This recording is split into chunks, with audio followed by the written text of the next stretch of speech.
All right, ladies. Well, as promised, almost on schedule, we're going to get started today. So again, welcome to the Wellpause experience. We're so glad that you're here. We're so excited to see so many women who are here and ready to learn more about their bodies. And yeah, it's just such an amazing opportunity. So before we get started with Dr. Brooks's talk, I did just want to address the issue of questions. So because we have such a jam-packed schedule today, we want to make sure everybody gets all the information that we have. So we are going to be saving questions until the Q&A session nearer the end of the day.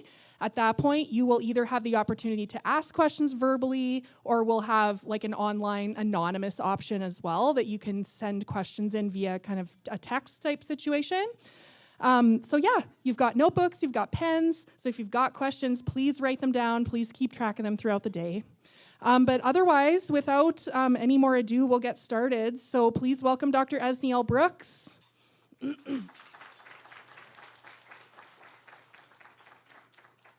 Okay, good morning everyone and welcome to the Wellpause experience.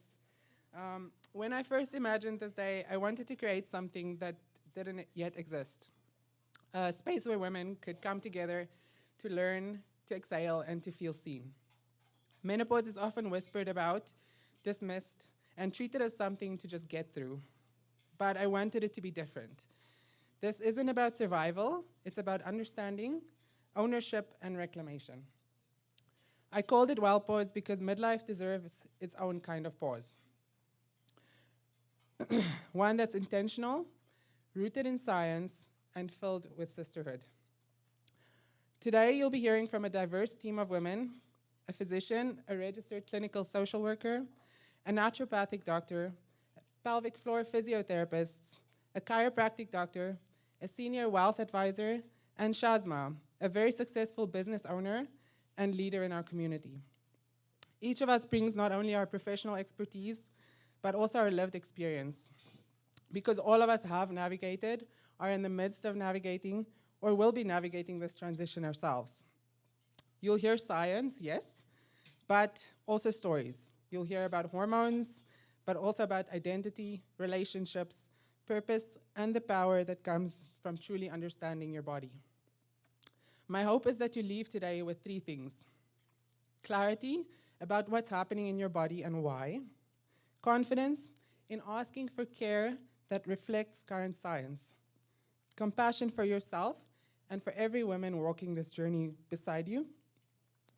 And before I go any further, I just want to say that I'm so deeply grateful. Grateful for the incredible core of women who have helped me bring this day to life. The ones who supported me, lifted me up, cheered me on, and reminded me to eat and sleep when my brain started to short circuit. And honestly, let's hope it keeps firing today. I truly couldn't have done this without the support, the sisterhood, and the community that continues to inspire me and fuel me to keep going, to keep creating spaces like this for women. The Wellpause Collective was built on that very spirit, the belief that when women come together, science in one hand, sisterhood in the other, transformation can happen. So take a deep breath, let your shoulders drop.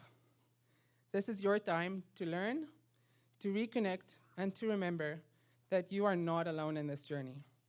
Welcome to the Wellpause experience: science, sisterhood, and self-reclamation.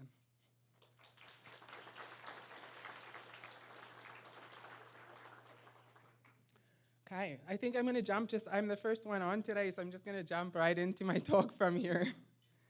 I'm a menopause specialist, but I'm also a woman who occasionally forgets why she opened the fridge or puts the salt and pepper into the fridge.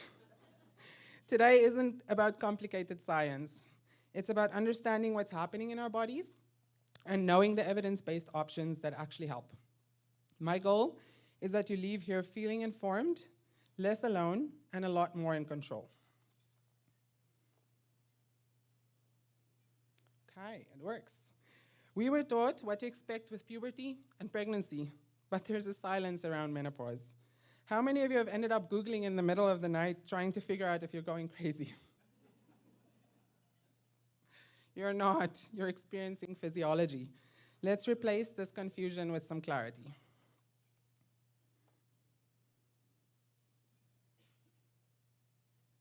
Okay, let's talk about what is actually going on behind the scenes.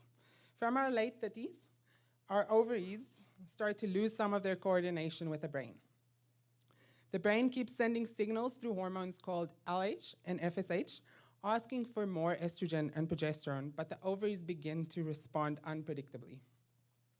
Progesterone usually is the first one to quietly fade. It's made only after ovulation. And when ovulation becomes irregular, progesterone production starts to dip. And that loss of progesterone removes one of our natural calming and sleep supporting hormones, which is why many women notice new anxiety, irritability, or restless sleep long before their periods stop. Then comes estrogen, which doesn't simply decline, it swings. Some months it's sky high, causing breast tenderness, bloating, heavier cycles, and PMS-like moods. And then the next month it crashes, and we trigger hot flashes, night sweats, fatigue. Those ups and downs are what we call perimenopause. During this stage, which can last anywhere from 4 to 8 years, your cycle pattern changes as well. It can be shorter, it can be longer, we can have missed cycles. It just becomes completely unpredictable, and that's usually our first clue. Menopause itself is just one point in time. It's the anniversary of your last period, so 12 months from your last period. In Canada, the average age for menopause is 51, but menopause can be absolutely normal, anywhere from our mid-40s to late 50s. After that comes postmenopause, where estrogen and progesterone reach a new, lower baseline. Things often settle somewhat, but also when we begin to see the long-term effects of lower estrogen on bone, brain, skin, and our heart. Testosterone, by the way, declines gradually from our 30s onwards. It doesn't fluctuate like estrogen, it just quietly tapers down. And this can affect our energy, our libido, and our muscle tone. So instead of thinking of menopause as falling off a cliff, think of it as a roller coaster that eventually evens out. The chaos is in the transition and not in the destination. When we understand that pattern, the mood swings, the hot flashes, and sleep problems stop feeling so random, and we can see them for what they are, our hormones trying to find a new rhythm. So now we understand these hormonal shifts. Let's look at how they show up.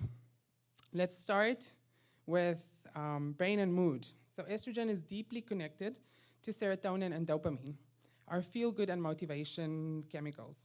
When estrogen fluctuates, so does these brain transmitters, which is why many women notice anxiety, irritability, brain fog, or even what I call the menopause rage. Low progesterone adds to that by taking away that calming effect that it normally provides. Then we have the body symptoms, the hot flashes, the night sweats, and fatigue. These happen because the part of the brain that regulates temperature becomes overly sensitive to even the tiniest of change in temperature. A small shift in core body temperature triggers our blood vessels to open up and cue the hot flash. And when it passes, you're left exhausted and drenched. Then we have sexual and pelvic changes. They're incredibly common and often under-talked about and under-treated. Lower estrogen means the vaginal and bladder tissue become thinner, drier, and less elastic. That can lead to pain with intimacy. It can lead to recurrent bladder infections. That sudden got-to-go feeling that we get, that urgency, it isn't just aging. It's the direct effect of estrogen on our urogenital tract. Then the one we love most, the metabolic and physical changes. As estrogen falls, muscle mass tends to decline, and insulin resistance creeps up. The result is that classic menopause belly, the midsection weight gain, even when lifestyle hasn't changed much. It's not a moral failure, it's hormonal reality that responds best to strength training and a protein-focused nutrition. And finally, our bone and heart health. Estrogen helps keep bones strong and blood vessels flexible. After menopause, bone loss accelerates and cardiovascular risk increases slowly, which is why midlife is the perfect window to focus on prevention. When we see symptoms this way as signals rather than random misery, it changes the tone of the whole conversation. Instead of thinking my body's betraying me, we can say my body's giving me information. And that means we can respond intelligently with lifestyle changes, targeted treatments, and most importantly, self-compassion. This is brand new, hot off the press, just a few weeks old. This is coming from the International Menopause Society white paper that was just released on International Menopause Day. They highlighted 6 evidence-based lifestyle pillars that form the foundation of menopausal health. These pillars are not about restriction, they're about creating a physiology that supports balance and longevity. Healthy eating means moving away from processed food and focusing on real, colorful meals that stabilize blood sugar and support gut health. The Mediterranean style pattern has the best evidence for symptom improvement and long-term heart and brain health. Then second pillar was physical health. Physical health is truly medicine. Strength training twice a week preserves bone and muscle, while even 30 minutes of brisk walking on most days can reduce hot flash frequency. Exercise also improves mood and cognitive function. It is a full system regulator. Restorative sleep is the third pillar. It's often the first thing that slips and the hardest to fix. But it's crucial. When we sleep less than 7 hours, cortisol and insulin spike, worsening weight gain, worsening fatigue, and worsening anxiety. So keeping your bedroom cool, using a fan, limiting alcohol and late night screens all help to reset that rhythm. Mental well-being. I love that International Menopause Society included this as a core pillar. Whether through mindfulness, CBD, CBT, prayer, or simply pausing to breathe, supporting the mind supports the body. Avoidance of risky substances. Alcohol and smoking make hot flashes worse and accelerate cardiovascular and bone aging. Cutting back isn't about deprivation, it's about giving your body space to heal. And finally, social connection. The data is so strong, women who with strong social ties live longer, recover faster, and have lower cortisol. So sisterhood literally heals. These 6 pillars are the foundation. Everything else, whether hormone therapy or medication, builds on them. This is where empowerment lives. Small, sustainable changes that work with your biology and not against it. So not every woman can or wants to use hormone therapy, and the good news is that there's strong science behind several non-hormonal options. According to the 2023 Menopause Society Therapy position statement, there's several prescription therapies that have level 1 evidence for managing hot flashes and night sweats. First one, which none of us like to hear about, is the antidepressants, the SSRIs and the SNRIs. Effexor, Prestique, Paxil are all used off-label to treat hot flashes and night sweats, but also for patients who sometimes really struggle with mood, they are a great tool to add to treat both symptoms. Then these selective neurokinin 3 receptor antagonists that we talk about, fezolinetant, there's a brand new one that was just released here at the Menopause Society conference this year called elinzanetant, and their studies look incredible as well. So this class of drug is the first in class that has been approved specifically for the treatment of hot flashes and night sweats. And so they target that area in the brain that we talked about that controls thermoregulation in our bodies. Cognitive behavioral therapy and clinical hypnosis also are strongly supported for improving coping and sleep. And then there's other approaches like exercise, yoga, or supplements that are valuable for well-being, but they don't have strong randomized control evidence for hot flash reduction.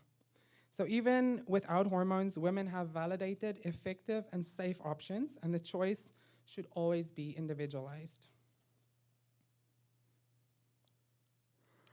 So what exactly is menopause hormone therapy? Menopause hormone therapy is simply the physiologic replacement of the hormones your ovaries once produced, mostly estrogen, and if you still have a uterus, progesterone to keep that uterine lining protected. We're not giving your body something foreign. We're replacing something that's naturally declined. Think of it like thyroid hormone for hypothyroidism, or insulin for someone who has diabetes. It's restoration. It's not enhancement. Modern menopause hormone therapy looks very different from the hormone therapy of the 1990s that women still fear. Back then, we used conjugated equine estrogen, and we used synthetic progestins. And those were the hormones that were used in the Women's Health Initiative trial, and they carried completely different risks. Today, we use body-identical 17-beta estradiol, the same estrogen your ovaries made, and micronized progesterone, which your body recognizes and metabolizes naturally. These have much better safety and tolerability profile. Routes matter as well. Transdermal patches or gels deliver estrogen through the skin, avoiding the liver's first pass metabolism. So what that means is it doesn't increase our blood clot and stroke risk like in the WHI study was mentioned. The oral estrogen can still be appropriate for some women, but it does slightly increase the risk for blood clots, and it does increase your triglycerides slightly as well. Then we have vaginal products, creams, tablets, rings, all that work locally for dryness, pain, or bladder symptoms. These use very tiny doses. They don't raise your blood levels of estrogen at all. They're safe for most women. And even for some women with prior breast cancer, I do usually work in conjunction with their oncologists as well, but for most of them, we can use a low-dose vaginal estrogen. The goals of therapy are threefold: relieving distressing vasomotor symptoms like hot flashes and night sweats, restore quality of life by improving sleep, energy, mood, and sexual comfort. We prevent long-term estrogen deficiency effects, such as on bone loss and our urogenital atrophy. It's important to remember that it's not a one-size-fits-all prescription. Every woman's dose, route, and duration should be individualized with a regular review. And language matters. I often say menopause hormone therapy instead of hormone replacement therapy, because we're not replacing youth, we're supporting physiology. It's about balance, not anti-aging. So when you hear MHT, think modern, evidence-based, bioidentical, personalized, safe, effective option for most healthy women navigating this transition. Now that we know what menopause hormone therapy is, let's talk about who it's for. The latest position statements from the Menopause Society, the Canadian Menopause Society, the SOGC, the British Menopause Society all agree on one point. If menopause symptoms are affecting quality of life, menopause hormone therapy should be offered as a first-line option, not as a last resort. Vasomotor symptoms, the classic hot flashes and night sweats, are the most common reason that women start therapy. These can interfere with sleep, mood, productivity, and even relationships. So menopause hormone therapy remains the most effective treatment we have, relieving about 80% of those symptoms. It's also indicated for sleep and mood that accompany estrogen withdrawal. Estrogen interacts with serotonin and dopamine in the brain. So stabilizing it can restore that internal rhythm and improve both rest and resilience. The genitourinary syndrome of menopause, or GSM, is another big one. So dryness, burning, pain with intimacy, bladder urgency, frequency. Local vaginal estrogen, or DHEA, are the gold standard here and can be used even when systemic therapy isn't. And I want to just pause here for a second. You do not need progesterone when you're doing vaginal estrogen only. That's a question that comes up to my clinic so often, is people are telling me I need progesterone because I'm on vaginal estrogen. You do not need progesterone if you're on vaginal estrogen only. It's only when we're doing systemic hormone therapy that we need to use progesterone if you have a uterus intact. Women with early menopause, so before age 45, or premature or ovarian insufficiency, as we call it, so women who go through menopause before the age of 40, are a very special group. They lose estrogen decades earlier than nature intended, which raises the risk for osteoporosis, heart disease, and cognitive decline. For them, replacing estrogen until at least the average age of menopause is not symptom relief, it's preventative medicine. The final group includes women looking to prevent bone loss who are within 10 years of their final period. Estrogen slows bone turnover dramatically and helps maintain bone density along weight-bearing exercise and calcium and vitamin D. Importantly, all guidelines emphasize individualization. We look at the woman in front of us, her symptoms, her history, her goals, and her personal risk profile.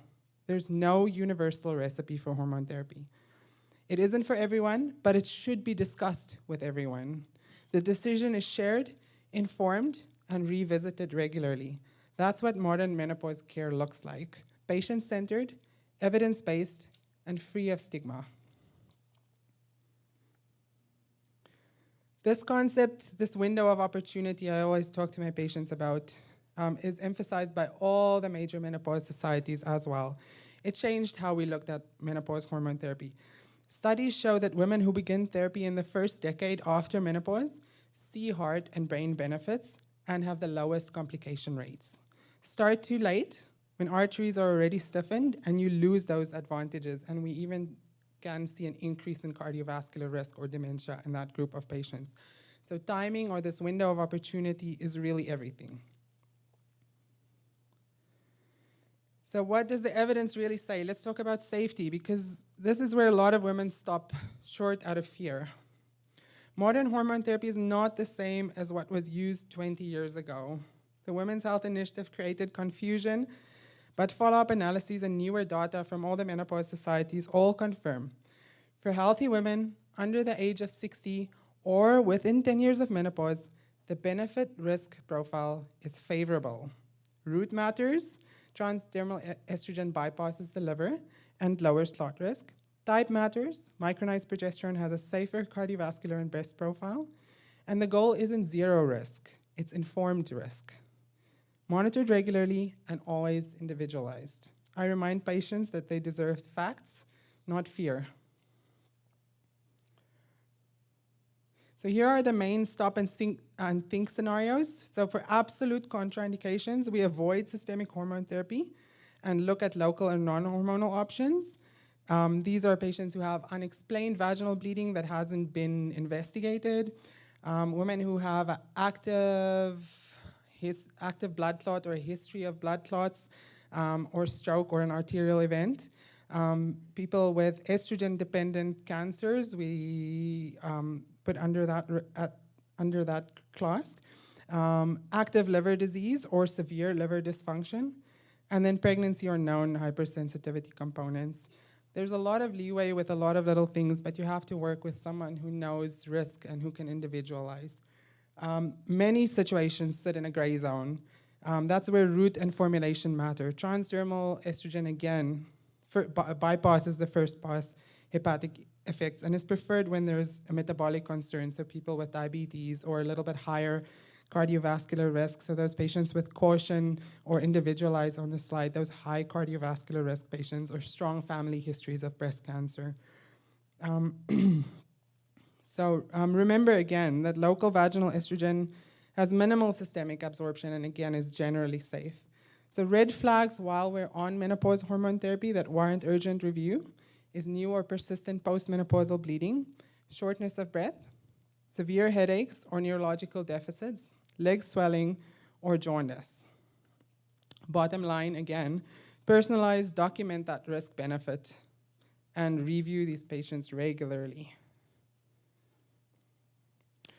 I'm just going to pause on this again because this for me is such an important thing. This genitourinary syndrome of menopause is the most common and most under-recognized of menopause.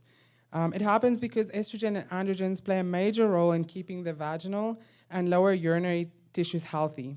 When those hormone levels start to decline, the vaginal walls become thinner, less elastic, natural lubrication starts to drop, blood flow decreases, and that local microbiome shifts. Our vaginal canal shortens as well, so we get more UTIs, we get recurrent bacterial vaginosis infections, all because of this change. So again, this result can be dryness, burning, itching, pain with intercourse, or even touch, itching, I did say itching, or more frequent bladder infections. These are biological issue changes, not psychological, not inevitable, and not something that you simply need to live with. The good news is that it's highly treatable. The first-line evidence-based treatment is low-dose vaginal estrogen, again available as a cream, a tablet, or a ring. It restores that tissue environment within weeks, improving moisture, thickness, elasticity, and even urinary comfort. There is other effective options, including vaginal DHEA or progesterone, and then the oral selective estrogen receptor modulator called ospemifene or Osfina, both of which act locally on estrogen receptors and have shown strong results for dryness and discomfort. For mild symptoms, or as an adjunct, we can use lubricants and moisturizers that can help discomfort, especially when they're used regularly rather than just before intimacy. Importantly, with these low-dose vaginal treatments, there's no systemic absorption is minimal, and a progesterone is not required. And routine endometrial monitoring isn't necessary unless we get abnormal bleeding. Major menopause societies agree that these local therapies are safe for long-term use, even for many women who cannot take systemic hormones. For women with a history of breast cancer, decisions should be made collaboratively with their oncology team, but the evidence increasingly supports the safety of local therapy in that setting as well. So the key takeaway is simple. Genitourinary syndrome of menopause is common, biological, and highly manageable. Local therapies restore tissue health and quality of life, and they remind us that menopause care is not just about hormones, it's about comfort, function, and confidence. So when I think about what women really need from menopause care, it comes down to this: personalized, not prescribed. There's no one-size-fits-all formula. Every woman's transition is unique and shaped by her biology, her story, and her goals. So step one is understanding your stage. Are you in perimenopause with hormones swinging like a roller coaster, or are you in menopause where hormones have settled low? The stage matters.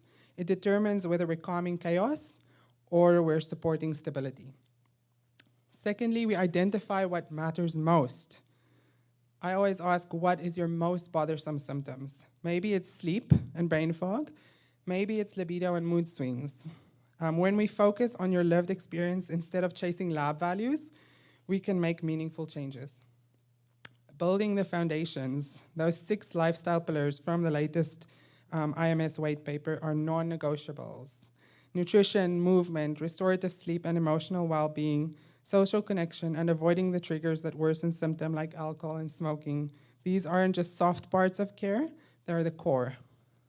Step 4 is adding targeted therapy when needed. Once the basics are in place, we layer in evidence-based treatments, non-hormonal or menopause hormone therapy, depending on your needs and safety profile. We personalize the right dose, the right delivery, and the right time, and revisit it often. Step 5 is reviewing and adjusting and evolving. Menopause care is dynamic. What you need at 45 may be completely different than at 52. So regular check-ins allow us to adjust treatment, track progress, and keep you thriving, not just surviving. So personalized, not prescribed, that's the future of menopause medicine. Rooted in science, guided by you, and built around your whole health and not just your hormones. I want to leave you with this thought. Menopause isn't the body breaking down, it's the body asking us to listen differently. Science helps us understand the physiology, but compassion helps us heal through it. With knowledge, community, and good care, this transition becomes a time of reset for health, purpose, and self-awareness. You're not broken, you're becoming. And as you move through this next chapter, I hope you remember, you deserve evidence-based care, a voice in every decision, and a space where your experience is respected and understood. Thank you.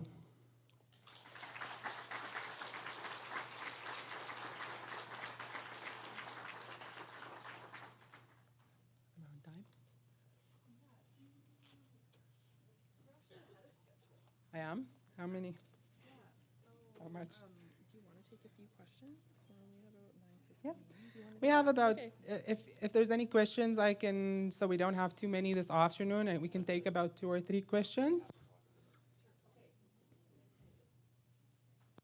Sorry, lady, because we're streaming, we will need you to talk into the mic. So I will shuttle this around. It's not as scary as it looks. Anyone? Hi there, I'm Tammy. Hi, Tammy. I have a question about the joint pain and that kind of thing that happens with menopause. I didn't hear you speak a lot to that. Does the hormone therapy help with that aspect of it? That's the thing with menopause is there's so much to try and condense it in a small talk. It's a lot. Joint pain is a major thing that's been brought up over the last, I would say probably over the last year when Dr. Vonda Wright published her paper on the musculoskeletal syndrome of menopause. And so it's being recognized that we're seeing joint pain and these frozen shoulders and gluteal tendonitis or hip tendonitis, all these. We literally have estrogen receptors everywhere. In our ears, in our eyes, muscles, joints. So when we start losing our estrogen, we can get symptoms in so many different areas. So yes, joint pain is definitely something that it does come up with menopause as far as symptoms go. Whether hormone therapy is indication for joint pain specifically, again, it comes to more that constellation of symptoms. I would generally not say someone comes in and they don't have a lot of other symptoms and just necessarily treat that joint pain, because joint pain is such a broad differential diagnosis. There's so many things that can cause joint pain. So yes, I would say my patients who have the constellation of symptoms their joint pain does respond to their hormone therapy.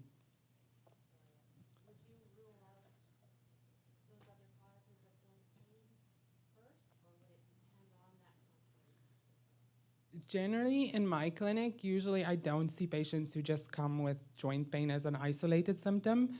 So that is something that I think that should definitely be ruled out by a primary care provider when you go in, is if you don't have the whole constellation of symptoms, is actually do the workup and rule out all the other things and then say, this is very likely menopause related. So then go from there.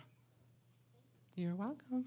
Got a question over here. So I just have a question regarding periods, because lots of it says like when your period slows down or gets irregular, but what if you had a hysterectomy early? Then what are the triggers? So then you start to look for those other symptoms more. You start to look for the hot flashes and the night sweats, which most women have, but we also see patients who have the entire constellation of other symptoms and not hot flashes and night sweats. So it's really just about, I feel like most women in perimenopause that sit in front of me say, I just don't feel like myself. That's sort of that aha moment, right? Is we know our bodies, we know when things aren't right. And the difficult thing is in patients who've had hysterectomies is you can do a lab test, but perimenopause, majority of the times, the labs will still be normal. So it's about putting putting that constellation of symptoms together and saying, if you're 40 and you had a hysterectomy at 35 and you're having joint pain and new anxiety and those sorts of things, likelihood is that it's perimenopause. It's about just recognizing it, which is very difficult because most physicians have not been trained to recognize perimenopause.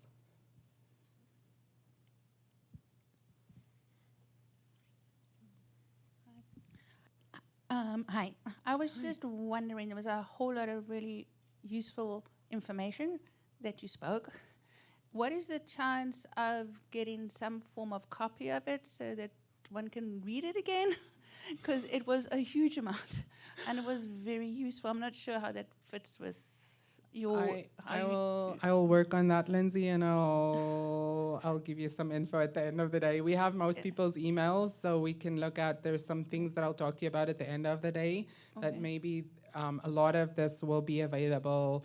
We are recording as well, so the recordings and stuff will be available after the event as well. Yeah, thank you very much.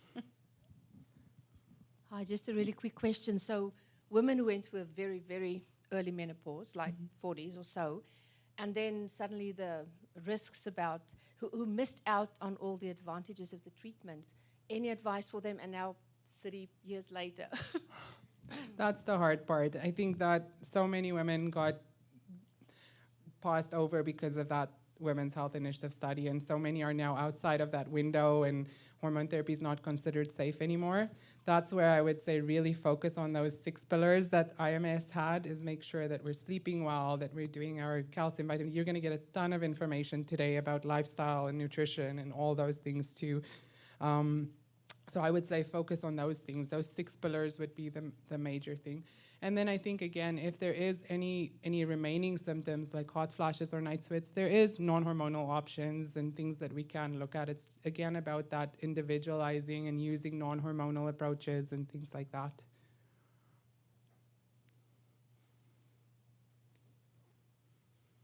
Anyone else? There's one more there, Jen. Don't be afraid to stick your hand up so I can see you. Hi there. I was curious in regards to like how, I guess like IUDs and stuff, and how that could, again, affect or help or hinder for like perimenopausal treatments, and kind of what that looks like. You know what? I love IUDs. In perimenopause, IUDs can be such an immense help for so many women when their periods go crazy and they go heavy and they go clotty and they go every 2 weeks. The IUDs are a beautiful adjunct to hormone therapy. So for a lot of late perimenopausal women, I would use an IUD, control bleeding, and then use hormone therapy with that. That being said, I think your question probably is more like if you have an IUD and you have no cycle, how you know you're in perimenopause? Partially, yes. Okay.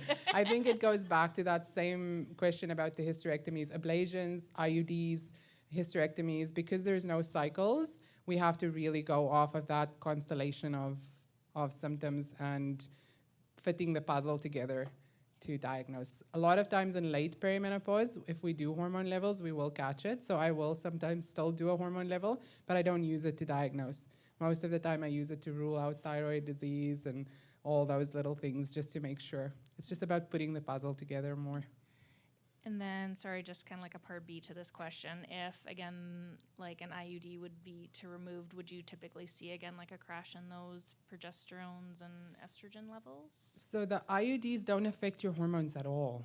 They only release hormones locally inside your uterus, so they don't affect ovulation, they don't affect your hormone levels. So if you have an IUD, that's why you should know your perimenopausal symptoms, because your ovaries are still going to go with these ups and downs. The IUD won't affect that at all. Okay, perfect. Thank you so much. You're welcome. I think we'll take one more, and then if we run a little bit early, it just gives the vendors and lunch a little bit more Yeah. time.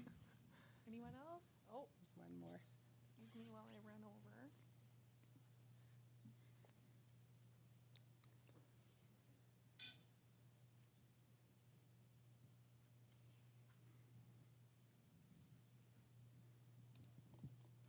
Hi, I was wondering what the most common symptoms are when you first start hormone therapy, and kind of how long your body takes to adjust, and if there's anything where you should come back in to see your doctor versus, waiting till that next checkup a few months down the road.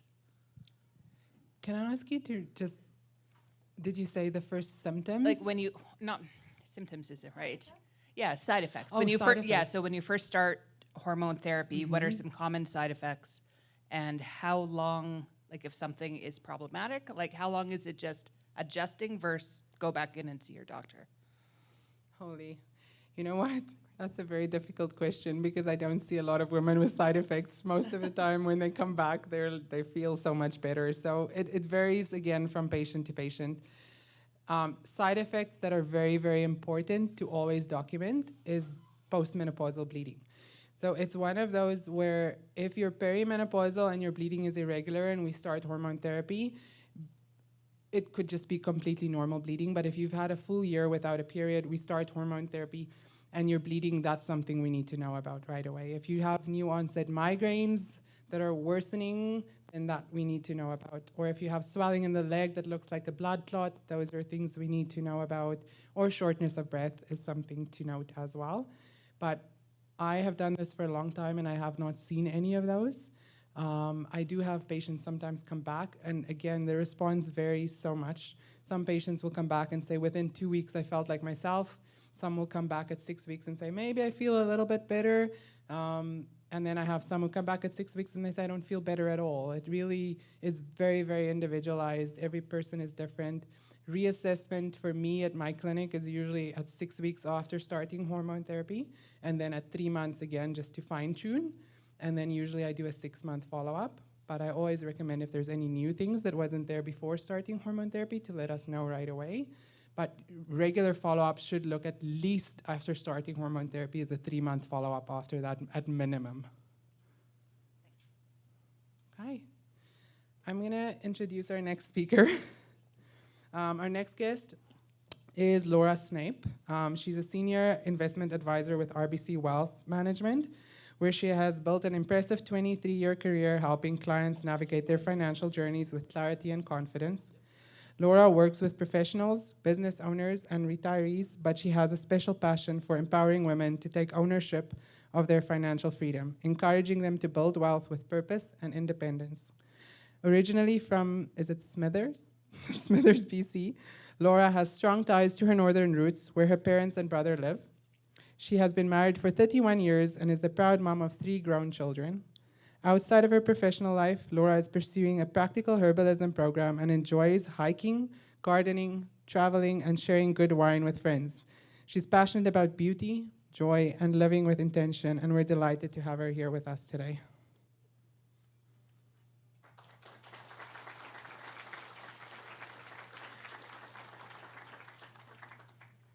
Thank you, Dr. Brooks. Good morning, everyone. I'm delighted to be here, honored to speak to you. I am here with 3 of my colleagues from the office, Angela Gray, Lisa Ransom, and Trish Tates. We have a booth set up at the back. You will, in your packages, have our little cards. They're all supposed to be in there, but apparently you only get one for each of us. But we're all here if you have any questions. Today you're going to explore so many ideas around menopause and all pillars of wellness that include physical, emotional, mental, and spiritual. And what I would like to do is invite you to explore one more, and that is financial wellness. Financial implications, strategies, retirement planning, it's all incredibly important at midlife. You know, men die and women get sick. It is foundational when we're doing our planning. And so today I'm going to leave you with sort of 5 ideas to think about when you're considering your own financial planning and what you're doing. A couple of weeks ago, a month ago, see, this is the brain fog, I don't know when it is, but we had a virtual women's symposium, and I learned that orcas get menopause. And the only thing I could think about was, you know all the orcas that are ramming the boats out there? They're just a bunch of pissed off whales in menopause ramming the boats. And I'm like, I feel you, I feel you. So I want to tell you a couple of key statistics from the Menopause Foundation of Canada. So there's an estimated 10% of women, when they reach menopause, they leave their jobs. 10%, that's a big deal. 14% of women have reduced their working hours due to menopausal symptoms. 25% of women report missing days of work due to menopausal related challenges. And nearly 1 in 10 women have declined promotions, declined career advancements, walked away from C-suite jobs. This is a big deal. There's approximately 5.1 women in Canada between the ages of 45 and 64. Many of us in this group are still raising children or have a child come back home. Dealing with aging parents. You know, women are the nurturers of the world. This is what we do. In that age bracket, it's our peak earning years often. It's our peak earning years, it's our peak saving for retirement years. So, with reduced working hours or stepping back from promotions or leadership roles at work, a lot of times that means reduced income. And it can be reduced income, it can be reduced contribution to your pension plans, your savings plans, your RSPs, and in severe cases, early retirement. So a lot of us that are in the workforce, we're already out of the workforce once, having our babies. And then if we go back into the workforce and then we're hit with menopause and we want to step out again, and it just doesn't work that way. There's another thing to think about is healthcare costs, right? We have therapies and we have medications and we have extended leaves sometimes. So there's a new retirement risk that we all need to think about with this, and it's about longevity. Remember, women get sick. This is what happens usually. And we sometimes have extended periods of retirement where we need to think about our healthcare costs. So our retirement dollars need to stretch further. Superbly important to figure out what that looks like for you. November is Financial Literacy Month, and the things that I know about women today are that they're very well educated, they are more financially savvy than they ever have been, and even with that amount of knowledge and education that women today have, they don't know where to start a lot of the times. And that's where we come in. My colleagues and I love to sit down and talk about your money. We love to talk about it. We love to put it into plans. We love to show you what it can do for you. It's just a tool.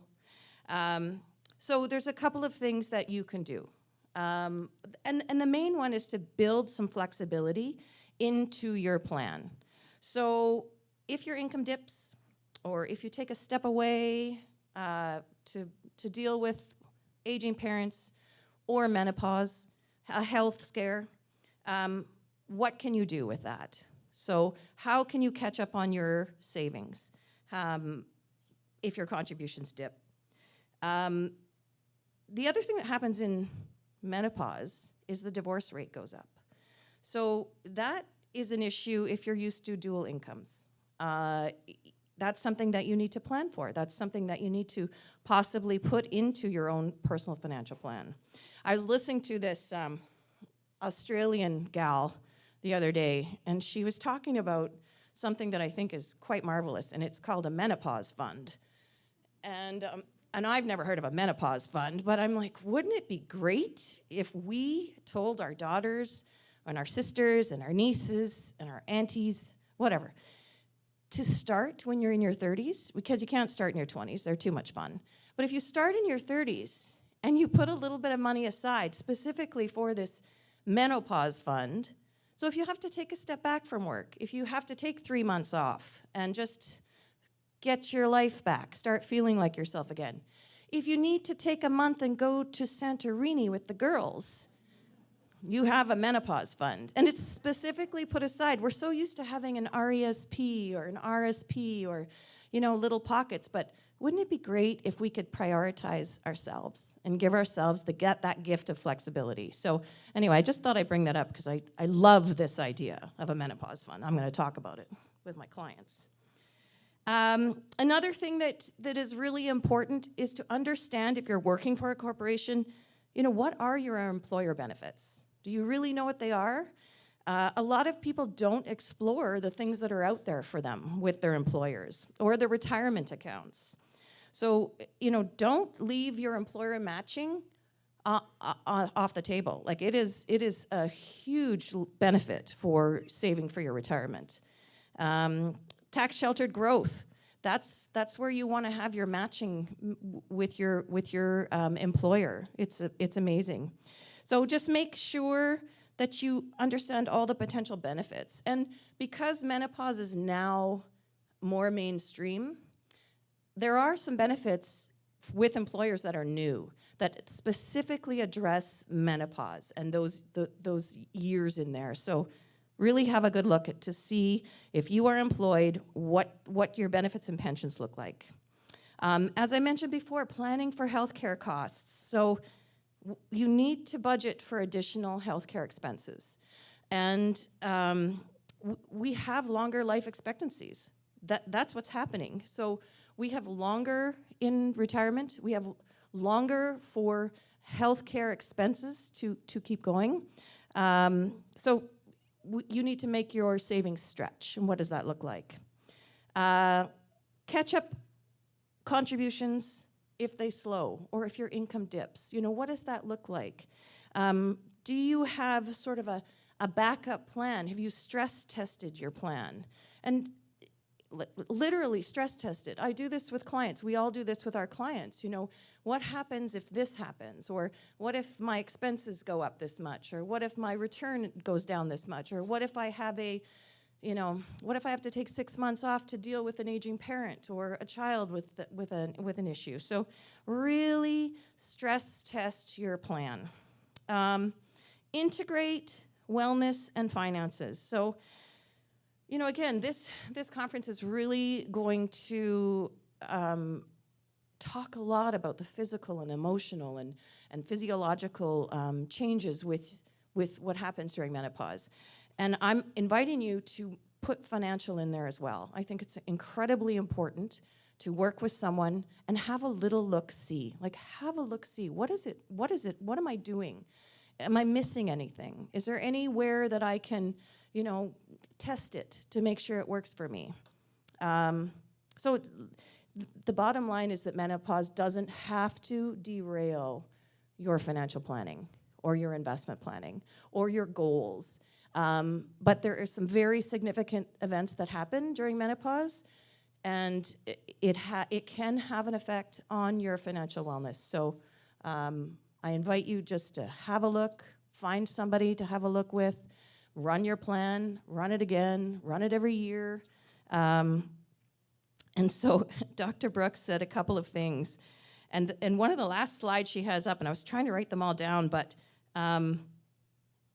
she had understanding the stages, and it can all relate back to your financial health, which I love. Identifying what matters, building foundations, and I can't remember the other two, but they were great. So, you know, if I can leave you with one thing, is there can be a serious financial impact during menopause. And go and look at what you're doing. Go find a professional and have them look at what you're doing. Start a menopause fund and go to Santorini with your girls for a month, whatever works.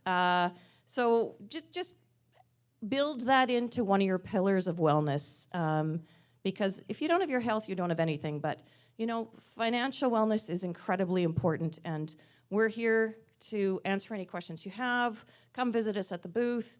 Put your name in the draw. I want to enter the draw because there's good things in the basket.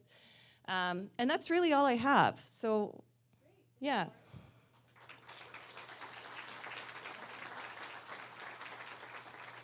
Thanks so much, Laura. I'm definitely going to get in on that menopause fund idea. I love that.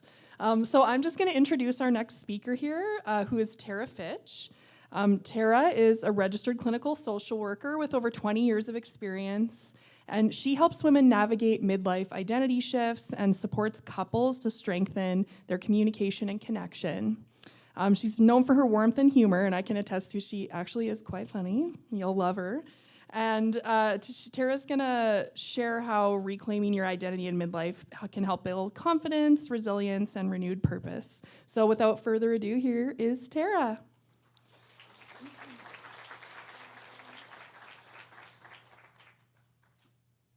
Okay. All these tall people. I am so glad to be here.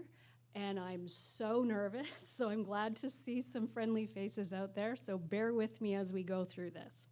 So welcome. Okay, there we go. So think of this as the track one.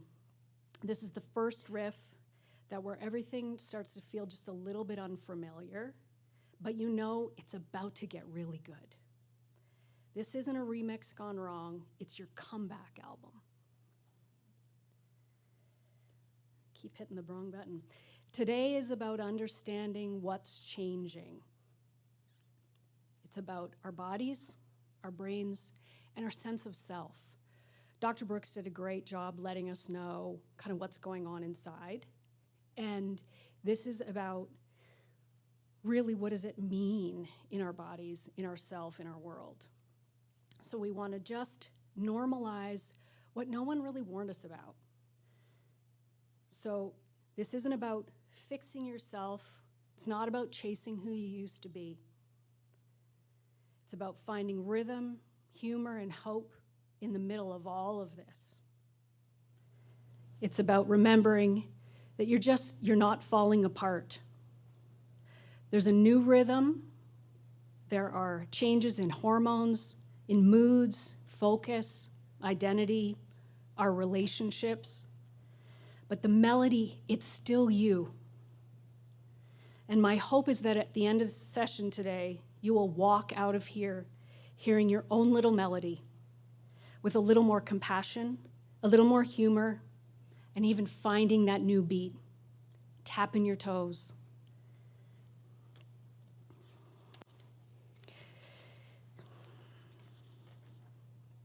So that rhythm change, the hormones and the stress that start playing louder than you'd like. This is the part of the song where the beat starts to change, where you're trying to find your footing again. Your identity feels unsettled. Things that used to feel right suddenly don't feel right anymore. The mix is just off. It's not all harmony. Sometimes it's noise before the music finds itself again. Things that used to feel solid are wobbly. You might start questioning who you are in the middle of it all. But give it time. The system does rebalance itself. A different melody might start to emerge, slower, maybe richer, but more honest. You're not losing your song. You're learning how to play it in a new key. So what's actually happening in there? Our estrogen, it fuels serotonin. So this is where I come in. Our moods, depression, anxiety, sleep, the way we relate to each other. This is an important part. It isn't just about your periods. It's about stability. It's the harmony. Progesterone, it's our easing and our calming and our soothing. It's the brake pedals for your nervous system. So when your progesterone drops, your inner stillness, which is a crucial part of how we relate, starts to diminish. Gets a little noisier in there, a little more irritability, a little more anxiety, a little more edginess.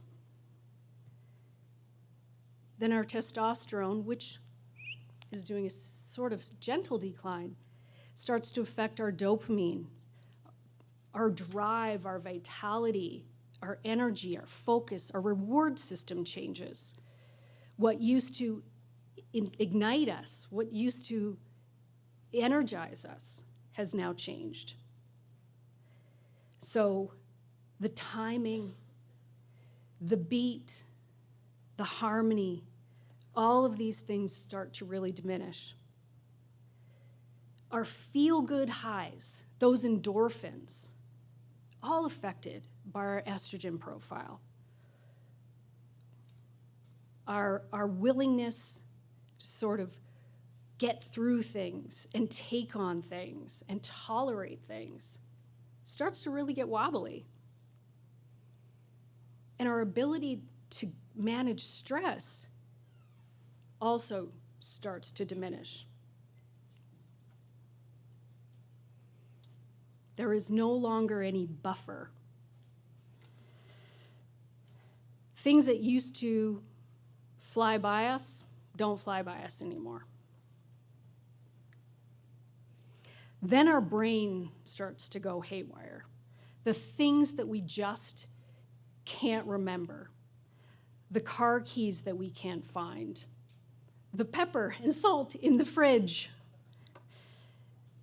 the names we can't remember, all of your beautiful faces that said hello to me, and I'm like, I know you, and I can't remember your name. These are the kinds of things that start to happen. In our brain, estrogen helps with managing those connections, and things just stop firing the same way they used to fire. Our brain cells aren't even talking to each other the way they used to talk to each other. So, what can we do? We can sleep better. We can hydrate. We can move. Those are all things that will help reboot that clarity. So, what else can we do? We can manage stress. We can take a look at our cortisol levels. You're going to hear more about that later. Cortisol blocks memory consolidation. So it gets in the way of remembering. The more stressed we are, the harder it is to remember, which I can really attest to right now. Like, where are the files? Where are the files? So calming our systems, that helps. It helps with focus. Our brain is reorganizing itself, literally. When we sleep, our brain clears out the junk. And when we're not getting sufficient sleep, what starts to happen is that we get sort of junk, if you will, in our brain. It doesn't do the cleanup. So get the sleep. Make sure you're protecting your bedtime rituals. You're not losing your edge, you're just buffering a bit. We are finding the new key. Every song has a bridge. The moment where the melody changes just enough to make the rest of it make sense. That's what this part feels a little bit like. You can't quite hit the notes that you used to hit. Not in your body, not in your roles, maybe not even in your sense of self. Finding the new key isn't about fixing the music. It's about tuning in differently. The melody is still you. It's just being played in a new range. Who am I now? This is actually a question I hear a lot with the people that I work with the women that I work with. There is just that sense of not knowing and not really understanding what's going on inside of ourselves. We have to start asking the question, what is the meaning here in the way that I live my life? Our old roles no longer work. The caregiver, the peacekeeper, the professional, the mother, the lover, the child of aging parents. These are all roles that put extreme demand on us. And we just aren't showing up in the same way that we want to be showing up. The things that used to give us a dopamine hit, approval, productivity, perfection, they just don't register in the same way that they used to. And frankly, we don't have the energy for it anymore. The old rules just stop feeling comfortable. We're just getting ready for something new now. So let's work on that. It's about recalibrating it. It's about finding a new verse. So this is the rest note. This is the pause, literally in the play on the menopause. It's about the breath between the new verses, reorganizing. This isn't about failure. It isn't about letting go of something with nothing left to reach for, but that's what it really feels like. What are we doing next? What's to come next? Because we're having to let go of something and reach for something new that maybe we don't really understand what that is yet. But without pause, the rest of it's just noise. So it's a really important thing to just stop and rest. We're going to reorient. We're going to rebalance.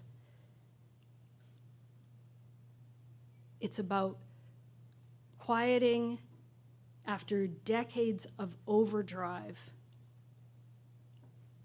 Because let's face it, most of us have been gunning to manage our lives, hard driving. Stillness gives us that meaning. Menopause is an integration of all the things that we know. And it can become very powerful. It feels like this is that moment, and as I was sort of talking through this is that we're going along, and do you remember the song Stairway to Heaven? You're all sort of in that age. And I distinctly remember it, the elementary school or middle school dances, and we're dancing with our latest crush, and we're all just sort of hands on our shoulders, and Stairway to Heaven comes on, and it's great. And then there's that part where you were like, what do I do now? And it gets all loud and rammy and disorganized. Yeah, that's what this part feels like. Where you're like, do I stay here? Do I go?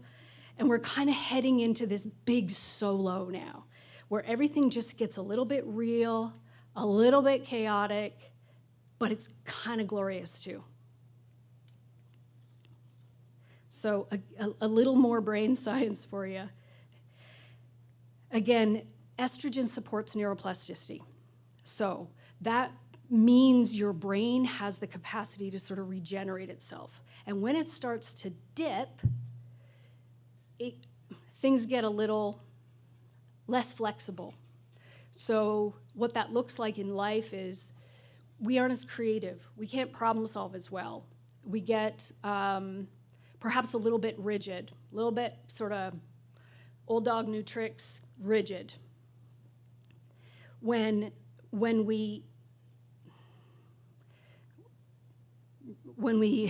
struggle to find words, this is all sort of what's happening in the brain. This is an opportunity for rewiring.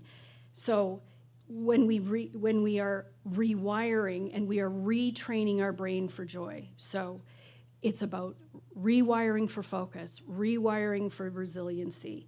And what we're looking for is small actions, movement, breathing, therapy, sisterhood, gathering, friends, increasing our curiosity, asking ourselves, what's going on and what's new? So we're laying down sort of new grooves, a new track.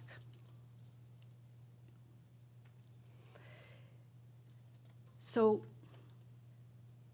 again, this is sort of my wheelhouse, if you will. When the estrogen starts to diminish, this is when we really start to notice that we're having a lot of mood fluctuations. So anxiety, depression, irritability, we're less focused.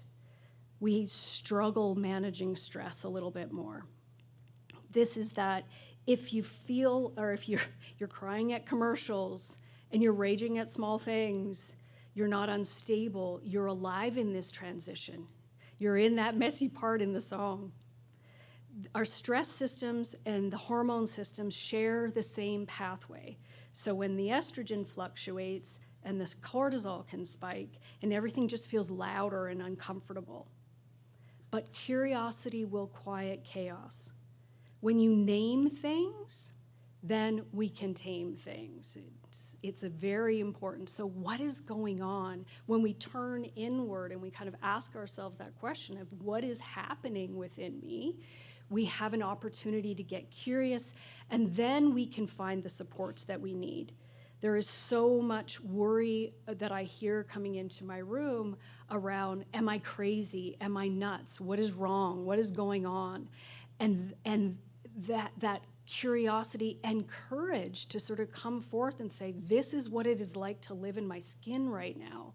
And it takes a lot of bravery to step up and to acknowledge what was is no longer, but I don't know where I'm at right now. So what I invite is less judgment, more of that self-compassion, increasing that gentle and tender way that we treat ourselves. And that's crucial.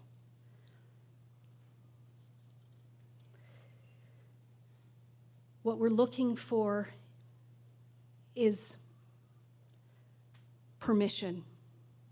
Permission to feel through what we're managing here. So this is a special one, rage.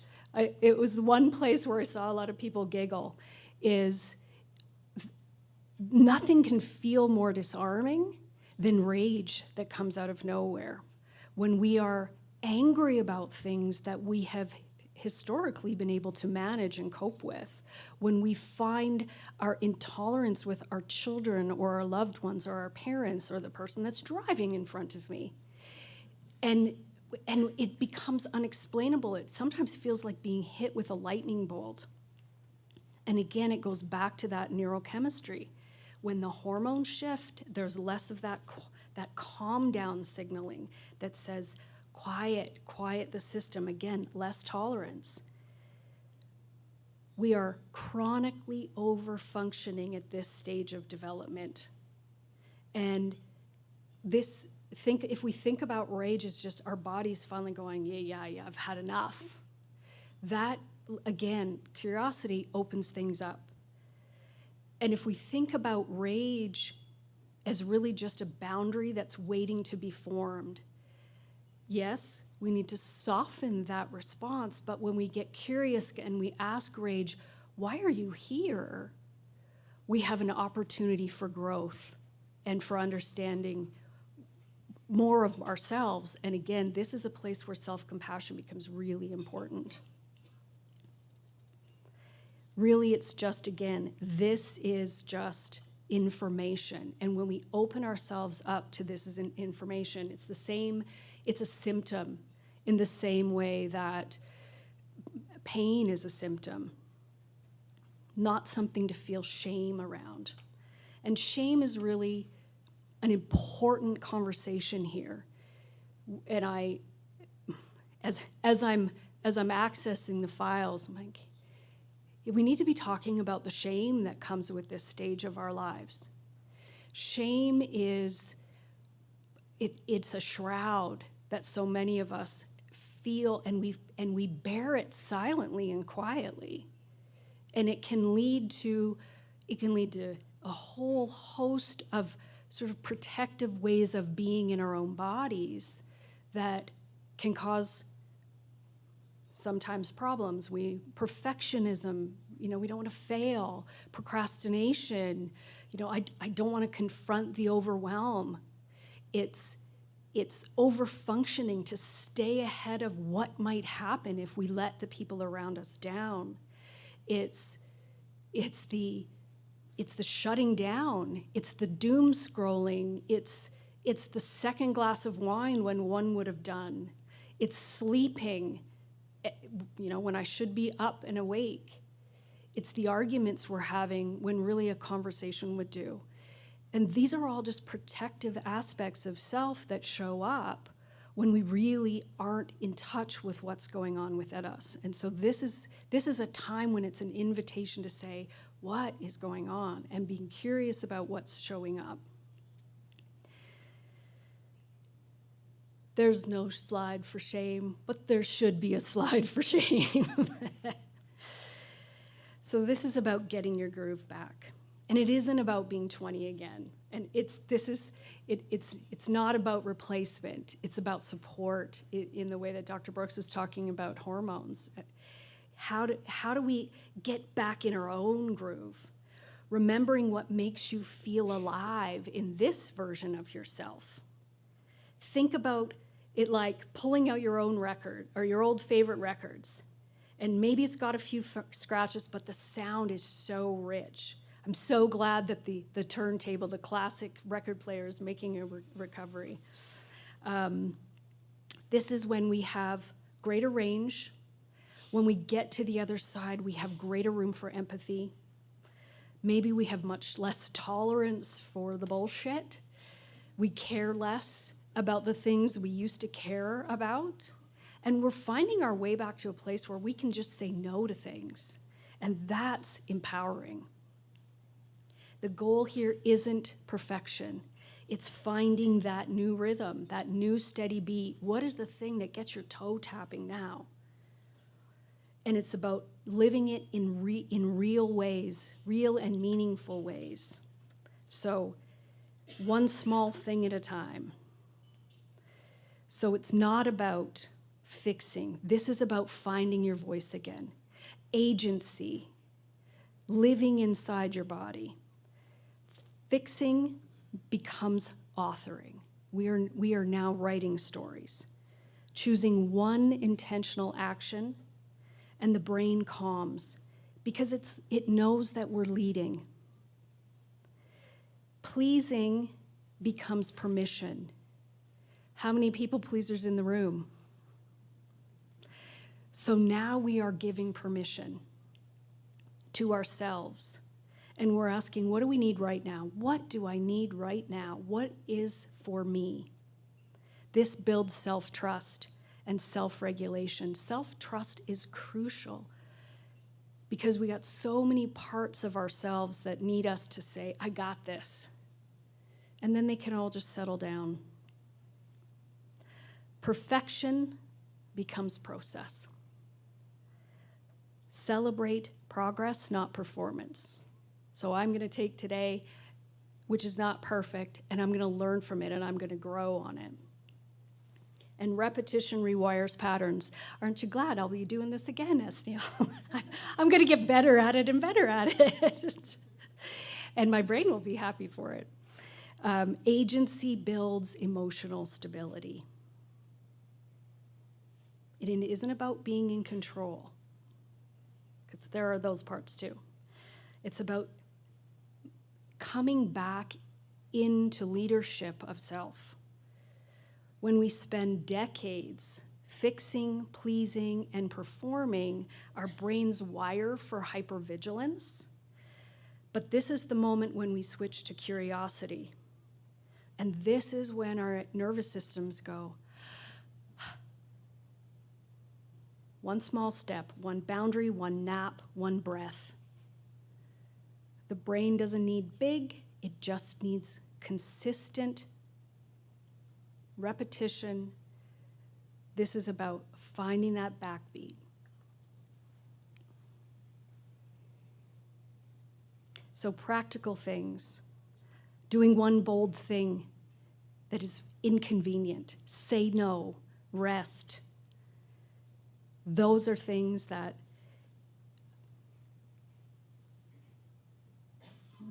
give us back leadership. Outsource the damn vacuuming. I matter is an important thing to believe and to get a hold of. Feed your senses with good food and good wine, with textures and smells and sounds that bring pleasure, good chocolate. There's a whole vendor market over there where you're going to get access to a lot of the things that make us feel good about ourselves. Music, cooking, movement, touch, these all reignite attention and pleasure pathways. Our brains love novelty. Do something new. Create firsts, new hobbies, new trails, new playlists. Novelty is fueled by dopamine. So let's have new things. Speak to a room full of 100 women. Not really sure the dopamine's working, but definitely some adrenaline. Laugh. And I cannot say this enough. I say in my room probably 100 times a week. Couples that play together stay together. Families that play together stay together. Laughter reduces stress. It increases endorphins. There's a whole host of neurochemical cascades that occur when we laugh. There was a fair bit of laughter in our pre-conference chats, and I'm like, this is exactly what I needed. Watch a funny movie, listen to funny jokes, listen to Australian podcasts about boat ramming orcas. Laugh inappropriately, loudly, with reckless abandon, because it's oxytocin's secret handshake.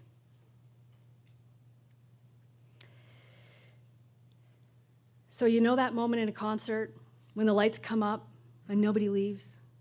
Because you know there's just one more song. They haven't played the hit yet. That's this part. That's the encore. This is the realest, rawest version of you that's going to take the mic next. That moment when the lights come up and we're like, yes.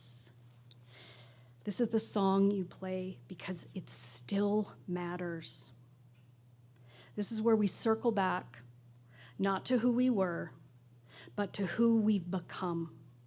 The tempo may be slower, the sound may be deeper, but the truth is, this hits harder.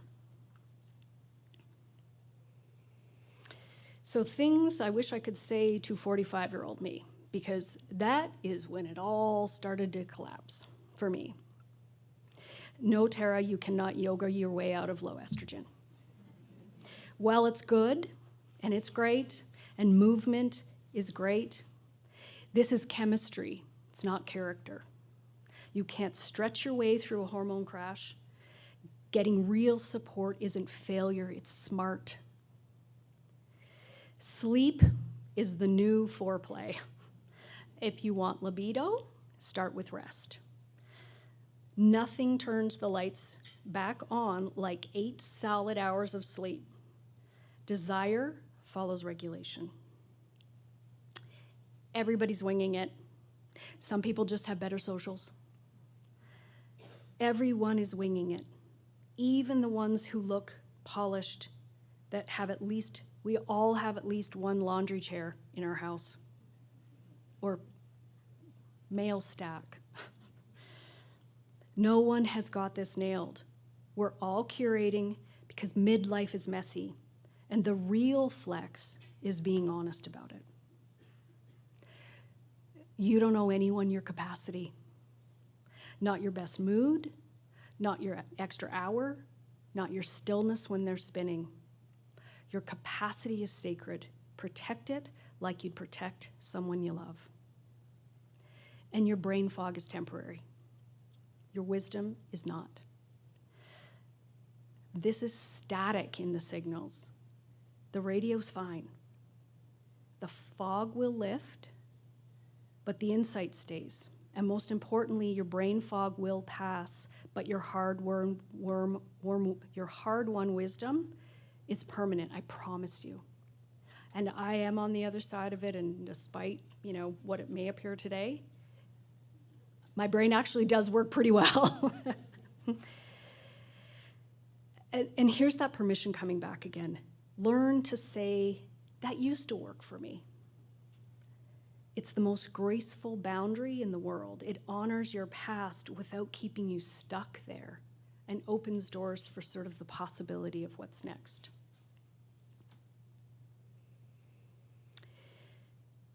So I just want to do a little closing circle because the mental health person always does this sort of thing. Sort of a thing we do. I want to take this last 2 minutes and I want to just tune back in. So hopefully you've listened, hopefully you've laughed a little bit, make sense of some of the chaos that I put your way.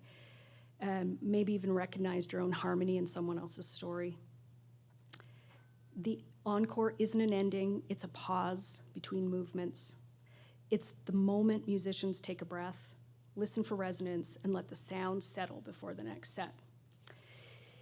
So with your permission, and I'm inviting you, if you wish, to just settle into a quick 2-minute meditation.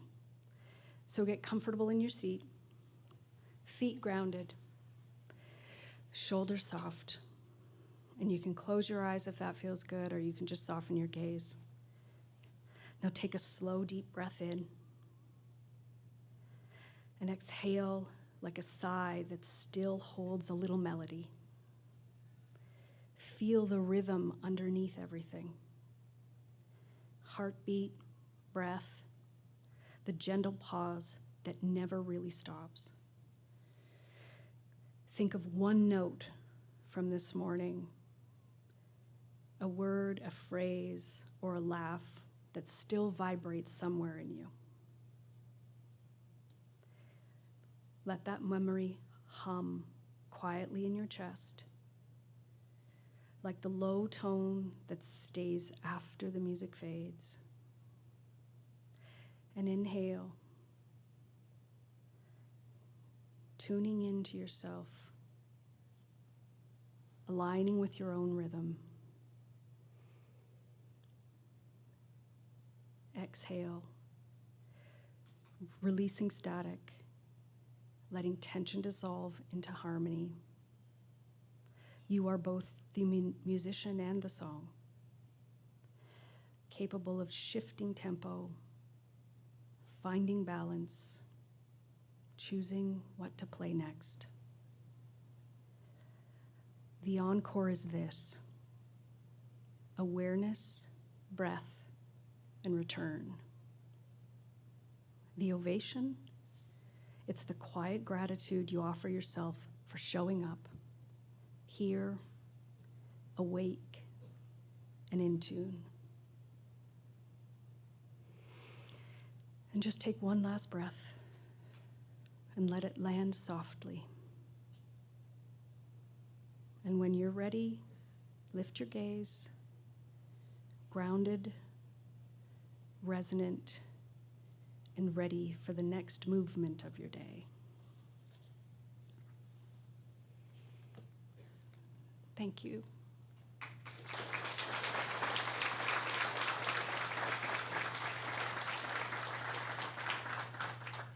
Thank you, Tara. That was beautiful and lots of very helpful and practical food for thought there. All right, so I'm just going to briefly introduce our next spotlight vendor who's going to come and talk to you for a few minutes. So that's Dr. Chelsea Goulet. She's the owner of Aligned Together Chiropractic and Family Wellness. Dr. Chelsea is a chiropractor and women's wellness advocate who's passionate about helping women feel strong and empowered through every stage of life. Having walked her own hormone struggles and weight loss journey, she understands the challenges of change firsthand. So together with her fitness and nutrition coach, she's created a wellness transformation program that's founded on her own experiences that focuses on real food, strength training, and sustainable habits to help women feel their best. So today, Dr. Chelsea is going to be talking to us about Midlife Made Vibrant, nutrition for perimenopause. So without further ado, let's welcome Dr. Chelsea Goulet.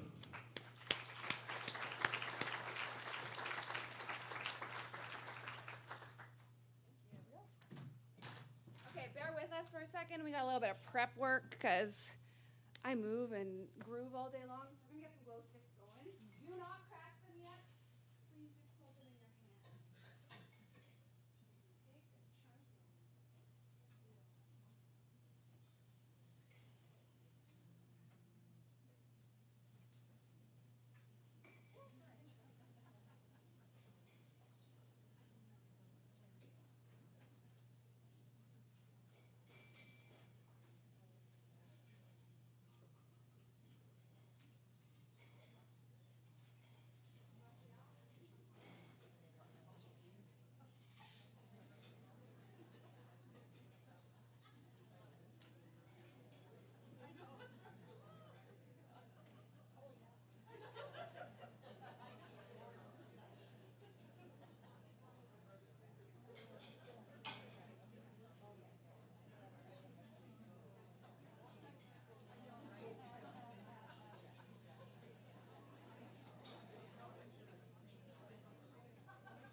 All right, if you don't have a glow stick, put your hand up, and Nate will drop one off. I'll come up front.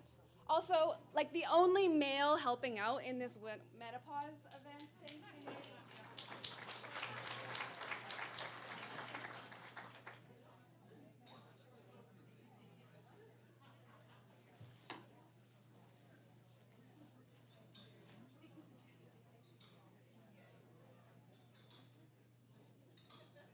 Anyone else?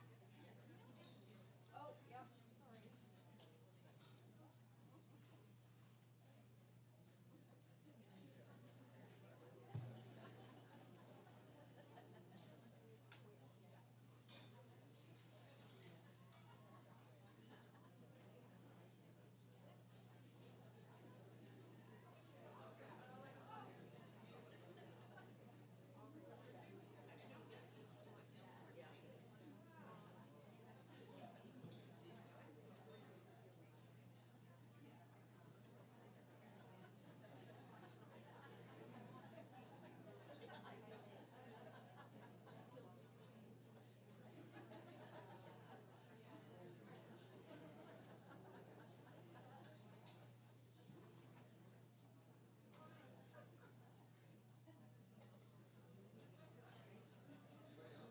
Anybody else, or are we good now? Couple up there and one at the very, very back.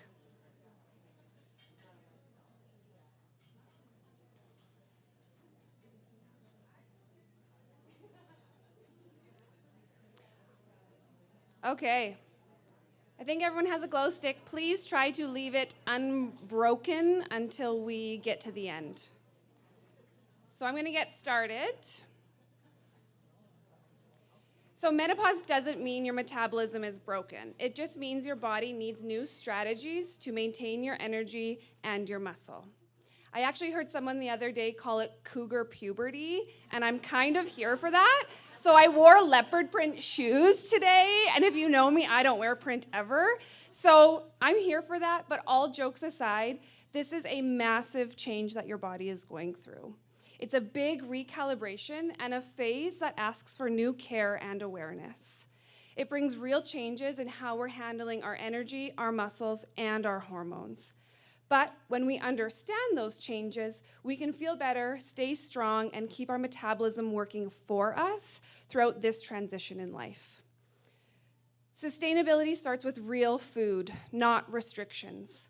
My goal at the end of this is to empower you to make changes starting tomorrow if you decide. Because if I'm being honest with you, I'd rather try to convince you to change your religion than what you're eating for breakfast tomorrow morning. So we're going to keep things simple and real. We're going to walk through 3 key steps that will make a meaningful difference in how you feel: protein, blood sugar, and micronutrients. First things first, protein is your anchor and your best ally in this stage of life. Menopause accelerates muscle loss. Less muscle means slower metabolism, more fat storage, even if you've never changed your eating habits. Protein is your body's best defense against this. It helps preserve and rebuild muscle, supports bone density, and keeps you fuller longer, preventing those energy crashes. Think of this as your metabolic anchor. Prioritize protein, but remember, it needs to be from real food sources. Examples of protein would be fish, eggs, meat, Greek yogurt, or protein shakes. If you've never really thought about what you're eating, and if we were in Vegas and I was a gambling type, I'd put money that most of you in the room are under-eating the amount of protein you should be in a day. So remember, it's not about dieting or restricting. It's about preserving your strength, your bone density, and your energy to feel strong and stay vibrant and capable. The next topic is this: blood sugar stability. This is the unsung hero of your energy and your mood. As estrogen declines during perimenopause and menopause, your body becomes less insulin sensitive.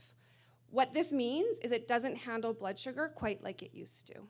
So when you have that carb-heavy meal, you have a massive crash, which is going to lead to crashes in your energy, increases in your cravings, and potentially mood swings post-meal. The fix? We're going to be building our meals around proteins being your anchor, your healthy fats. And we're gonna let carbs play more of that supporting role on our plate, not be that big main event. Avoiding ultra-processed carbs like white breads, pastas, pastries, and sugary drinks will help. Again, it's not about perfection. We're all human here. So if that muffin or cookie sneaks in on your plate, enjoy it guilt-free and get back on track your next meal. And while we're on the topic of balance, let's talk about fiber for a hot minute. It's one of the most overlooked tools for women in this stage of life. Fiber not only supports digestion, helping things stay running smoothly, it also allows and slows the release of sugar into your bloodstream.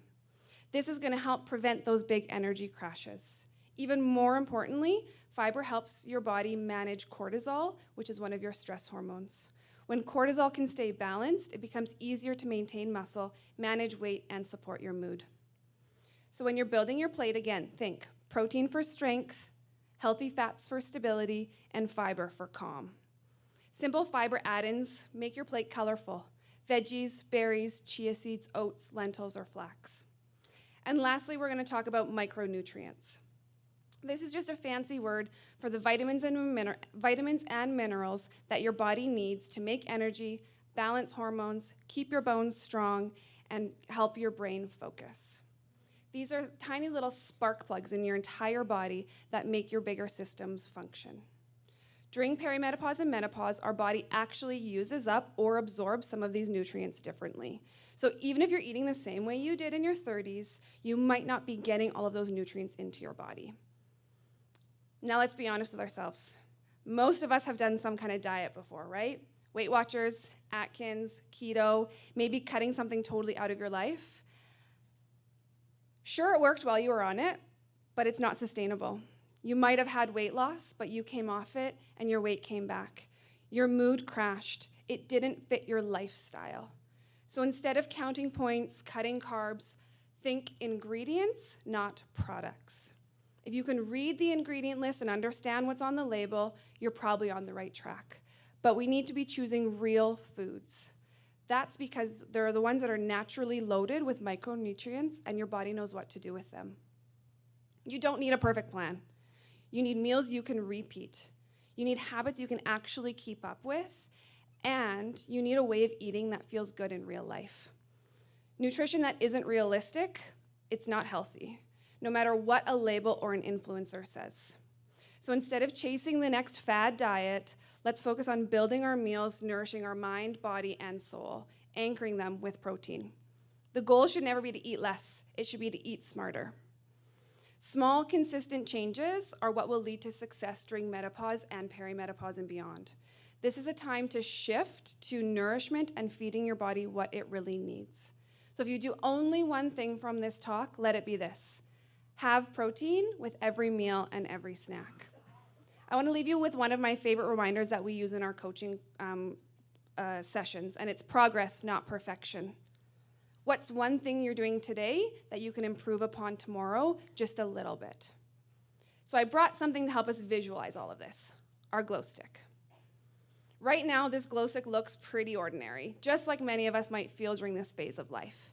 But every time you make one small, consistent change, whether it's eating more protein, choosing real foods over packaged foods, or getting a few extra steps in, this is representing progress, not perfection.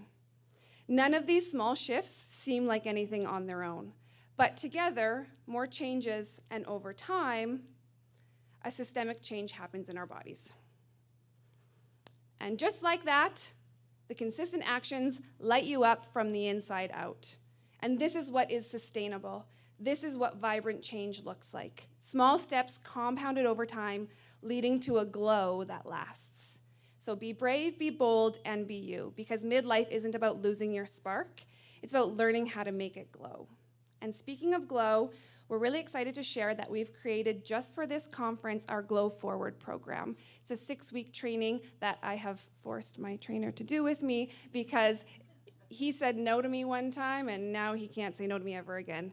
So if you want any more information about that, you can stop by our booth. But remember, it's progress, not perfection, and give yourself grace.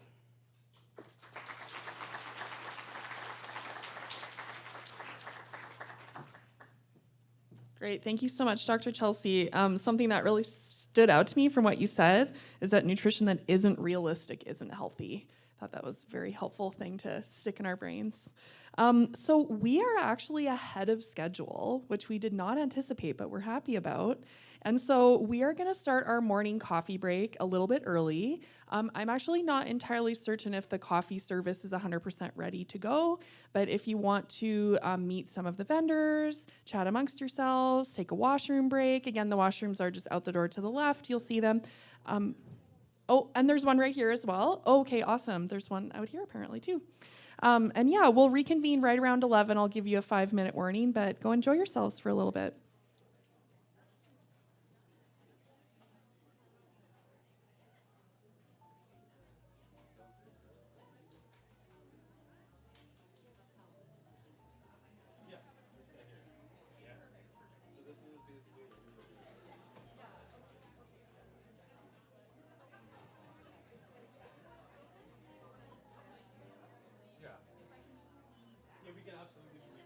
Yeah.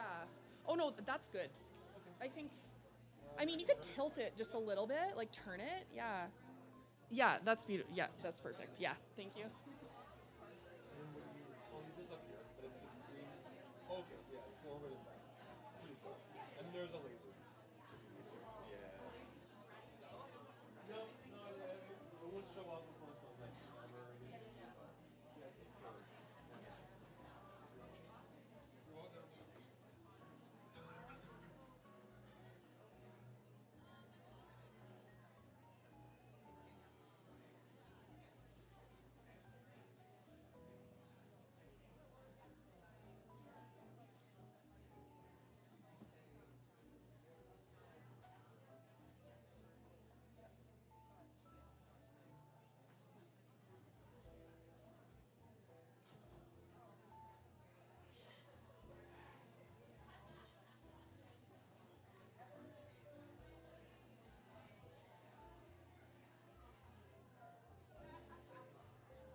All right, everybody, sorry to interrupt your conversations, but we will be getting started with our next speaker in about 5 minutes. So if you can wrap up what you're doing and head back to your seat when it works for you, that'd be great. Thanks.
Okay, everyone, we are going to go ahead and get started with our next talk.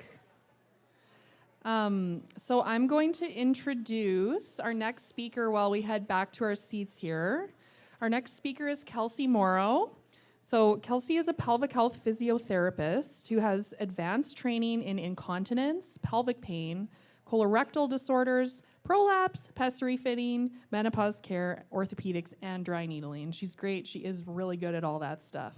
So she helps women through every stage of life and loves to focus on education and empowerment for her patients. So today, Kelsey is going to do a couple talks for us, but her first talk is going to be on bone health and osteoporosis prevention in menopause. So please welcome Kelsey.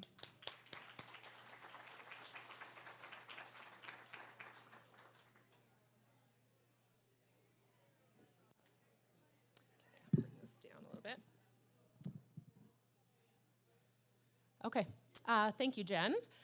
So I am here to talk about bone health in menopause and osteoporosis prevention.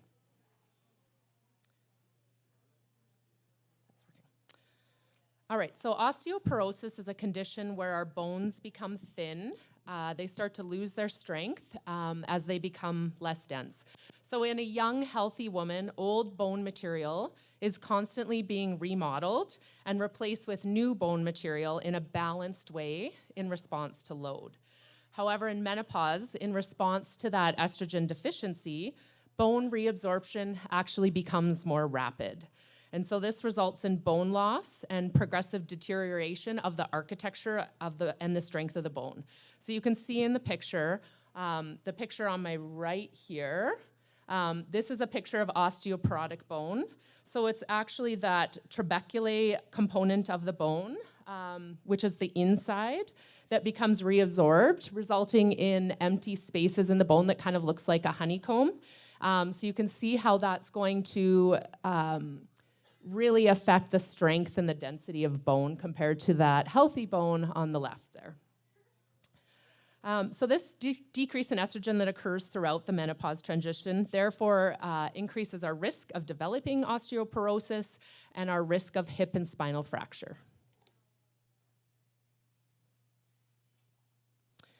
All right, so our rate of bone loss is highest at the time of menopause, with an average loss of about 2%, beginning 1 to 3 years before menopause and lasting 5 to 10 years. Across the menopause transition, women will experience an average loss of about 10 to 12% in the hip and the spine. And by the time a woman is 80 years old, she's lost approximately 30% of her bone density.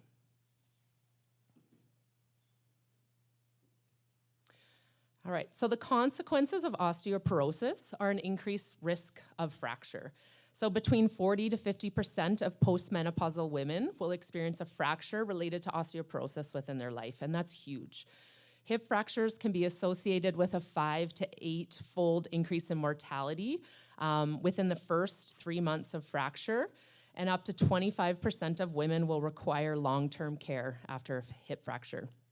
Vertebral fractures are associated with acute and chronic pain, can affect ambulation, independence, and pulmonary function. Other risk factors for fracture include smoking. So smoking actually increases the risk of fracture in a postmenopausal woman by about 30%. Excessive alcohol intake as well by about 68%. And falls. So most fractures reported occur from a fall from standing height or less. So that just really shows that it doesn't take a lot of force or trauma when we've lost bone density. Therefore, the risk for falls such as poor balance, muscle weakness, and arthritis are also risk factors for fractures as well. As well as maintaining bone density, estrogen also has a protective benefit for our connective tissue, so our muscles, our ligaments, and our tendons.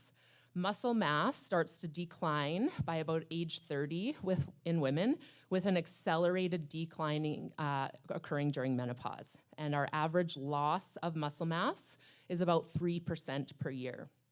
So because low estrogen is associated with that decrease in strength of our tendons and impacts their ability to heal, postmenopausal women are also more prone to develop these chronic tendinitis type conditions, frozen shoulder, plantar fasciitis, tennis elbow, hip bursitis, hip tendinitis.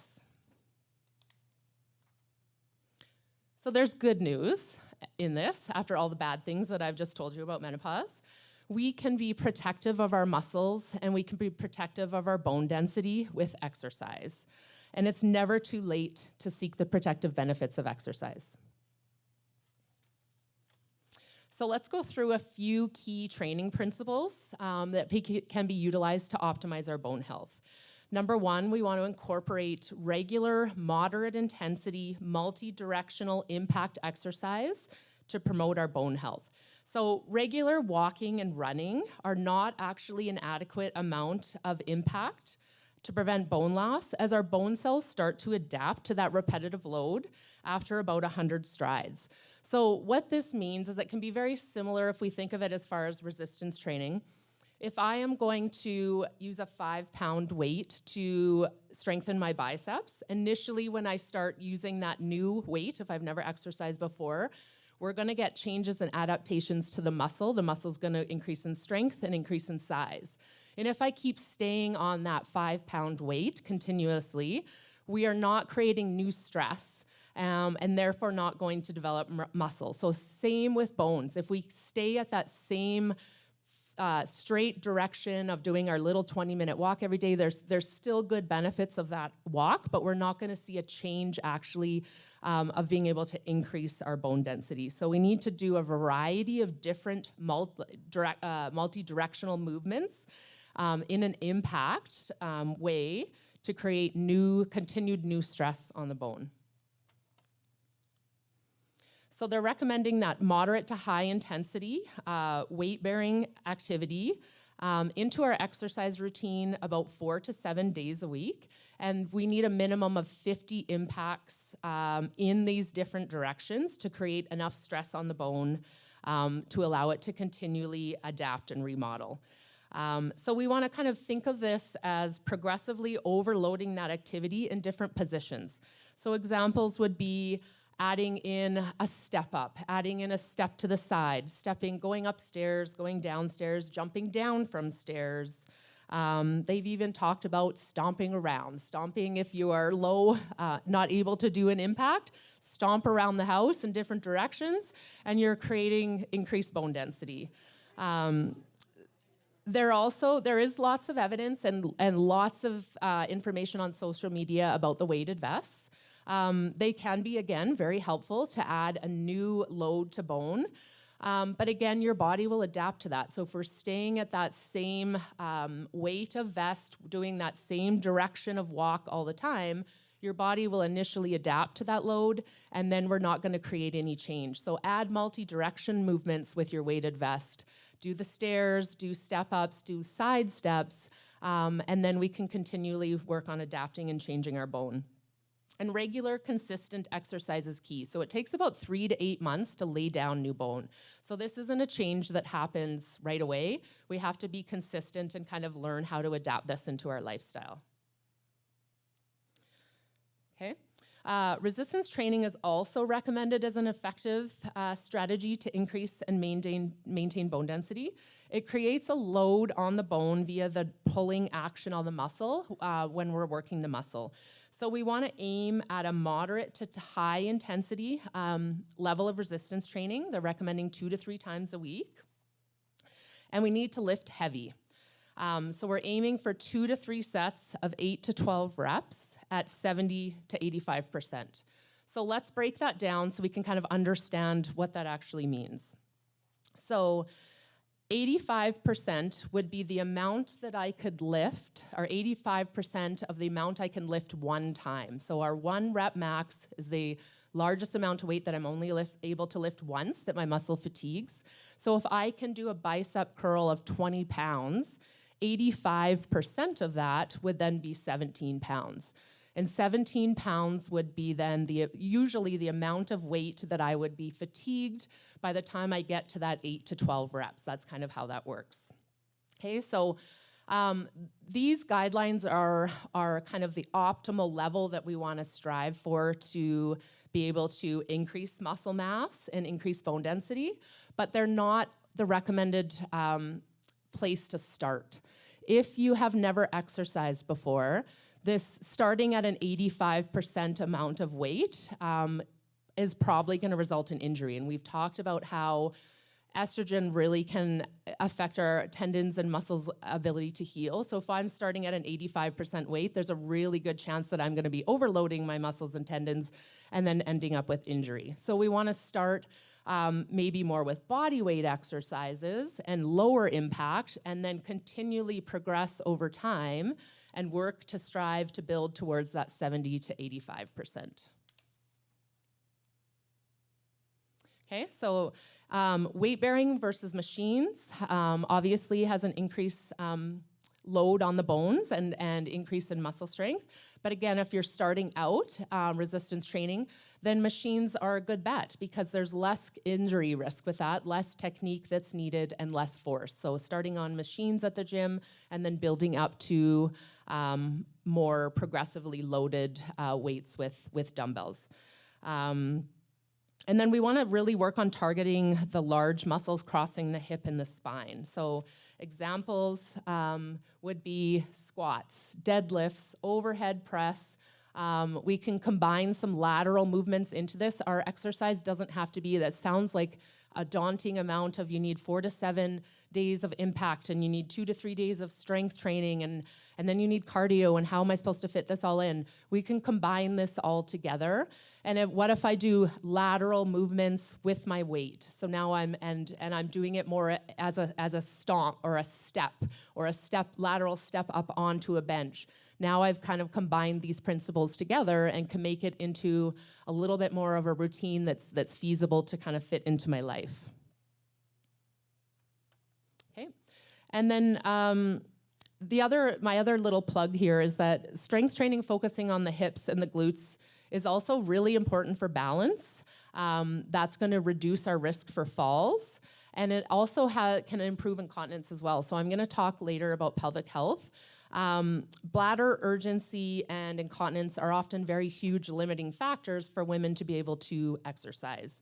And so working on our pelvic health as well is very important, because if I'm not exercising because I'm worried about leakage, we're having then detrimental effects to our bones and our muscles and our longevity overall. So we want to really work on collaborating good pelvic health as well as focusing on our resistance training and impact exercise.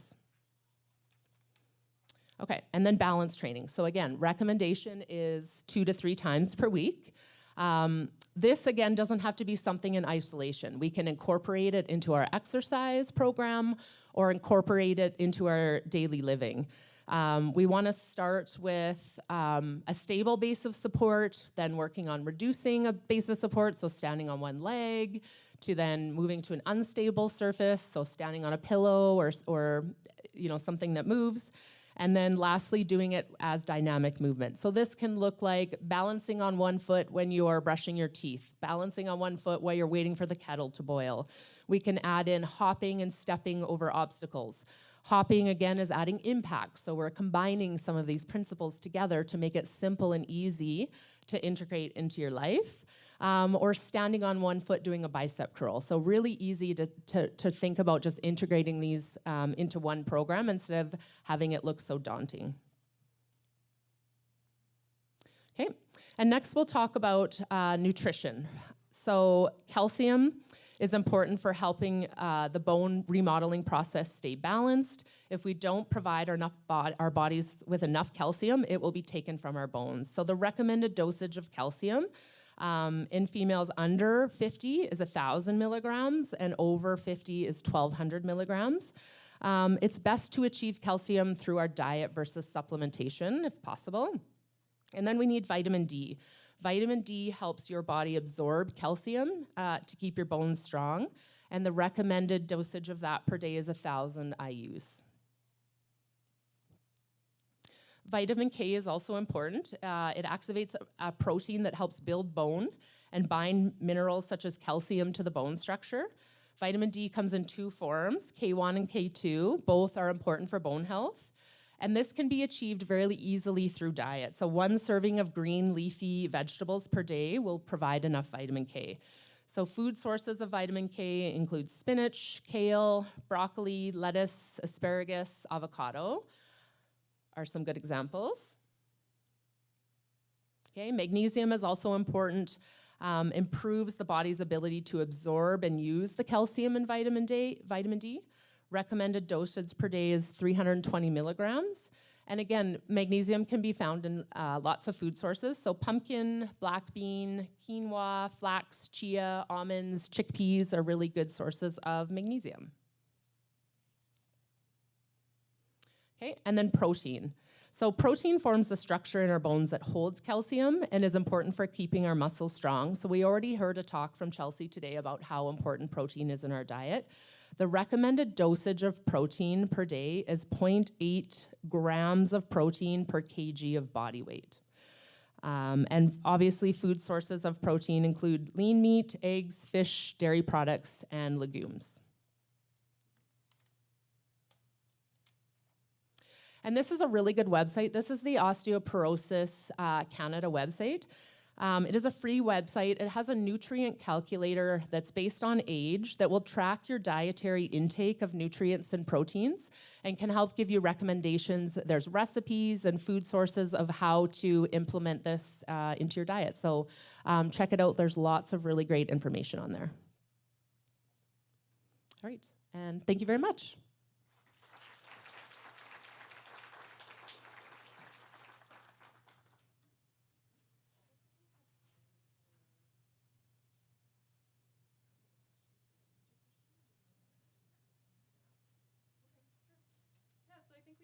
We probably have enough time for a couple of questions for Kelsey just before we bring our next speaker up.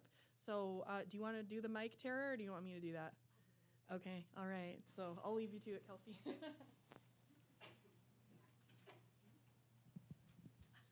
I'm coming.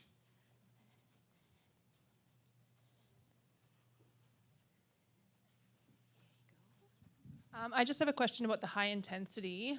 I've read differing opinions on high intensity for women, perimenopausal, which I am, that it can actually increase your cortisol levels and it wouldn't be recommended. So what are your thoughts on that? Yeah, I think you have to kind of look at that as an overall picture. If we're struggling with sleep and mood and cortisol and our body's feeling depleted, and we're not managing and we're not coping well, then high intensity exercise for you at that point is probably not helpful, right? We do need to work more on that, on more down training and nervous system regulation and that aspect. So it's really individual. If that is kind of where you're at that point, then high intensity maybe is not beneficial at that point. When we're talking about bone and muscle density, we want to be at that higher level, but everybody needs to have a starting point. So that may not be your starting point. We may need to start really more low intensity nervous system regulation and then potentially work on building that up when tolerated. Does that answer your question? Yeah.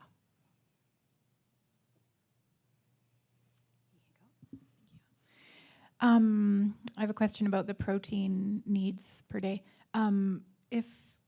If a person is overweight, does that affect their protein needs?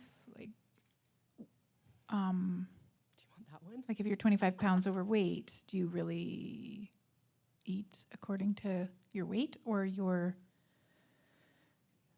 Thank you. I'm going to give this one to Jen here, the naturopath. Okay. So, generally speaking, yes, we would probably want to look at pounds per ideal body weight. I mean, there's a lot of gray area in how this question gets answered because we don't know what any one person's ideal body weight is necessarily, and that varies a lot. But I mean, even if you think about it, even if somebody did weigh 200 kilograms, they're getting less than 200 grams of protein for that ideal amount, right? So it's not, and 200 kilograms is like 450 pounds, right?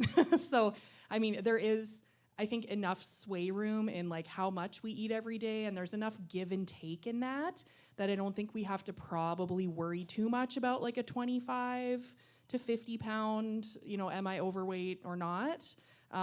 It's not going to make a huge difference in terms of like your daily protein intake goal. Does that kind of make sense? Like, so if you say, okay, let's just kind of hypothetically say somebody's ideal body weight was, I hate doing this in kilograms, but let's just say 100 kilograms, right, would be like 220 pounds. I know that's probably above a lot of people's ideal body weight. But so then you would be wanting, per that guideline, to get like 80 grams of protein a day. If you shift that body weight to 90 kilograms, the number there changes by like maybe 5 to 10 grams of protein a day. So I think if you're just using your current actual weight, that's probably giving you a number that is close enough to what the ideal amount of protein you should be taking in a day is. And it's not going to be too much or likely too little to do it that way. Does that kind of help? It's kind of a vague answer, but yeah. Did you? Sorry. Not really. Not as a macronutrient. No. I mean, like that question can get complicated if we're talking about like diets that are only or primarily protein, and like what sort of health outcomes those have versus balanced diets. But no, like you can't poison yourself with dietary protein. If that's kind of the question, yeah.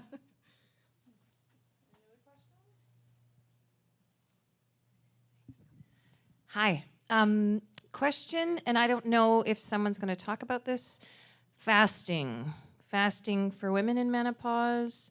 Fasting, is it bro science? Fasting, like we all listen to Mindy Pels, I think that's how you say her name, and she's lovely, and she has all the books and all the things, and I just thought maybe the big gun's coming out. Cool. You asked a big one. So that International Menopause Society white paper that was just published, they brought up intermittent fasting in that paper, which is a first, because intermittent fasting has always been questionable.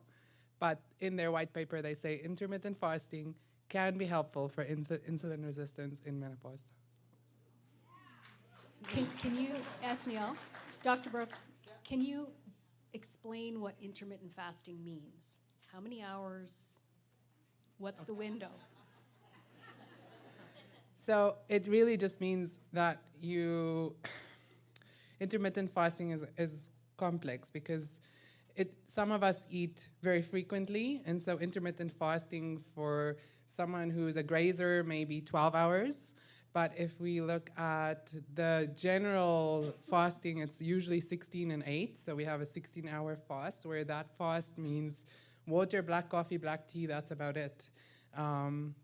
And then in your 8-hour window, you have to hit those protein goals that the ladies were talking about. I think that's the biggest challenge when it comes to intermittent fasting, but I think that's where, if we go into nutrition, we could do this all day. Like, if we do protein and intermittent fasting together, I always stress to patients in my clinic is you have to make sure that 8-hour window that you're hitting those protein goals and fiber goals in that window, and then you can't really go wrong. That's where we see success in menopause. Is I find my patients whose weight move usually between intermittent fasting and hitting protein and fiber goals.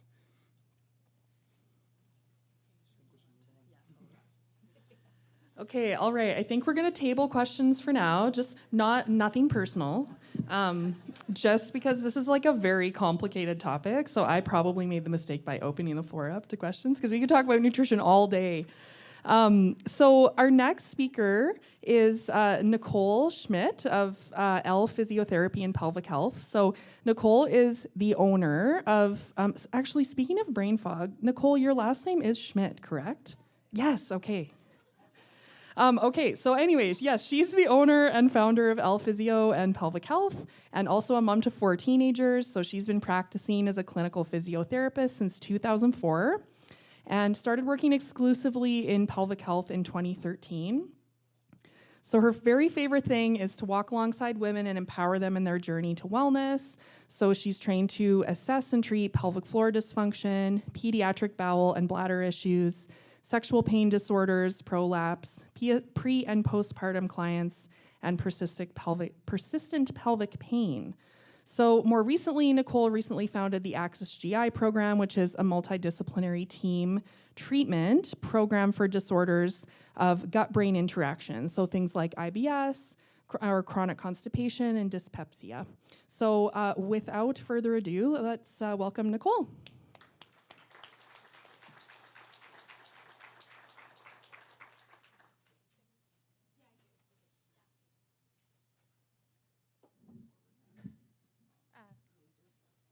Forward, back. Okay, awesome. Okay, I'll move this way down for me. That's good. I think it'll stay there. I love using a mic in front of lots of people. I don't. Okay, welcome. So somehow I ended up with the poop talk for today. So everyone's talking about, we'll do a mindfulness thing over here, and let's talk about hormones here, and I am going to talk about poop. And I'm super pumped about it. Okay, so my name is Nicole Schmidt, like was said. This is my family. I've been working in the area of pelvic health specifically since 2013, although I've been a physio since 2004. As Jen said, I have 4 teenagers. You can think of me, when you think of me, please just do this. They are, right there. So that's me. So this is our hope for today. I have a limited amount of time to talk about a very big topic. I'm going to hopefully skim the surface and just do a brief intro into the area of digestion or your GI function. GI stands for gastrointestinal function. I'm going to talk about some of the GI changes that do occur during the menopausal transition. And then I'm also going to talk about some really easy things that you can do beginning today to help keep this amazing system working really well. So just a quick little note up front before I really dive in. If you're wondering, yes, a pelvic health physiotherapist, the area of colorectal health, of digestion, does fall under our scope. The area of pelvic health is still, this is kind of still out there a little bit for some people. Some people don't even know what pelvic health therapy is. But typically when people think about the area of pelvic health, we think about bladder and vagina stuff, leaking and prolapse. That's probably about it, right? If you look at our pelvis, the other really important thing that is there is our rectum and our anus, right? So this is an area of the body that does fall under our scope of care. The status of your digestion, the status of your poop or your stool, I'll use those things interchangeably, really does impact your whole life. So sometimes, though, it does feel like it just hits a little different. It's one thing to talk about, oh, I peed a little bit when I went to my HIIT class. It's another thing for a lot of women to talk about, oh, I had fecal incontinence. Or, oh, when I go to the bathroom and I wipe and I wipe and I wipe and I have to wipe and I have to wipe and I have to wipe. What is like this? There's something else. There's just another level there. So part of my hope today is just to there's no shame in that. Pooping is something that every single person in this room does. And we're going to talk about it. We're going to make it a little bit cool. And we're going to see how we can make this better for everyone. So I'm going to get you to take 1 second. And I want you to turn to the person sitting beside you. And I want you to say, my poop is important, and so is yours.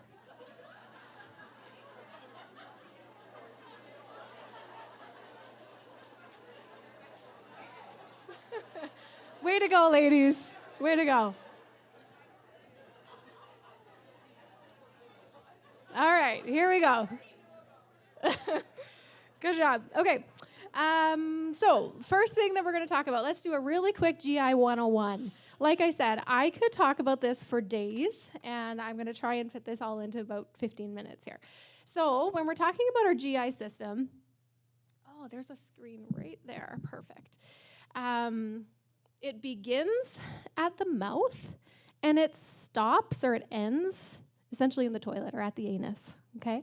When you eat something, so that muffin that you ate today, that sausage that you ate today, you put into your mouth, you chew, chew, chew, chew, chew.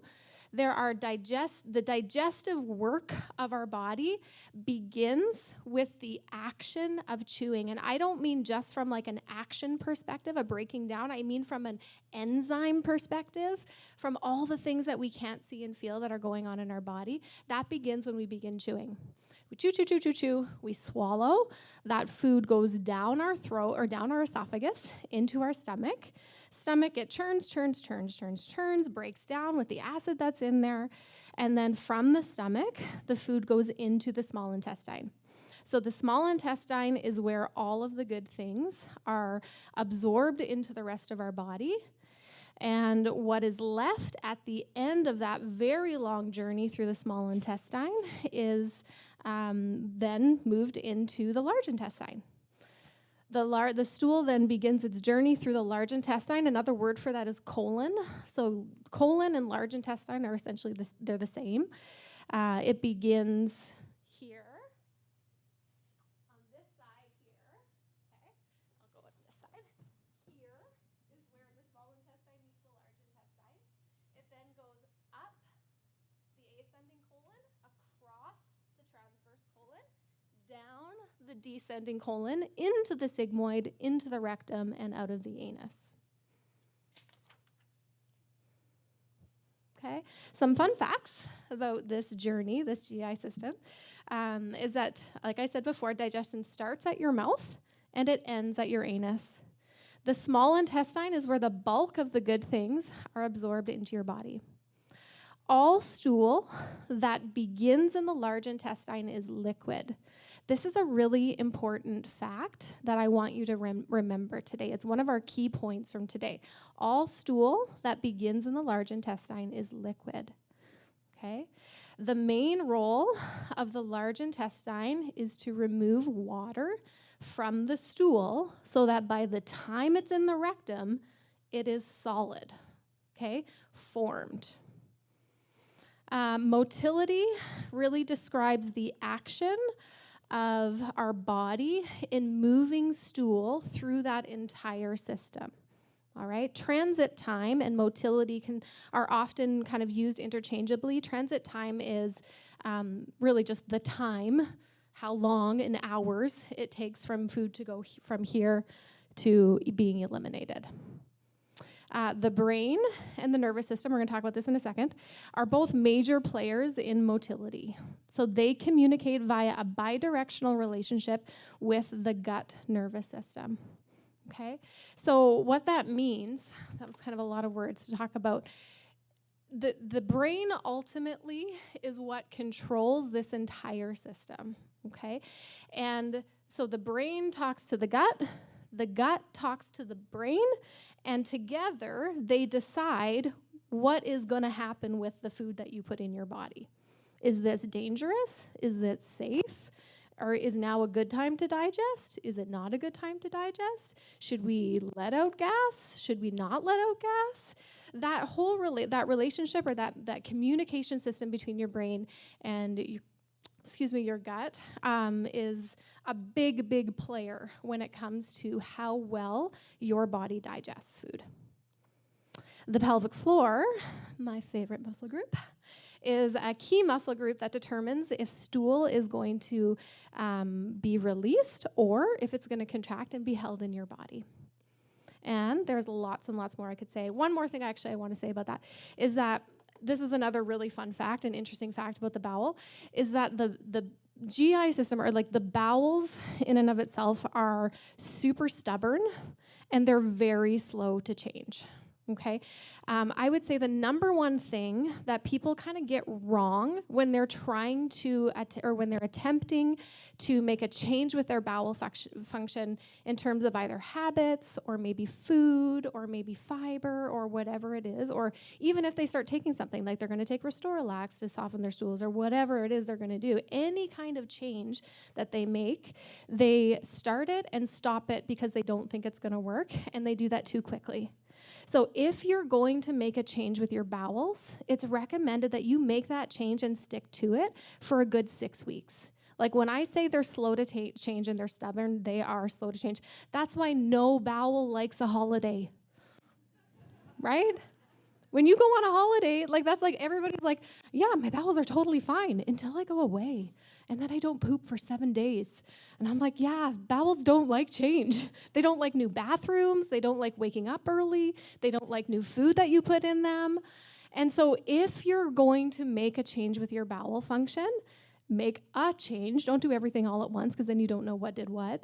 And then stick to it for 6 weeks. After 6 weeks and giving it an honest go, then you can determine, okay, yeah, this is going to work, or maybe no, it's not. Okay? Okay, let's talk about the menopausal transition and some of the things that happen during the system and why sometimes things feel off or they change during this transition. These stats that I'm pulling right now are from a brand new statement that just also came out. October was a busy month for the Menopause Society. But yeah, this is like October 2025 that this statement came out from the Menopause Society. 94% of women will experience GI symptoms during the menopause transition. That's everybody but about 5 of us in this room, right? Most commonly, the most common symptoms during this transition are bloating, constipation, and abdominal pain / discomfort. Some people might term that as like IBS-y type symptoms. 82% of the 94% of women reported that these were new symptoms during the menopause transition or the pre-existing symptoms got much worse. So why? Why is this happening? Why does this happen? The short answer is because of many things, these things specifically. Yeah, we're going to break this down real quick. A big one is the hormone changes. So we know about this. You guys have already heard about this today. But there are estrogen and progesterone receptors throughout the GI tract. Okay, progesterone does one thing. I'm not going to go into the specifics around this. I did have a slide with the specifics, but it was too wild and chaotic, so I just took it off. Know that it changes. Progesterone does one thing on the GI system. Estrogen does another thing. When we know for sure that those sex hormones impact sensitivity, so motility of the GI system, as well as the gut microbiome. So when those things change, our function changes. The other thing that impacts this is stress, right? So it just so happens, and Tara talked about this, and a lot of people have already talked about this, but it just so happens that during this menopausal season, and perimenopausal and menopausal season, is a time where we have aging parents, where we have kids that are growing up, where we have kids that are moving out. A lot of us, most of us, are probably working jobs. We're still doing the laundry. We're still ordering the groceries for click and collect. Like, we're doing all of the things, right? Like, it's a time. Not even to mention all the things that we're kind of dealing with internally. We know that between 70 and 90% of perimenopausal women report anxiety. Higher levels of anxiety equals higher brain and nervous system activity. Remember, what controls the gut ultimately? The brain and the nervous system, right? This often will this will look like just noisy messaging between our gut and our brain.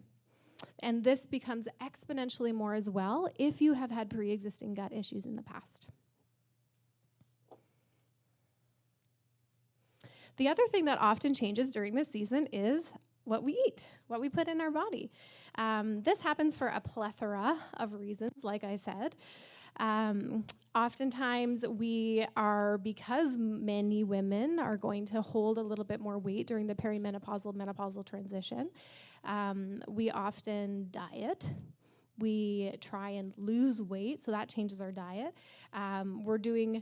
And we should try and get more protein, okay? That's a good thing, protein. So we're like really protein heavy. We're really trying to get all of our protein in, which is great. our friends are doing this over here, so we think we should probably try that, or this thing that we saw on Instagram, which is also very common. What often happens during this season, because our food intake is changing, it often pushes out fiber. Okay, so we just talked about that as well. Chelsea talked about that, but fiber is fabulous. That's a key point for today. All right. Sometimes the changing, it's not necessarily that we're not wanting to eat fiber, but our attempt to bring other things in often kind of pushes out the foods that would typically bring us fiber. So this is a lot of like carby stuff, right? So sometimes when we're trying to really limit our carbs and instead increase our protein, we're cutting out all of the foods that would normally have given us fiber. At the end of my slideshow, you're going to have a QR code, and part of that, it's going to be like GI resources, and there is a fiber chart within that, and you can talk, or it'll talk about the difference between soluble fiber, insoluble fiber, when you should do what. But ultimately, fiber is like the magical unicorn of poop fixers. If your stool is hard, then fiber will help keep water in to keep it soft. If your stool is loose, fiber will help to form and bulk the stool to give it form. Okay? It's a magical unicorn. Take your fiber. Okay. The other thing that often changes is our movement, right? So Kelsey did a great job of talking about movement. She's going to talk more about it. But when muscle mass changes, when our movement and our activity change, then our body changes. So movement, if you think about that idea of motility, and which is movement of stool through a tract, then how we move our body will help to facilitate that motility. If we are quite sedentary, if we are not doing regular activity, things just kind of sit, right? And that is going to impact our stool form. So remember, when we want, well, actually, I'm going to get to that. I'm not jumping to that quite yet. Okay, so now what? What does this mean for you? The first thing that I wrote is that poop really should be in your large intestine for the just right amount of time. I was thinking about that like Goldilocks story and the three little bears and the porridge being like too hot or too cold. The same thing is true for how long poop stays in our body. Okay, we don't want it too fast, so I want you guys to think through this a little bit. So if all stool that begins in your large intestine is liquid, if your stool is moving through your large intestine really quickly, what's going to hit the toilet?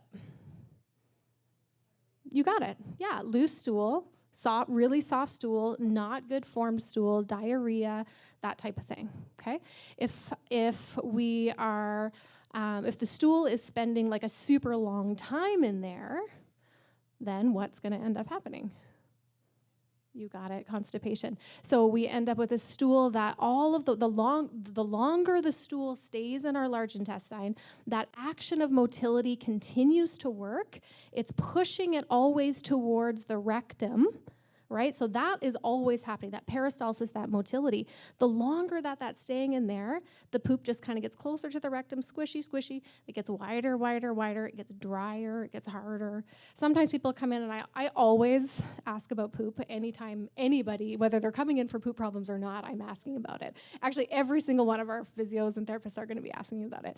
But sometimes they're like, well, I'm really concerned because when I go to the bathroom in the morning, the first part of my poop is formed and hard, but the last part of my poop is really soft. I'm like, great, this is such a great observation. Let me explain. So now you guys can also understand and explain this. The first part of the stool that hits the toilet has been hanging out in your large intestine for a lot longer than the end of the stool, right? So it makes sense.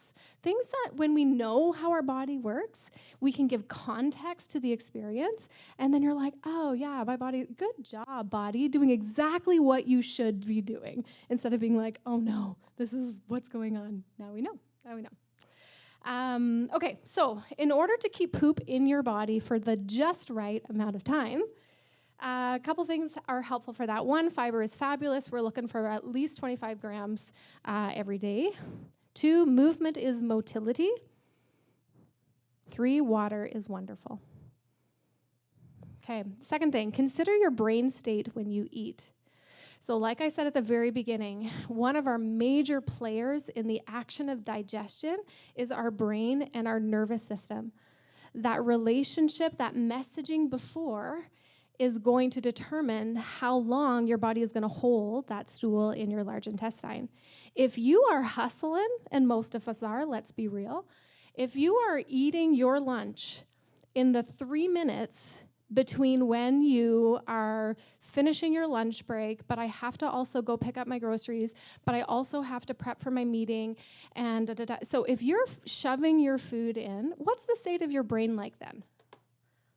You're like, we're going, we're hustling. We're probably more in that sympathetic state, which is our fight or flight, than in our parasympathetic state. The parasympathetic nervous system is rest and digest. That's right. So many women, like Tara said, are over-functioning. We're holding all of the balls right now in this season.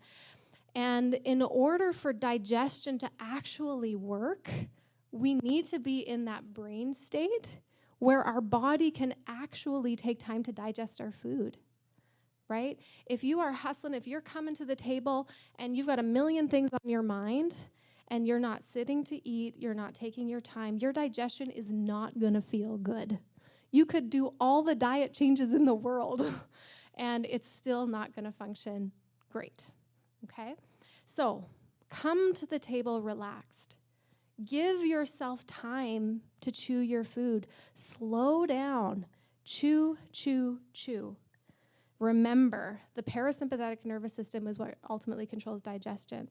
And manage stress. That's such a little sentence that is so hard, and Tara's going to talk about that. I'm not going to talk about that. But that has so much to do with how our body is going to digest food. The third thing is to visit your friendly neighborhood pelvic health therapist. There's a few of us out there, and this is a really important thing. Kelsey is going to talk about the other changes that happen in our pelvic floor, but even if it's just for digestive issues, this is worth tackling. There are multiple mechanical factors also that are at play within your digestion, not just your kind of outside stuff, but your pelvic floor also ultimately is what is going to decide whether you're going to have a bowel movement or not. Some of the muscles are not within our control, but a lot of them are within our control, and we can help you understand the difference and what to do. There are ways that our body wants to digest. There's windows that our body wants to have a poop, wants to have a bowel movement. I call this the poop window. That's a teaser. To know more, you have to come and see one of us. But it's like a really important thing when we're looking at establishing a regular bowel routine. If you have been struggling with constipation, IBS, something called dysenergic defecation. If it's you, you probably know what that is, dyspepsia. We have a new program also at our clinic called the Access GI program, which I've talked to you about, and we've got information out there. What we know about especially those conditions that they used to be called functional gut disorders or FGIDs, functional gastrointestinal disorders. They've been renamed, as many things are in the area of pelvic health, as disorders of the gut-brain interaction. And we have a multidisciplinary team at the clinic that includes a GI psychologist, which is a thing, a registered dietitian, and pelvic health physio that works specifically with those types of GI conditions. If you want more info, then come and talk to me about it. But yeah, your body and how your body is makes a really big difference in your digestion. I wanted to just pop this really quick self-screen up here. These are things that people sometimes think are like normal things. but they're maybe not. So if as you're kind of working through this little checklist, this little questionnaire, if you're like, geez Louise, like maybe my poops aren't as normal as I thought they were, or maybe this is actually a thing, then come talk to us about it. This QR code will also send you to a link that has kind of a summary, I guess, of what we've talked about today. My slides for today are also on this QR code if you wanted them. Yeah, so that's on there. And that's all. That's it.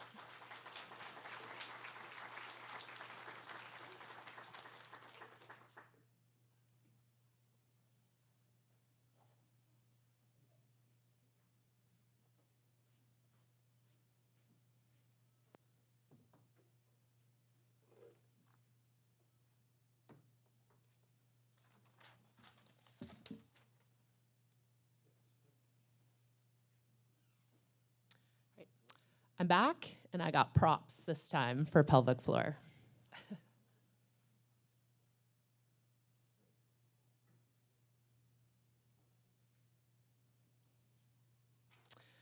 Okay, we ready? So now we get to talk about pelvic floor health in menopause. Okay, so what is the pelvic floor anyways? The pelvic floor is a group of muscles that span from the pubic bone at the front all the way to the back at the tailbone. And they have four main jobs. So number one is for support. They give support to our bladder, our bowel, and our uterus. They're important for continence, that they control the release of urine and feces. They're important for sexual function, as far as sexual sensation. And they're important for core stability. So they work with the deep abdominals and the diaphragm to support the spine and to control pressure within the abdomen. So pelvic floor disorders often become more common during perimenopause and postmenopause. And these disorders are not inevitable. They're not a result of just because you're old, because of menopause. They're not normal, and they're not something that we have to just live with. Over 60% of women will experience some form of incontinence or pelvic floor disorder. So why does this happen with aging? So we've talked about this a little bit. There's tissue changes that occur to the bladder and the vagina that are associated with that loss of estrogen. So as those estrogen levels decline, there's decreased support to the bladder and urethra that occurs, and an overall loss of muscle mass and strength. So we may be able to get by with those weak pelvic floor muscles initially, but when we throw those hormonal changes on top that occur during menopause, we often see these pelvic floor conditions become more bothersome. So the three most common conditions that we're going to talk about today are stress incontinence, urge incontinence, and pelvic organ prolapse. So stress incontinence is the involuntary loss of urine that occurs with an activity that increases abdominal pressure. So things like coughing, sneezing, laughing, exercise, there's a downward pressure onto the bladder, and then we're experiencing leakage with that. So with pelvic floor physio, we focus on decreasing that downward intra-abdominal pressure with managing and working on core strengthening, while improving our pelvic floor strength and coordination to create a balanced system between the two. Okay, so let's talk a little bit more about what does core actually mean and how our core functions and its role in stress incontinence. So our core can be thought of kind of as two components. The first one on the left here is our deep system. So you can picture that like a corset or a cylinder around the pelvis. There's four muscles. The top of that deep core, oops, go back here. The top of that deep core system is the diaphragm. The bottom is the pelvic floor muscles. Wrapping around from the back to the front is called your transverse abdominis. So our deep core muscle, our abdominal muscle, and along the back, we've got these little muscles along the spine called your multifidus. So those muscles all work together as a group to provide stability around the pelvis and to manage inter-abdominal pressure. And then on the outside of that, we've got our outer abdominal muscles. So we've got on this next picture here, we've got our rectus. These are our six-pack muscles here. And then on the sides, we have 2 layers of our oblique muscles. So those 2 systems need to work as a unit together. That deep core system comes on and gives stability and holds. And the outer muscles, their job is to provide power and movement to our spine. So when I flex or turn or I lift something heavy, that deep system comes on, and then the outer muscles are going to activate. And this creates a balanced system between the 2. So this is where I get to bring out my prop here, okay? I'm going to just turn this way. Okay, so this is our core, okay? You think of it like a balloon. We've got the diaphragm at the top, pelvic floor at the bottom. Wrapping around, we've got those transverse, those deep abdominal muscles, the little muscles along the back of the spine, and these are our outer muscles here. So with stress incontinence, if I am ending up over-activating my outer abdominal muscles, so I'm standing, pulling my tummy in, gripping my glutes, I'm over-activating those outer muscles. When I go to lift or move, I'm gripping and tightening my core really hard. You can see how that's going to create pressure downward onto the pelvic floor or onto the bladder, hence causing leakage. So we work on balancing those systems. We need to work on activating the pelvic floor from the bottom in combination with those deep pelvic floor muscles so that when I go to squeeze, my pressures are balanced and I'm not creating pressure downward onto the bladder.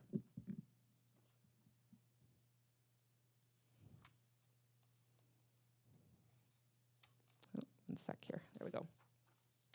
So stress incontinence and also urge incontinence, which we're gonna get into, are not always caused by a weak pelvic floor. And sometimes that means that we don't actually wanna do Kegels to make things better.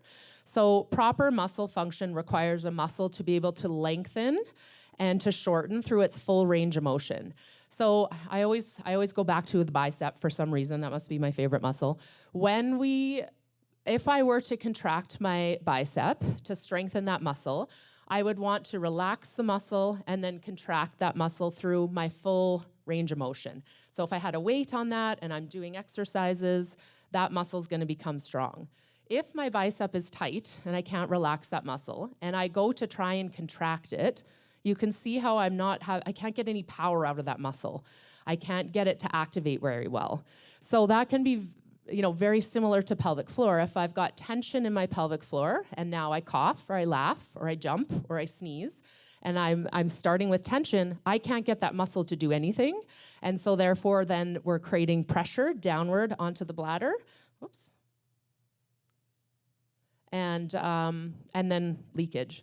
So sometimes we actually want to work on relaxing or releasing our pelvic floor muscles. If I can work on just releasing that muscle, now I've put it at a good resting start point to be able to contract when I need it. And it's not actually weak, it was just tight that was causing it to be weak. So we need to look at that relationship between the length and the tension of the muscle. And so why would it be tight? Everybody always thinks, well, leakage means weakness in pelvic floor. Everybody needs to do Kegels. Tightness in the pelvic floor can be caused by core dysfunction. So if we're an abdominal gripper, I'm a butt gripper. When I stand, I'm holding everything tight and in because that's how we're supposed to stand with our posture. If I've got weakness or tightness in my hips, those are all contributing factors to maybe why pelvic floor would be tight. So here's a list of symptoms that can be associated with pelvic floor tension or may indicate that you have tension. Painful intercourse, tailbone pain, deep hip, groin, abdominal, or persistent low back pain. If you're struggling with constipation, hemorrhoids, fissures, straining to have a bowel movement or feeling like you can't get everything to come out when you're having a bowel movement. Feeling the need to push when you urinate or you're feeling like that incomplete emptying of your bladder, bladder urgency, bladder frequency, pain with vaginal exams or inserting a tampon are all kind of common signs that maybe your issue is tension versus weakness. Okay, so how do we actually do a pelvic floor contraction now? That's the key question here. So when we do a contraction, we want to focus on activating our pelvic floor with our diaphragm because of that relationship with our deep core. This allows us to manage our intra-abdominal pressure, to have full function and range of motion of the pelvic floor. So at rest, the diaphragm and the pelvic floor, they actually move together like a piston.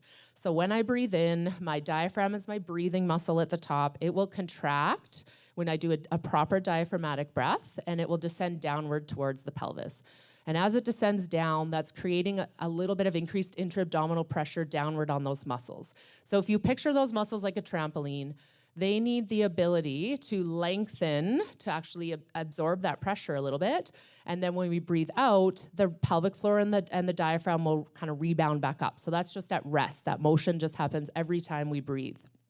So when we do a pelvic floor contraction, our goal is not to just squeeze and hold as long as you can and as hard as you can and walk around like that. We need to teach the muscle how to be mobile and how to move.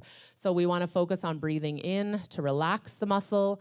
And then as we breathe out, we want to focus on kind of zipping up a zipper and pulling up and in towards the front to focus on getting that bladder and urethral support.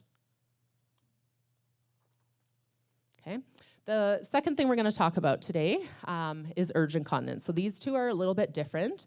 Urge incontinence is when we get that sudden urge to urinate, and you're the person who's running down the hall, pants are down at your ankles on the way to the toilet. We're barely making it there, or having leakage on the way, and that person who knows where every single bathroom is in every place that you ever go. So there's two factors that are associated with urgency. We have kind of the relationship with the nervous system and the relationship with our pelvic floor muscles. So as our bladder fills, there's stretch receptors in the wall of the bladder that are activated when the bladder stretches out, when it's filled with fluid. Those stretch receptors are activated, and that sends a signal up to our brain, and our brain will register that sensation, that feeling of pressure. And if we were to hold that, that pressure is going to kind of build and build as a reminder that you need to go to the bathroom soon. Then when we go to the bathroom, your brain will send a signal back down to your bladder to tell it that it's time to contract. So with overactive bladder or bladder urgency, what's happening is that signal between your brain and your bladder is a little bit sensitive, and your brain's telling your bladder to contract before we're ready for that to happen. Okay. Then we bring in the pelvic floor piece. So when we go to the bathroom, the brain's telling the bladder to contract and to squeeze, and the pelvic floor muscles will reflexively relax, and that allows the release of urine. If I were to contract my pelvic floor muscles midstream and stop the flow of urine, the muscles are creating closure around the urethra just to stop that release, but we're also causing because of that relationship between the two, we're causing a relaxation of the bladder. So we can use this to our advantage, the effect that the pelvic floor muscles have on the bladder, to control that urgency and give you time to get to the bathroom. And this is why, with that relationship, that we never want to be doing our Kegels on the toilet, ever. If we're doing Kegels or pelvic floor contractions as an exercise, if we're stopping and starting our urine on the toilet all the time, just to work our muscles, you're actually going to affect the bladder's ability to empty. Okay, so what to do if you experience urgency? Number one thing, stop, stay calm, take a few deep breaths. So when we go into that panic mode of having to rush, as soon as you feel that first sense of urge and having to rush to make it to the bathroom, you're increasing that sympathetic nervous system activation, that flight or fight response. And so if we're panicking and running to the bathroom, then your brain is telling your bladder to let go, and we're not going to be able to have any control of that. So the first thing you want to do is just stop, be calm, take a couple breaths. You can sit down, roll up a towel to sit on can be helpful, or lean up against the wall, calm the nervous system down. Second thing, do some pelvic floor contractions. So we just learned about when I contract my pelvic floor, I can cause a relaxation of the bladder, and that can decrease relax the bladder to decrease that sense of urge, and then add distraction in. So when we talk about going pee, or we're worried about going pee, we often feel like we need to go pee, and that's because of that connection with our brain. So if we do something distracting, I often tell people, I want you to count backwards, make a grocery list in your head, check your email, you're doing your pelvic floor contractions, we can kind of distract the brain, think about something else that can calm that urge down. That distraction peaks, often that relationship with the brain is very common, and there's often triggers that people have. One very common trigger that we hear is, I'm fine till I get home, and then as soon as I put the key in the door, I'm bolting to the bathroom, and I can barely make it when I was fine before. So that really kind of demonstrates that relationship between our brain and our bladder, because your bladder capacity hasn't changed in that time, but all of a sudden we're panicking and we're running to make it to the bathroom, or running water triggers that. So working on calming the nervous system, doing some proper pelvic floor contractions, doing something distracting. Once you feel that urge subsides, then you want to calmly and slowly walk yourself to the bathroom, and you got to be really thinking positive in your head. I'm fine. I can make it. As soon as we panic and run, that's where we get into trouble and we'll lose control again. And we want to also stop that just in case peeing too. All of us do it. Nobody is going to be able to deny that. We all just in case pee, right? When we just in case pee, and I better go pee before I leave, and then we get to my next destination, I better go pee here just in case. We're retraining our bladder to not be able to fill into empty, and kind of sensitizing the bladder to only go at small volumes. So when women say, "Oh, I have a small bladder," you've trained it to do that. You haven't actually, and you can untrain that we need to work on learning how to hold our bladder, increase that capacity, and get control of that. Okay. So certain, messing this up here. There we go. Certain foods and drinks can also be irritants to the bladder and can make our urgency, frequency, and leakage worse. So just kind of taking a look at that. Obviously, coffee and caffeine can affect the bladder. Anything acidic can be irritant to the bladder. So even decaf coffee is acidic and can make urgency worse. Alcohol, pop or carbonated beverages can be irritants, so even your bubbly drinks can affect the bladder. Citrus fruits and spicy foods. So that doesn't mean that we have to completely eliminate these all out, but just kind of evaluate in your day. If you're drinking 4 cups of coffee in the day, then you're having your bubbly, and then you're having a glass of wine in the evening, and you're struggling with urgency and having to travel, that maybe we want to take that into consideration and just kind of watch, make sure we're drinking our water, but not overdoing it on those bladder irritants. Constipation, like we just learned, also is a huge driver. If we are constipated and we've got stool sitting in that rectum, that is going to push up against the bladder and can make our urgency symptoms worse. So bowel health, also very important when we're talking about bladder health. And that's why we always talk about your poops and what your bowels are doing, because that can impact our bladder function. And lastly, take your time in the bathroom. So many women, unlike our husbands, are rushing in the bathroom, rushing out, going on to the next task, and our husbands can sit in there for an hour and not even think anything of it. Take your time in the bathroom, sit down, relax your pelvic floor, empty your bladder. If you feel like you're not emptying your bladder, it can help to stand up or lean back, sit down on the toilet, relax, make sure you're completely empty before you leave the bathroom. That's going to help your urgency and your leakage. But also making sure we're just taking the time to empty our bladder and not rushing in and out. I keep going the wrong way. Okay, and lastly, prolapse. So, and this is another common pelvic floor disorder associated with menopause. So there's 3 different kinds of prolapse. I'm gonna see if my pointer here will work. So first one here is a bladder prolapse, or what's called a cystocele. So that occurs when the supportive tissue around the bladder and the vaginal wall are weakened and stretched, causing the bladder to descend down into the vaginal canal. Then we have what we can have as a rectocele, which is down in the bottom here. Same thing, that connective tissue that supports the rectum has been stretched, causing the rectum to bulge into the vagina. And lastly, we can have a uterine prolapse, which is where the uterine ligaments that support the uterus have been stretched or laxed, causing the uterus to descend down. Or we can have a combination of all of the above. If the uterus does descend down, that's often going to pull a little bit of the bladder and the rectum with it. So prolapses can range from being very mild to really potentially not having any symptoms of it, to being more significant where we're now we know that there's something going on with that. And they're very common. Over 50% of women will experience a prolapse sometime within their life.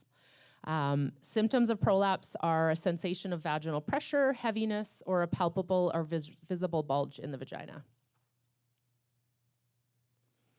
So risk factors for prolapse. Number one is your obstetrical history. So history of vaginal delivery, if there's significant pelvic floor tearing, use of instrumentation such as vacuum or forceps, and the length of your pushing stage. A long pushing stage can also increase your risk of developing prolapse. Smoking, obesity, chronic coughing, constipation all create a lot of stress down onto those connective tissues, so all can increase the risk. Hysterectomy can also increase the risk of prolapse. And age due to those hormonal changes on the tissue.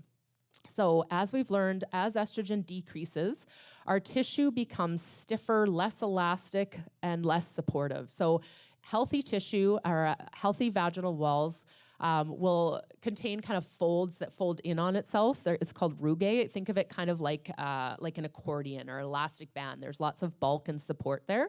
And as that estrogen levels decline, the tissue starts to become thinner, stiffer, and smoother, and things can descend down.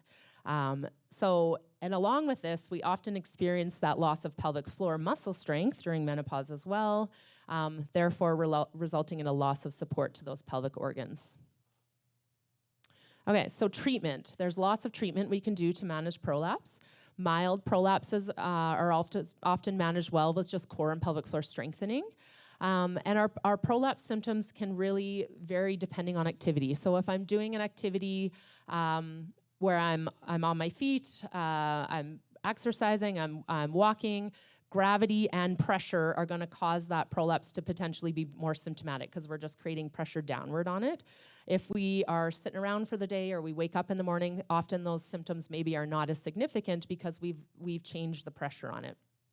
So with exercise, we're working on getting good support with the core and the pelvic floor muscles. If I go back to my little balloon here, if I get good pelvic floor and deep core support to hold, now when I put that pressure down through the top with my activity, my pressures are balanced and I'm not going to create descent or discomfort with that prolapse. So initially, this is why maybe some things like sit-ups or impact exercises may start to feel a bit heavy or uncomfortable. Those may not be great initial exercises to be doing with a prolapse, but just because you have a prolapse doesn't mean that you can't be exercising and return to sport or activity. It just means that we may need to modify activity a little bit, work on getting strength, core and pelvic floor strength back to get you back to the activity or the sport that you enjoy.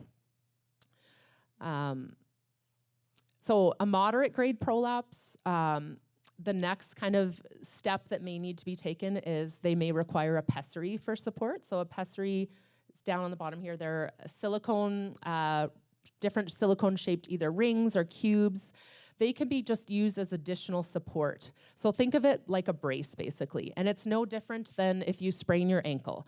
So if I sprain my ankle and I've stretched the ligaments out, I need to work on strengthening and activating and rehabbing those muscles. But sometimes I need to wear an ankle brace when I want to go work out or play a sport. A pessary is the same thing. A pessary is a brace that's just inserted up into the vagina to hold things up and give it support so we can go back and return to the activities that we enjoy. And pessaries are very, very commonly used. Some women, depending on the degree of prolapse you have, will require them that they need them kind of for most of the day because they're symptomatic just with daily activity. And some women, or many women, will just need them for exercise. So if you've worked on your strengthening and you're still having a little bit of heaviness with going back and doing your workout or going for a run, then we can use this as an additional brace or support to help you get back, be active, and be able to do the things you enjoy. So again, pelvic health shouldn't be a limiting factor for returning to exercise because of all the good benefits of exercise that we've already talked about today. And lastly, the last kind of treatment option for prolapse is surgery. Successive prolapse surgery is a little bit variable with a reoccurrence rate of up to about 30% sometimes. So if you are considering a prolapse repair, just know that it's important to go into that surgery with a good foundation of core and pelvic floor strength to reduce your risk of reoccurrence with that. Because if we go into that surgery and we have our repair done and we come out and we're told to return to activity and we start lifting and exercising and we're constipated and we put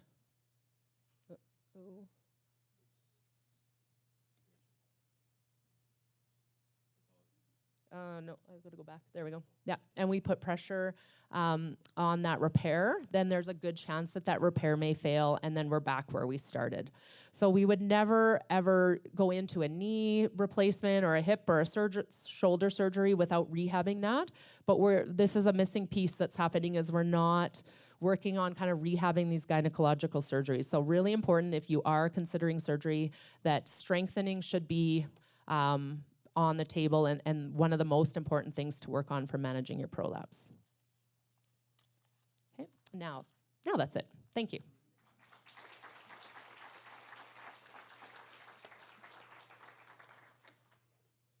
Take all your stuff with you. All right, well, we are going to go ahead and break for lunch. So we do have about just around an hour, so we will reconvene here at 1:15. And yeah, feel free to go and help yourselves, visit the vendors, mix and mingle, and we'll see you in just under an hour.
All right, everybody, we are going to get started in 2 minutes. So I can't flash the lights, but this is my flashing of the lights. 2 minutes till we get started.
Ladies, are we ready to get started here? We don't want to run behind this afternoon.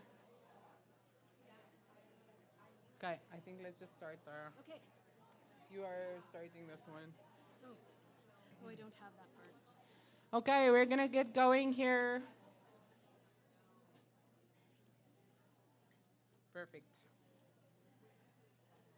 And it's up. I've got I'm going to use my phone for clicking. If you leave my phone, then you can just next to it shows the things. Sure. I'll leave it there too. Sure. How did yours come green? What's green? I haven't looked on that You were screen pink. the entire day. All right, welcome back. I hope everybody had a really good break, got your protein goals in, a little bit of fiber, a little bit of greens. So we're going to launch into this afternoon's topic, reclaiming desire. That got everybody's attention. Yes, we're here for it. We wanted to begin together because sexual well-being in midlife is never just one thing. There's the body, the hormones, the tissue, the symptoms, which Dr. Brooks will walk through. And then there's the meaning, how those changes ripple through identity, relationships, and confidence. And that's where I come in. We've both seen how powerful it is when medicine and mental health sit at the same table. So today, think of this as a bridge conversation. First, the medical foundations, comfort, hormones, physiology. Then we'll move into the lived experience, desire, connection, and reclaiming self. Our goal is to normalize these changes, to offer evidence and empathy in equal measure, and to remind you that sexual well-being is not a luxury, it's a part of a whole person health.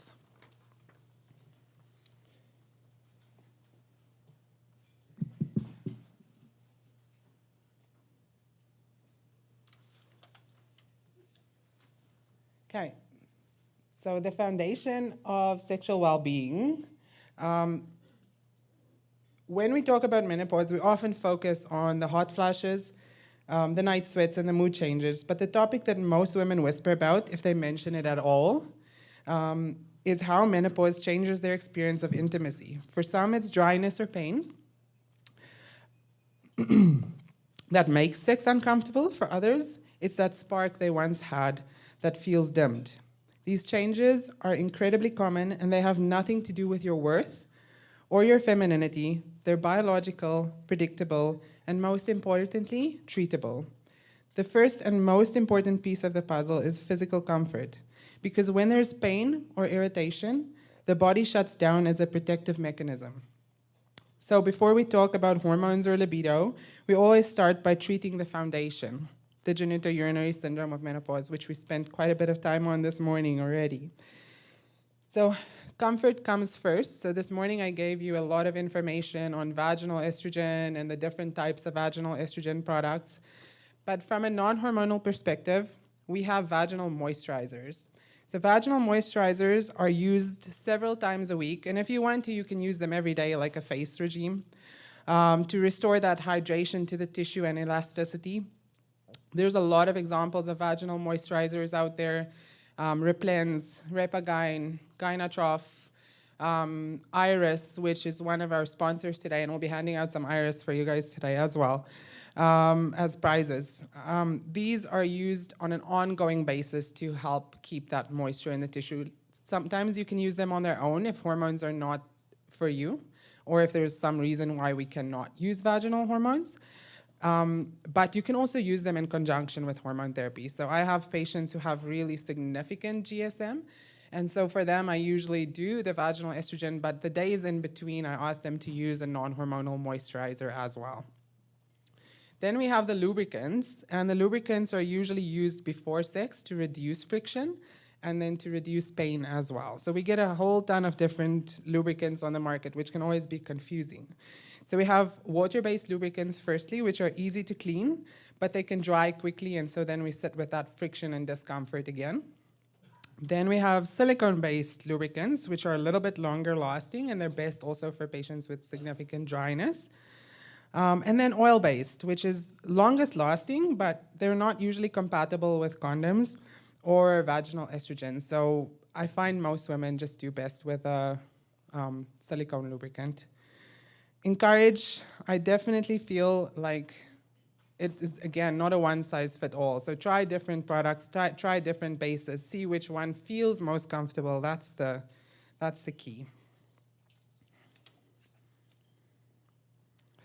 So when we look at the female, when we talk about sexual function, it helps to think of it as a spectrum rather than a single process. We have desire, arousal, orgasm, and then comfort are all connected. They influence and reinforce each other. When one area is disrupted, it can affect the rest. For example, if a woman experiences pain with intercourse, that discomfort can lead to anticipatory anxiety, which suppresses arousal, and over time, it erodes desire. Likewise, hormonal changes that affect vaginal lubrication or blood flow can reduce physical arousal, and emotional desire remains. It's also important to understand that these experiences vary between women, and that even within the same woman at different times in her life. There's no normal level of desire or arousal. What matters is whether the changes causes distress, affect intimacy, or self-confidence. This framework reminds us that sexual health isn't just about libido. It's about the integration of body, mind, and relationship. And when we address even one part, for instance, pain or dryness, we often see positive ripple effects across the spectrum.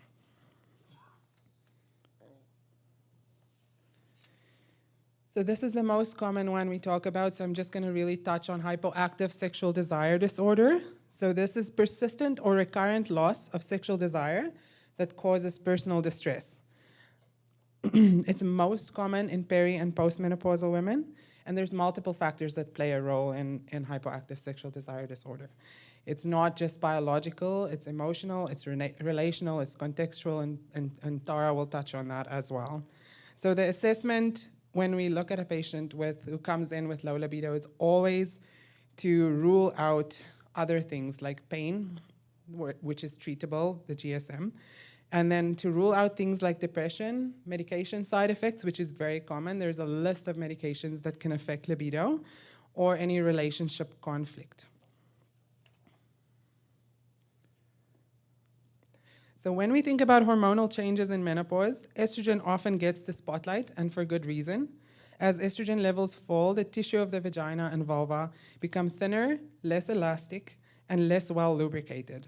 Blood flow decreases and the vaginal microbiome shifts, often leading to dryness, burning, and recurrent infections. All of these changes fall under the umbrella of the genitourinary syndrome of menopause, or GSM, and directly impact comfort and sexual confidence. But estrogen is only a part of the picture. Androgens, mainly testosterone and DHEA, also play a crucial role in female sexual health. Women produce these hormones from the ovaries and adrenal glands, and although levels are much lower than in men, they are biologically active and essential for normal sexual function. Circulating testosterone and DHEA levels gradually decline beginning in our 30s and continue to fall through menopause. Unlike estrogen, which drops abruptly at the final menstrual period, this androgen decline is slow and it's progressive. Research using neuroimaging and validated questionnaires show that physiological testosterone levels support sexual desire and motivation through effects on the central reward pathways. Genital arousal and sensitivity by enhancing pelvic blood flow and receptor activity, and orgasmic function through improved tissue responsiveness. Sometimes you'll hear women have more testosterone than estrogen. That's not technically correct. They're measured in completely different units and have different potencies. What's accurate is that testosterone remains present at measurable levels throughout life, whereas estradiol declines sharply after menopause. This ongoing androgen activity explains why restoring and optimizing testosterone within the physiological female range can improve desire in select women. So both hormones matter. Estrogen maintains tissue health and comfort. Testosterone supports sexual motivation, arousal, and overall vitality. When both decline, one abruptly and one gradually, women can experience the dual hit of discomfort and disinterest. Recognizing this helps us not treat just the symptoms, but the physiology driving them. So once we have addressed that comfort and other contributing factors, the next question many women ask is there anything that can help restore my desire? This is where testosterone therapy comes in. It's one of the most researched hormonal interventions in women's sexual health. The global consensus position statement published in the Journal of Clinical Endocrinology and Metabolism in 2019 by Professor Susan Davis and colleagues brought together 11 leading international societies. It's clearly stated that the only evidence-based indication for systemic testosterone therapy in women is hypoactive sexual desire disorder in postmenopausal women. That means we do not prescribe testosterone for fatigue, mood, or general wellness. Its role is specifically to restore sexual motivation and satisfaction when distressing low desire that persists after causes like pain, mood disorders, and medication effects have been addressed. The evidence base is robust. There's over 30 randomized controlled trials and multiple meta-analyses that show moderate to large improvements in sexual desire, arousal, and orgasmic function, and sexual satisfaction compared to placebos. Women receiving testosterone report on average 1 additional satisfying sexual event per month, which is a meaningful change in clinical terms. Therapy works primarily through its effects on brain regions involved in reward and motivation.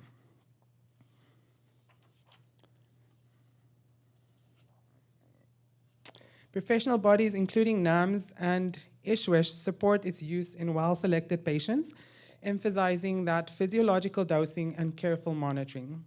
Importantly, when administered at female physiological levels, testosterone has not been associated with adverse effects on the breast, the endometrium or the inside lining of the uterus, or the cardiovascular system in short or medium-term studies.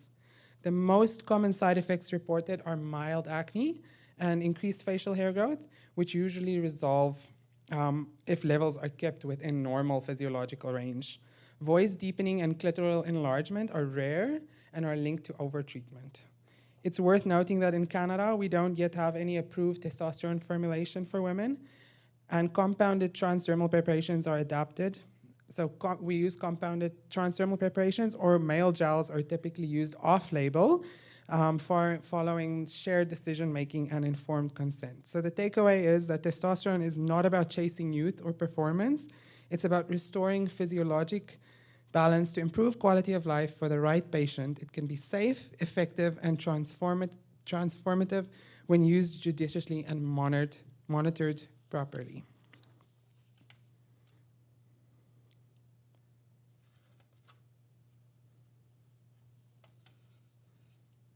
Okay, so before initiating therapy, it's important to obtain a baseline baseline testosterone level, not to diagnose HSDD, but to ensure that there's no underlying excess androgens and to provide a reference point for us.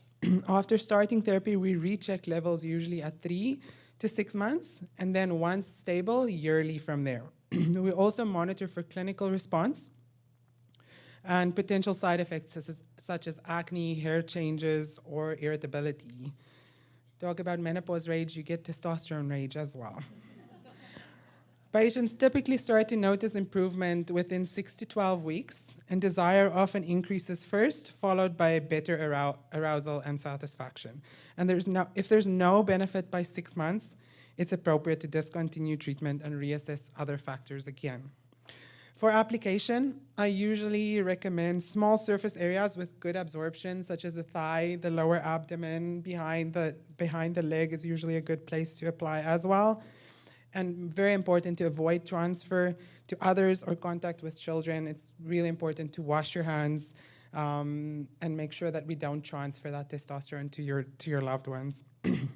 While compounded testosterone is widely used in Canada, clinicians should work with reputable pharmacies that adhere to quality standards and aim for dose consistency.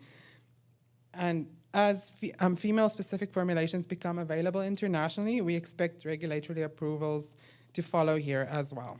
In summary, testosterone therapy is best approached like any evidence-based medical treatment: appropriate indication, correct dosing, patient education, regular monitoring, and that's what ensures both safety and meaningful benefit. Again, when we look at safety, short to midterm studies showed no adverse effect on breast, endometrial tissue, or cardiovascular health at physiological doses. And again, the most common side effects are the acne, increased hair growth. The voice changes and the clitoral enlargement I've never seen in any of my patients before. I think it's when you're using supraphysiological doses. So we have to avoid that, and that's why we do have to check those levels periodically.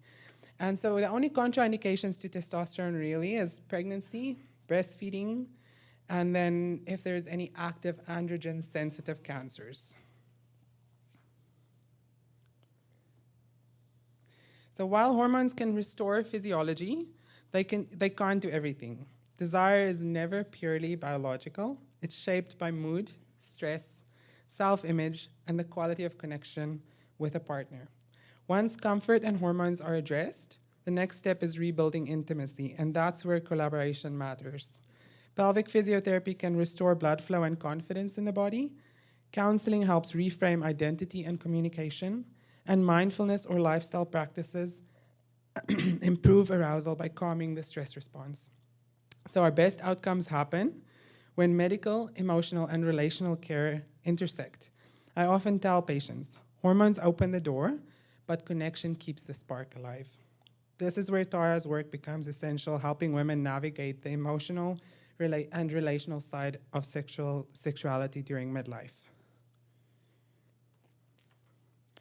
As I close, I want to leave you with one simple reminder. Sexual health isn't a luxury, it's a vital part of midlife well-being. When we treat pain and desire, we're not chasing youth, we're restoring comfort, confidence, and connection. There's no age where pleasure stops mattering, and there's no reason why women should live in silence about something so fundamental to quality of life. Every aspect of what we've discussed today, GSM, desire, hormones, is medical, yes, but it's also deeply human. These changes can affect how we see ourselves, how we connect with our partners, and how we inhabit our own bodies. And that's the perfect bridge to the next part of the conversation, the emotional, relational, and psychological layers of sexual health. Tara will take us into that space, how we reconnect with ourselves, rebuild intimacy, and rediscover desire beyond the biology.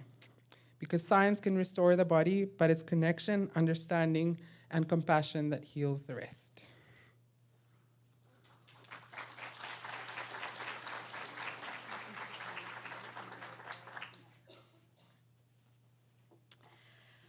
Okay, hi everybody.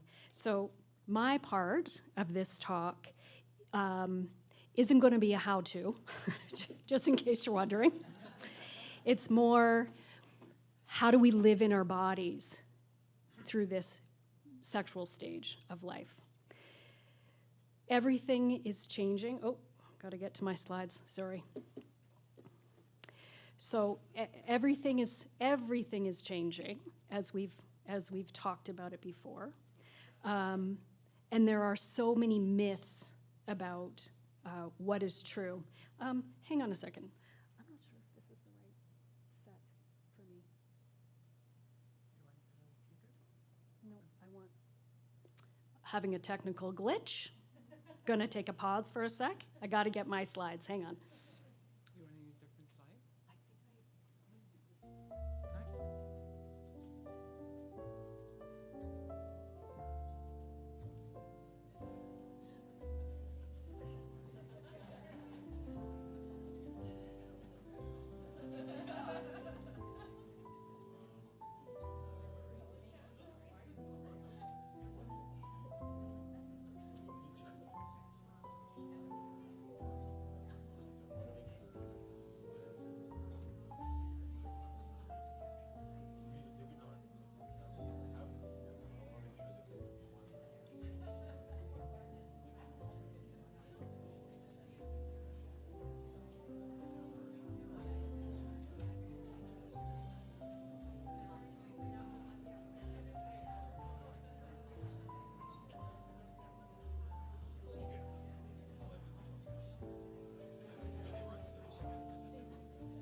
Okay, I think we got her.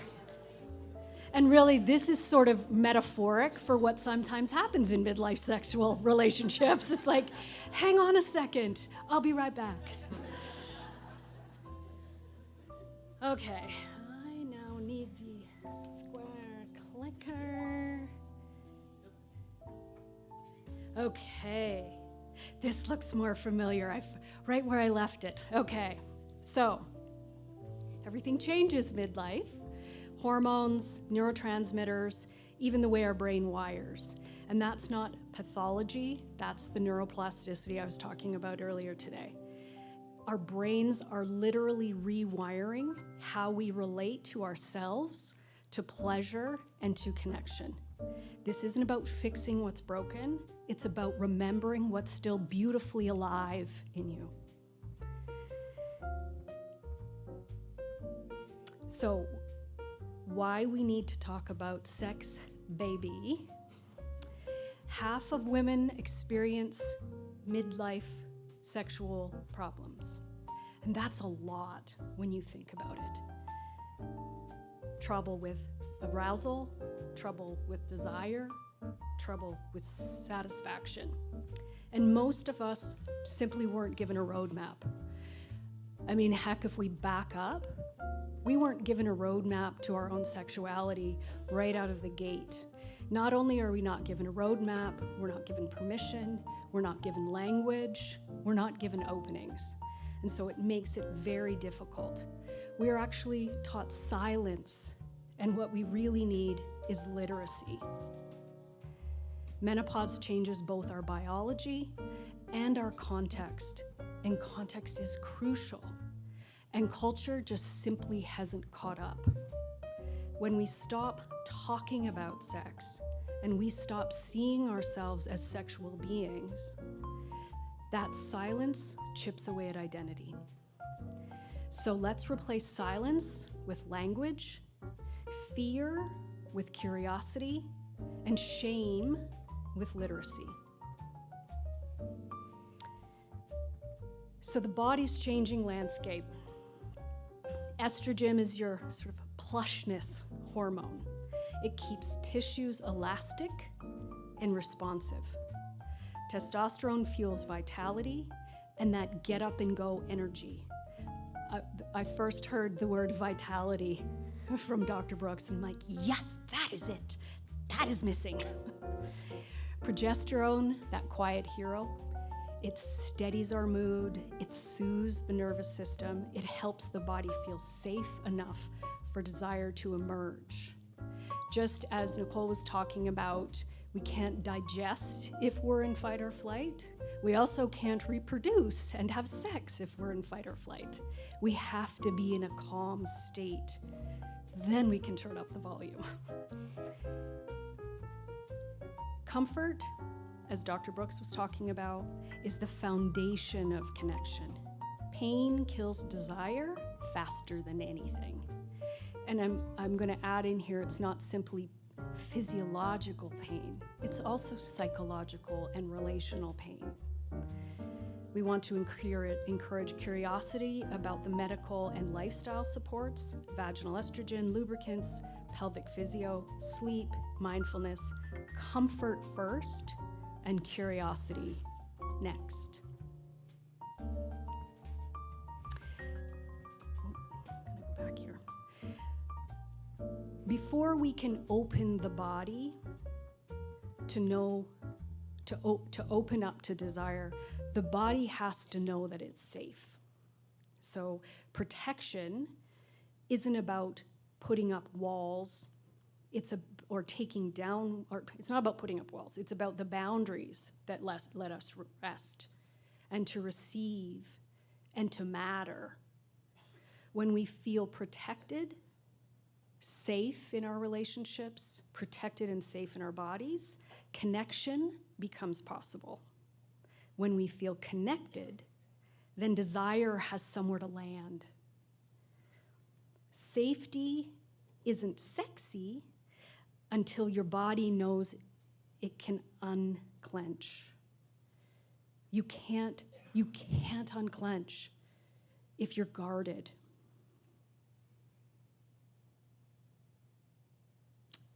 So why does desire feel so complicated? If you've ever wondered, why is this so hard? Why can't I? It's because it simply is complicated. Desire sits in this intersection between biology, psychology, and relationships. The hormones influence sensitivity and motivation, but so do dopamine, oxytocin, and cortisol. The chemistry of sex and connection, mood, sleep, grief, body image, social roles, and relational tone feed that same circuitry, are part of that same circuitry. So it's not brokenness, it's just complexity. So once we start to understand from that lens, then we can move from criticism into compassion, start to create the conditions where desire can breathe again. So context, Dr. Brooks referenced context. Context is about shifting from what's wrong with me to what's shaping me. Desire doesn't happen in a vacuum. It happens within a context. There's that mindfulness, connection, ecosystem, and embodiment. So there is that internal context. Are we stressed? Are we tired? What's happening with the hormones? Has there been trauma? There's the external context.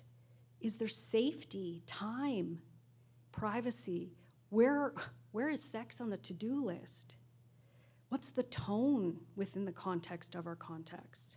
Within the context of our, there you go. What's the cultural context? Conditioning. What are our belief systems? What have we been taught by culture? Religion, our family cultures. Is there shame? What about the myth that desire should be spontaneous? Context doesn't just shape desire, it actually creates it. It creates an environment where there's invitation and permission. And when we change the environment, we lower stress, we create warmth, we add curiosity and calmness, then we can change the story that our body tells.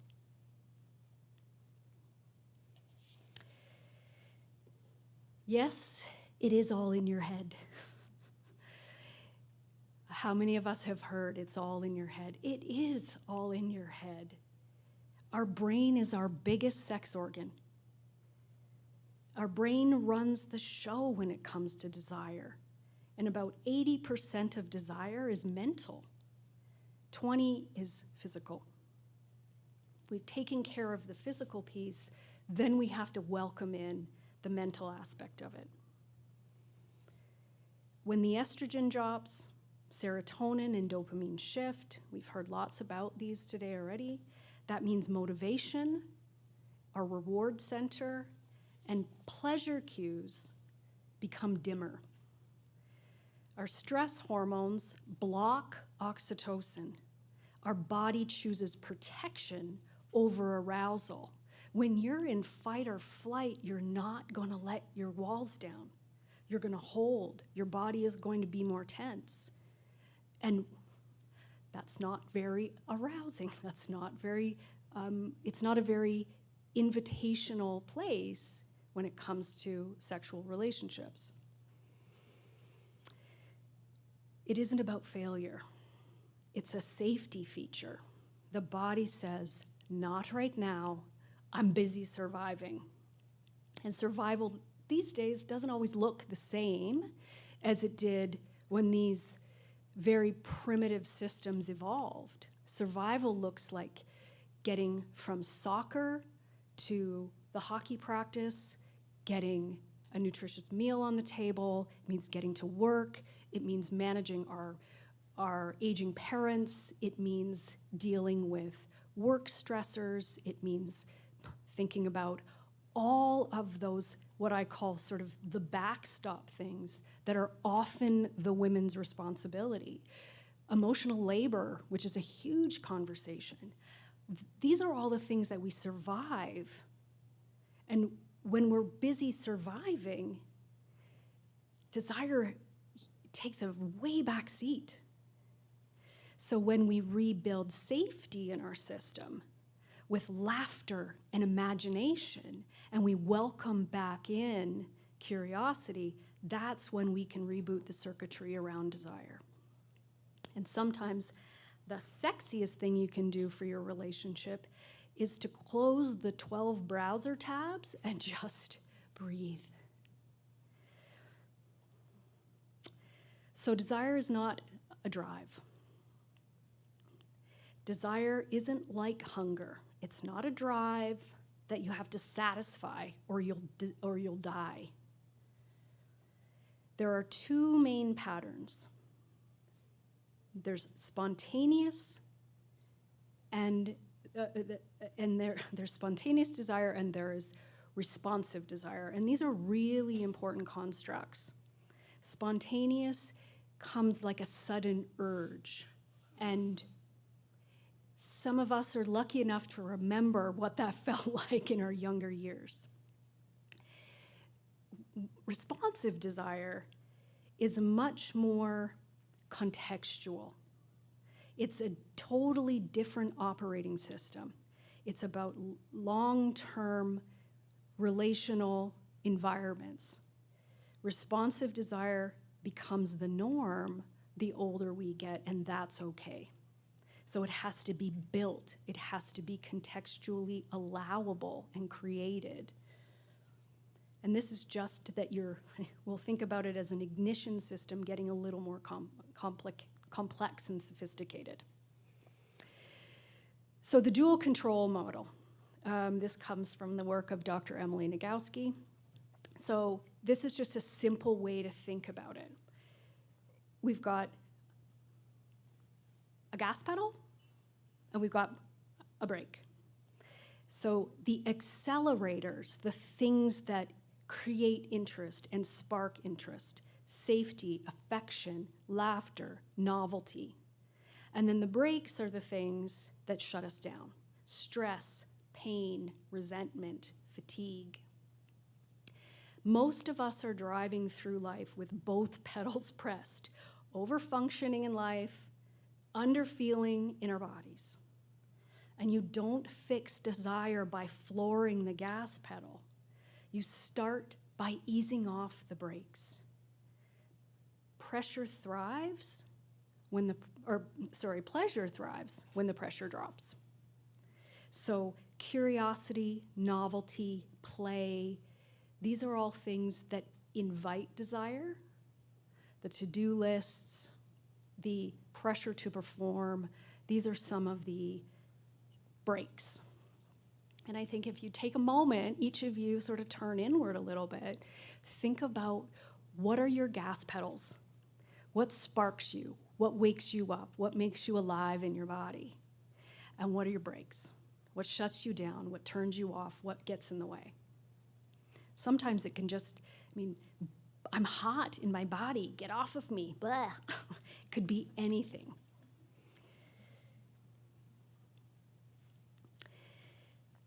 And I think this is probably one of the most important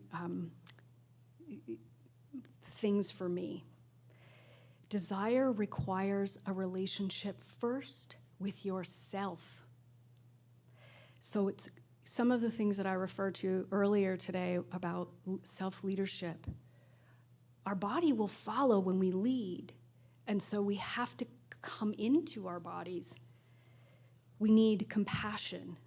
So if we are trying to create a relationship with ourselves, we have to be able to turn inward and know what's happening on the inside. Dr. Lori Brodo, she's a expert in mindfulness and sexuality. She talks about how mindfulness allows us to pay attention to our body and to reconnect.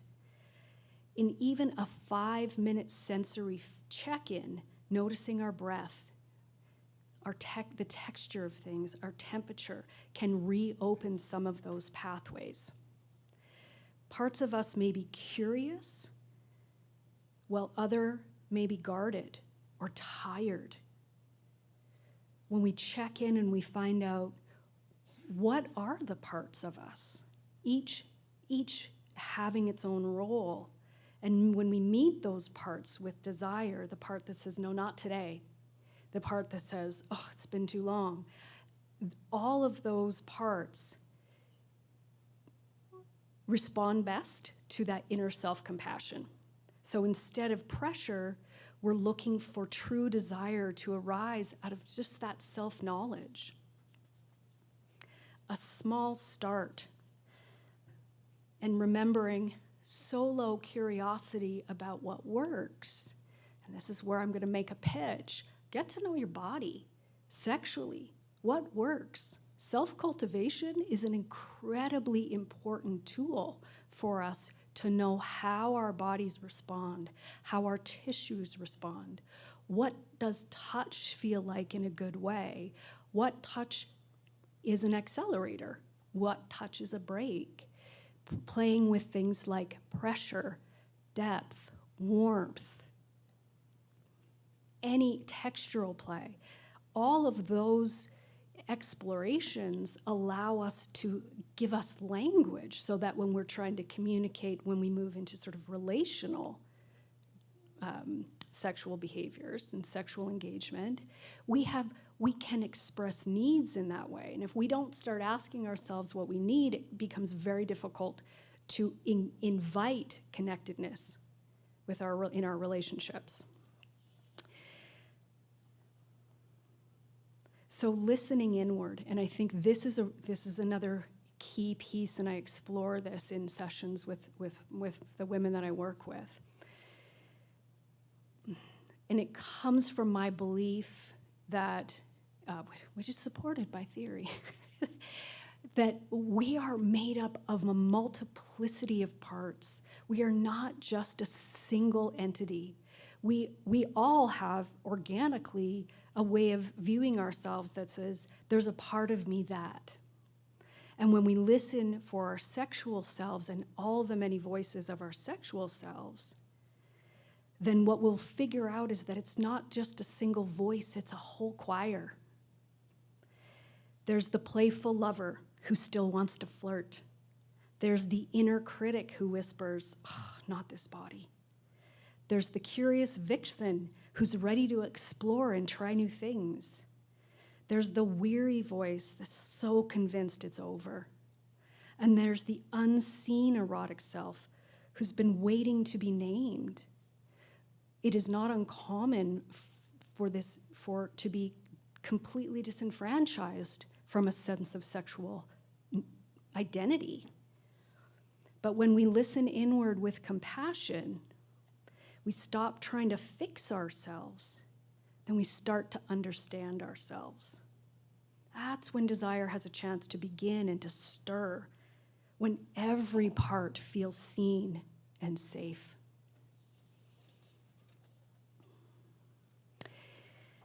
So this is my shutdown goddess. So this is the way of this. It's important to honor the body's wisdom and to transform shame into reverence. So when things just don't feel right, when life, stress, or disconnection make things feel unsafe, desire pulls back. And I call this part the shutdown goddess. You may have another name for yours. This is what I call her and how I've identified her. But this is that inner guardian who says, not yet, not until it's safe again. She is fiercely loyal. So when the body shuts down to desire, it's not betrayal. It's not always disinterest. Sometimes it's just protection. And desire and protection can't coexist in the same breath. Different nervous systems. And once the system returns through care, rest, repair, that's when desire can feels safe to find her way back again. The work isn't to chase the spark, but to meet the protector, whoever she is, with tenderness until she opens the gates again.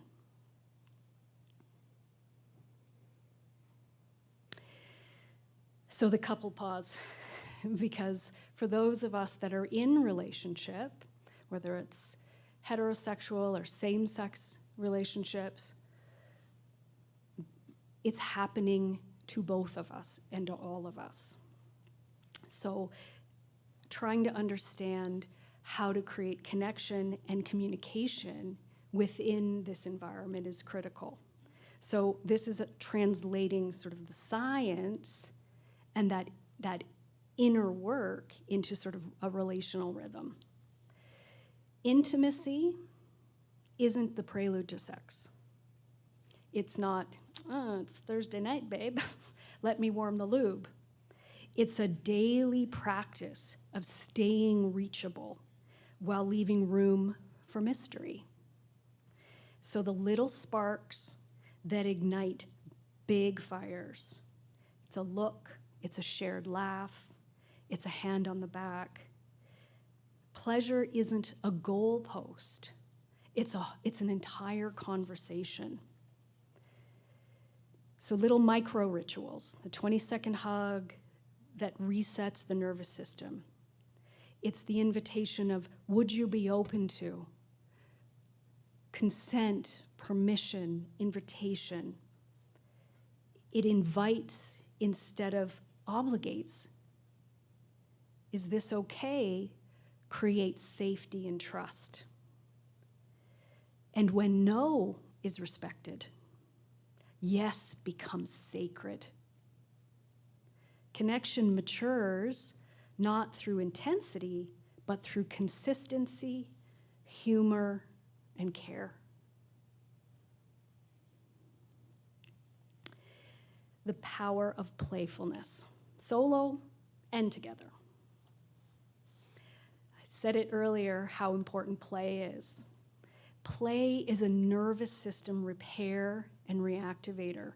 Laughter, play, and it creates awakening in relationships. Play lowers cortisol and activates the vagus nerve. Laughter literally signals the body that you're safe. Giggling, fumbling, blushing, these aren't distractions from intimacy. They are intimacy. They rebuild trust faster than pressure ever could. Solo exploration, as I've referenced since earlier, it's where this begins. We're mapping sensation, movement, scent, texture, without a goal or performance, just simply because this is what developing connectedness means. Curiosity curiosity is vital, and pleasure is enough. And when we invite play back into connection, we invite joy and ease to rewire our system. Perfection doesn't stoke desire, presence does. Our availability welcomes and invites desire. It's not how to, but here are some take-home tips for you. So desire comes back, not through pressure, but through practice. And start small and go gently. The goal isn't fireworks, it's warmth. So these are tiny little micro rituals for you. Audit your brakes and your accelerators, or your accelerators every week. Maybe they are accelerators. That's a new word for you there. These are my accelerators. Respect the basics. Rest, hydration, laughter, and nourishment. All of the things that we've been talking about for physiological health, nourishment in food, but also nourishment in thought, our spiritual practices, our mental, psychological, and emotional nourishment. or anti-nutrients like social media. Re-engage your senses daily. Sensuality talks through the senses. See, hear, smell, taste, touch, pressure. Our gravitational orientation to the earth. When we hang our head off of our beds, if you've got, if swings, all of these things, bouncy balls, rocking chairs, all of these things influence our sort of gravitational relationship to the earth, and they change the way we are in our own bodies. Schedule connection. Intention is sexy. I know we have this idea that it seems contrived to put date night and sexy time on the calendar, but what it does is allows us to bring our brains to it, to become mindful to what will happen, and to say, I'm going to show up intentionally for this moment. And that is sexy. That is desirable. It builds anticipation, and that's important. Try that 6-second kiss or the 20-second hug. These lower cortisol. And again, cortisol blocks the bonding hormones. Revisit your inner narrative about desire and about sexuality. Replace criticism with curiosity. Invite her back. Solo touch isn't indulgence. It's actually self-trust training. I trust my body again. And incidentally, orgasm contributes to longevity. So, have your orgasms, ladies, with or without, partnered or non-partnered, because they actually do. There's actually research that says it expands your lifetime. That's good. And remember, desire isn't a single event. It's a relationship that grows through tiny, repeatable acts of care. And this is true, and we've heard this thematically throughout the day. It's those tiny, incremental, consistent efforts that we are making, whether it's within our sexual self or within our poop creating. You gotta stick to the changes, and you've gotta persist. Okay. So reframing the narrative. Midlife as renewal. So this is about transforming the story from loss to evolution, from grief into celebration, bringing hope and ownership to our sexual identity. And this is the PG version. There's a whole how-tos conversation that can be had but that is not today. This is not the end of desire. It's a reclamation period.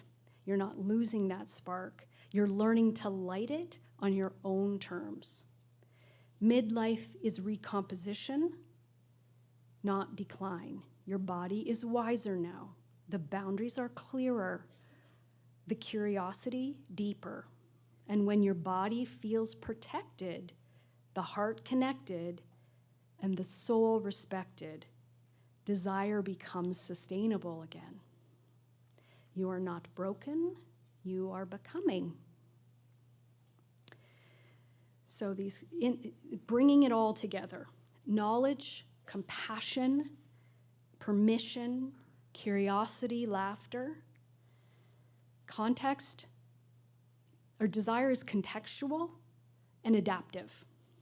It changes because you change. Safety and curiosity are the new aphrodisiacs. Laughter heals faster than pressure. Connection grows from compassion, not perfection. Midlife sexuality isn't fading, it's evolving. So ask yourself, what's one small thing that you'll tend after today?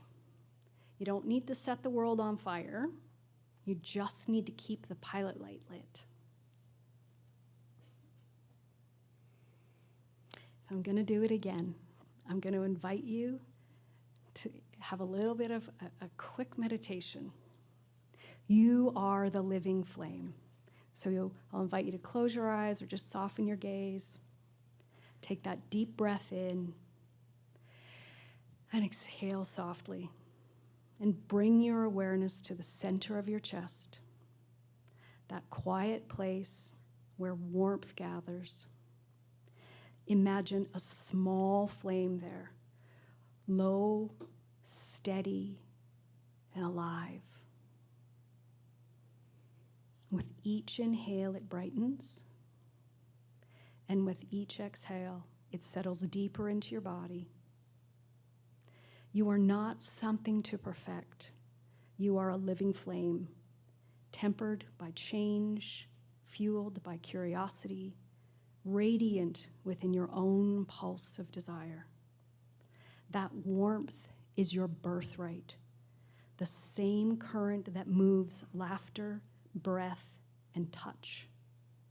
It doesn't ask for effort, only awareness. And take one more breath and let it rise. And exhale and let it expand through you. And when you're ready, you may open your eyes, arrive back grounded, luminous, and wholly alive. Thank you.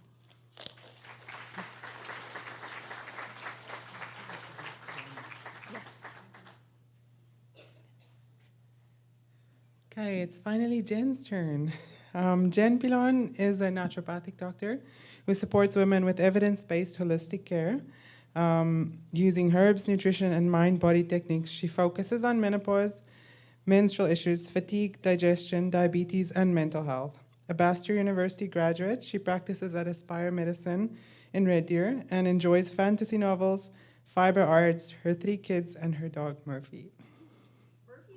He's touch and go, depends on the day. All right, well, these ladies have set this up beautifully for me, so I'm very grateful. They've been giving you a lot of little teasers about cortisol and adrenal function and the stress response, and that's a big part of what we're going to talk about today. So what I'm going to focus on is the role of cortisol and the stress response in menopausal symptoms and how it is kind of like the hidden missing key to a lot of menopausal symptom management. Okay, so supplements are big business, which is why I feel the need to put this on here. I don't make money by selling anyone any supplements. That's basically the gist of this. I just think that's important for you to know when you are seeking care from somebody who does sell supplements. Okay, so today we're going to talk about the normal function of the adrenal glands. We're going to talk about the hormones that they make and some of the changes that happen in those glands around menopause. I'm going to hopefully try to make sense of some of the crazy, confusing, and conflicting stuff you've heard about your adrenals on TikTok or Instagram or wherever it is. And then we're going to talk about a few really key lifestyle and herbal therapies to help support optimal cortisol levels and to relieve menopausal symptoms. So there is a lot more out there than what we're talking about today. I just wanted to focus on things that are actionable for you, that you can find, and not kind of overwhelm you with too many options. Okay, so your adrenals, what are they? Where are they? And who cares? Sorry, this is a picture of a man. That was the best photo of the adrenals I could find online. So your adrenal glands, they sit right on top of your kidneys. So you have 2 of them. They're not technically part of your kidneys, but that's just where they sit.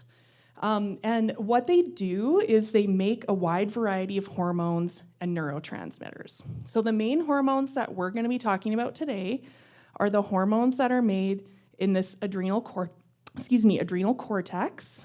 So that makes hormones that control blood pressure, which we're not going to be talking about as much today, but blood sugar and stress response. And then your adrenals also make some sex hormones. So they make a little bit of progesterone. They make quite a bit of your testosterone, a hormone called DHEA. So those are the main things we're going to talk about today. So the first hormone that your adrenals make that we'll discuss is cortisol. It's kind of the most famous one. So cortisol essentially mediates the acute and chronic stress response in the body. So it is a hormone that's derived from cholesterol, and it helps do a variety of things that would essentially allow your body to run from a bear or a tiger if there was one chasing you.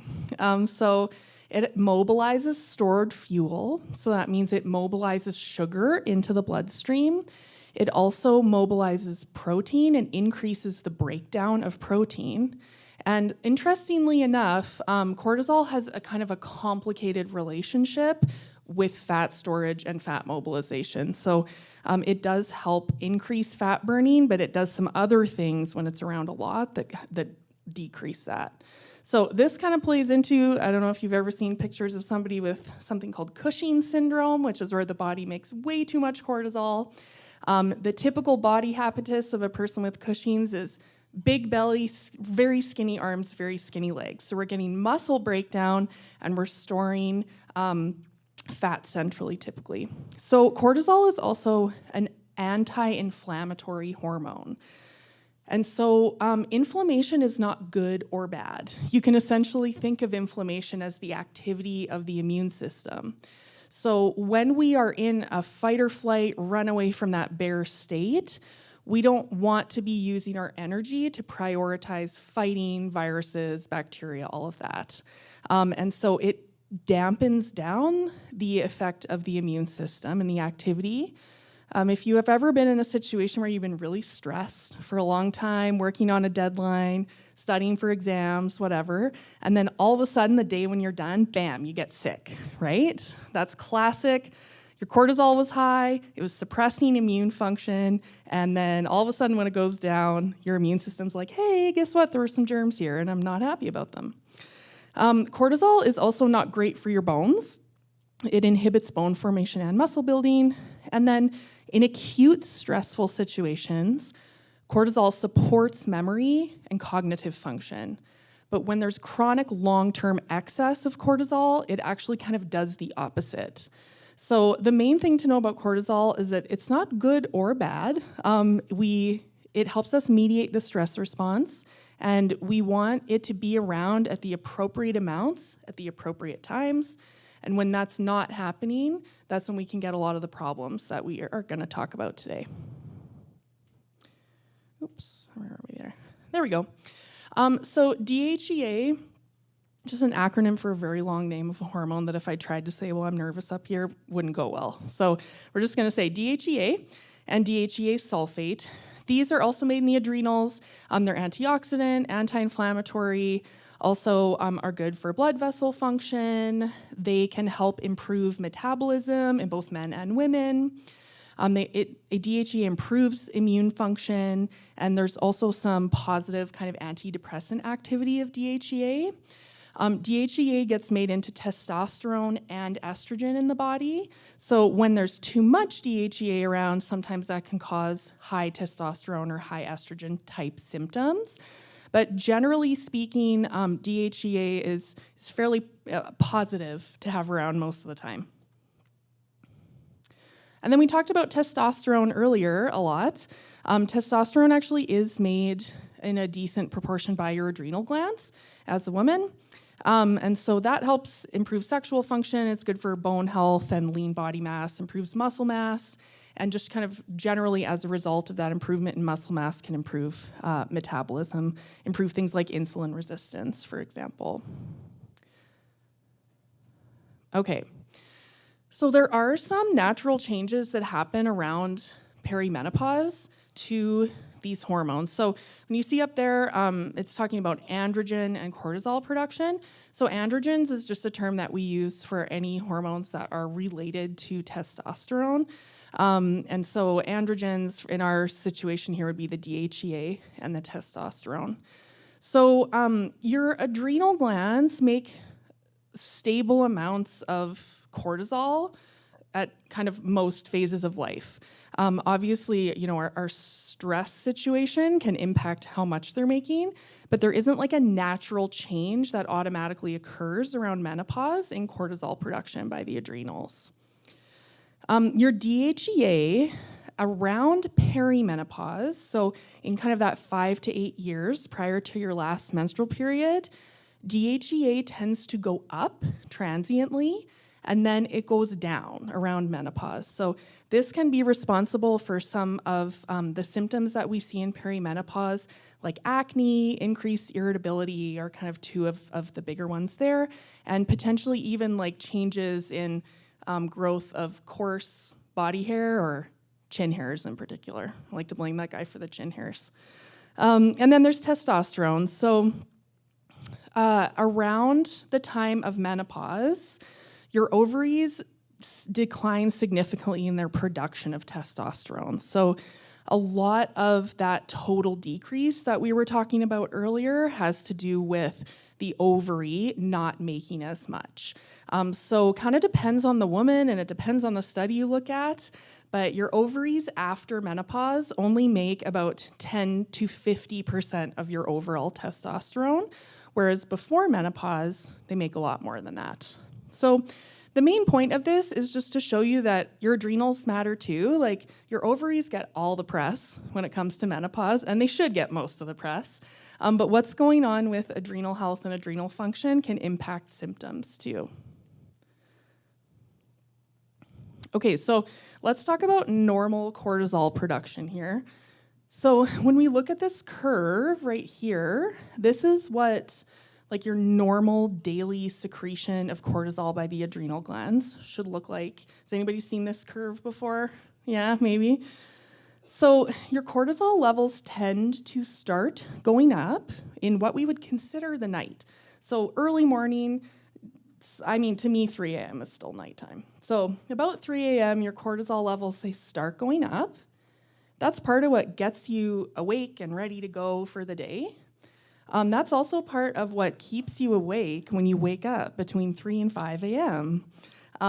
Like so many patients of mine describe to me that if they wake up before 3, they're fine. They can get back to sleep. Once they hit 3 o'clock, it's game over. They wake up. So this is a big part of why it's this increase in cortisol that's happening. Cortisol levels peak a couple of hours after we wake up, and then they slowly decline through the morning. They're their lowest in kind of the mid-afternoon. So they're their lowest right now, which is when they gave me this talk about cortisol. And then overnight, they should be at their lowest levels. And that helps support sleep and just decreasing arousal of the nervous system. So throughout this talk, I'm going to focus mostly on what happens when we make too much cortisol, because that is kind of in the research we see that tends to be kind of the most common adrenal issue that drives menopausal symptoms. And so when I'm talking about cortisol dysregulation, that can mean a variety of things. It really depends on the person. That can mean overall you're making too much. It can mean that you're not making the right amount at the right time, so that the shape of this curve can be kind of wonky for some people.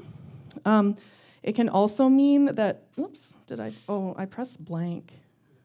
I told everybody else, don't press blank. I don't know what happens. Now we know. So it can also mean having a poor, what we call cortisol awakening response. So not getting that big jump in cortisol that happens in the morning. That's actually kind of one of the earliest ways that cortisol dysregulation shows up, is we get this sort of like flatter curve in the morning. Or we can be talking about overall levels, but for the most part, like I'm going to be talking about elevated levels. So really kind of the takeaway from this slide is just that when we talk about cortisol dysregulation, we're not just talking about the amount, we're also talking about the shape of that curve throughout the day. And so when you just measure your blood cortisol at one time throughout the day, that test isn't going to pick up subtle problems with cortisol regulation. It's going to pick up frank diseases of the adrenal gland, but it's not going to pick up these kind of low-grade changes. Okay, so there are several studies that have shown like particular changes in symptoms in menopause relating to some of these adrenal hormones. So for cortisol in particular, elevated levels of cortisol are associated with more severe and more frequent hot flashes. Also, higher cortisol slows psychomotor speed, so essentially reaction time, specifically in postmenopausal women. And dysregulation in the curve is also associated with poor sleep quality. Low DHEA has some associations with increased pain, specifically in women with fibromyalgia. Again, remember DHEA has that anti-inflammatory aspect to it. And actually lower levels of DHEA are also associated with poor sleep quality. And as we talked about with testosterone earlier, what's interesting is that levels of testosterone in the blood don't actually seem to really vary significantly between women who have sexual concerns and in terms of arousal and sexual function and those without. So we think primarily about testosterone as, again, trying to normalize to physiologic levels if it's needed as a treatment for sexual dysfunction. We're not going to be talking a lot about testosterone in this talk, in particular because there just isn't a ton of evidence on natural products for women to increase testosterone. And there are some that can decrease it, but that's not really usually the point. In perimenopause, we're trying to increase it. So yeah, we're going to focus mostly kind of on the cortisol piece. Okay, so raise your hand if you've heard the term adrenal fatigue. Okay.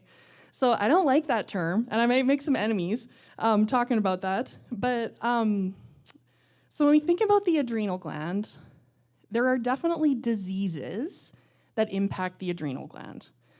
So on either end of that spectrum, we have Cushing's, which is way too much cortisol, and we have what's called Addison's disease, which is an autoimmune disease that attacks the adrenal gland, so it can't make any of the hormones that the adrenal makes, not just cortisol. So in the vast majority of people who are struggling with cortisol-related symptoms, your body isn't actually falling into one of those disease states.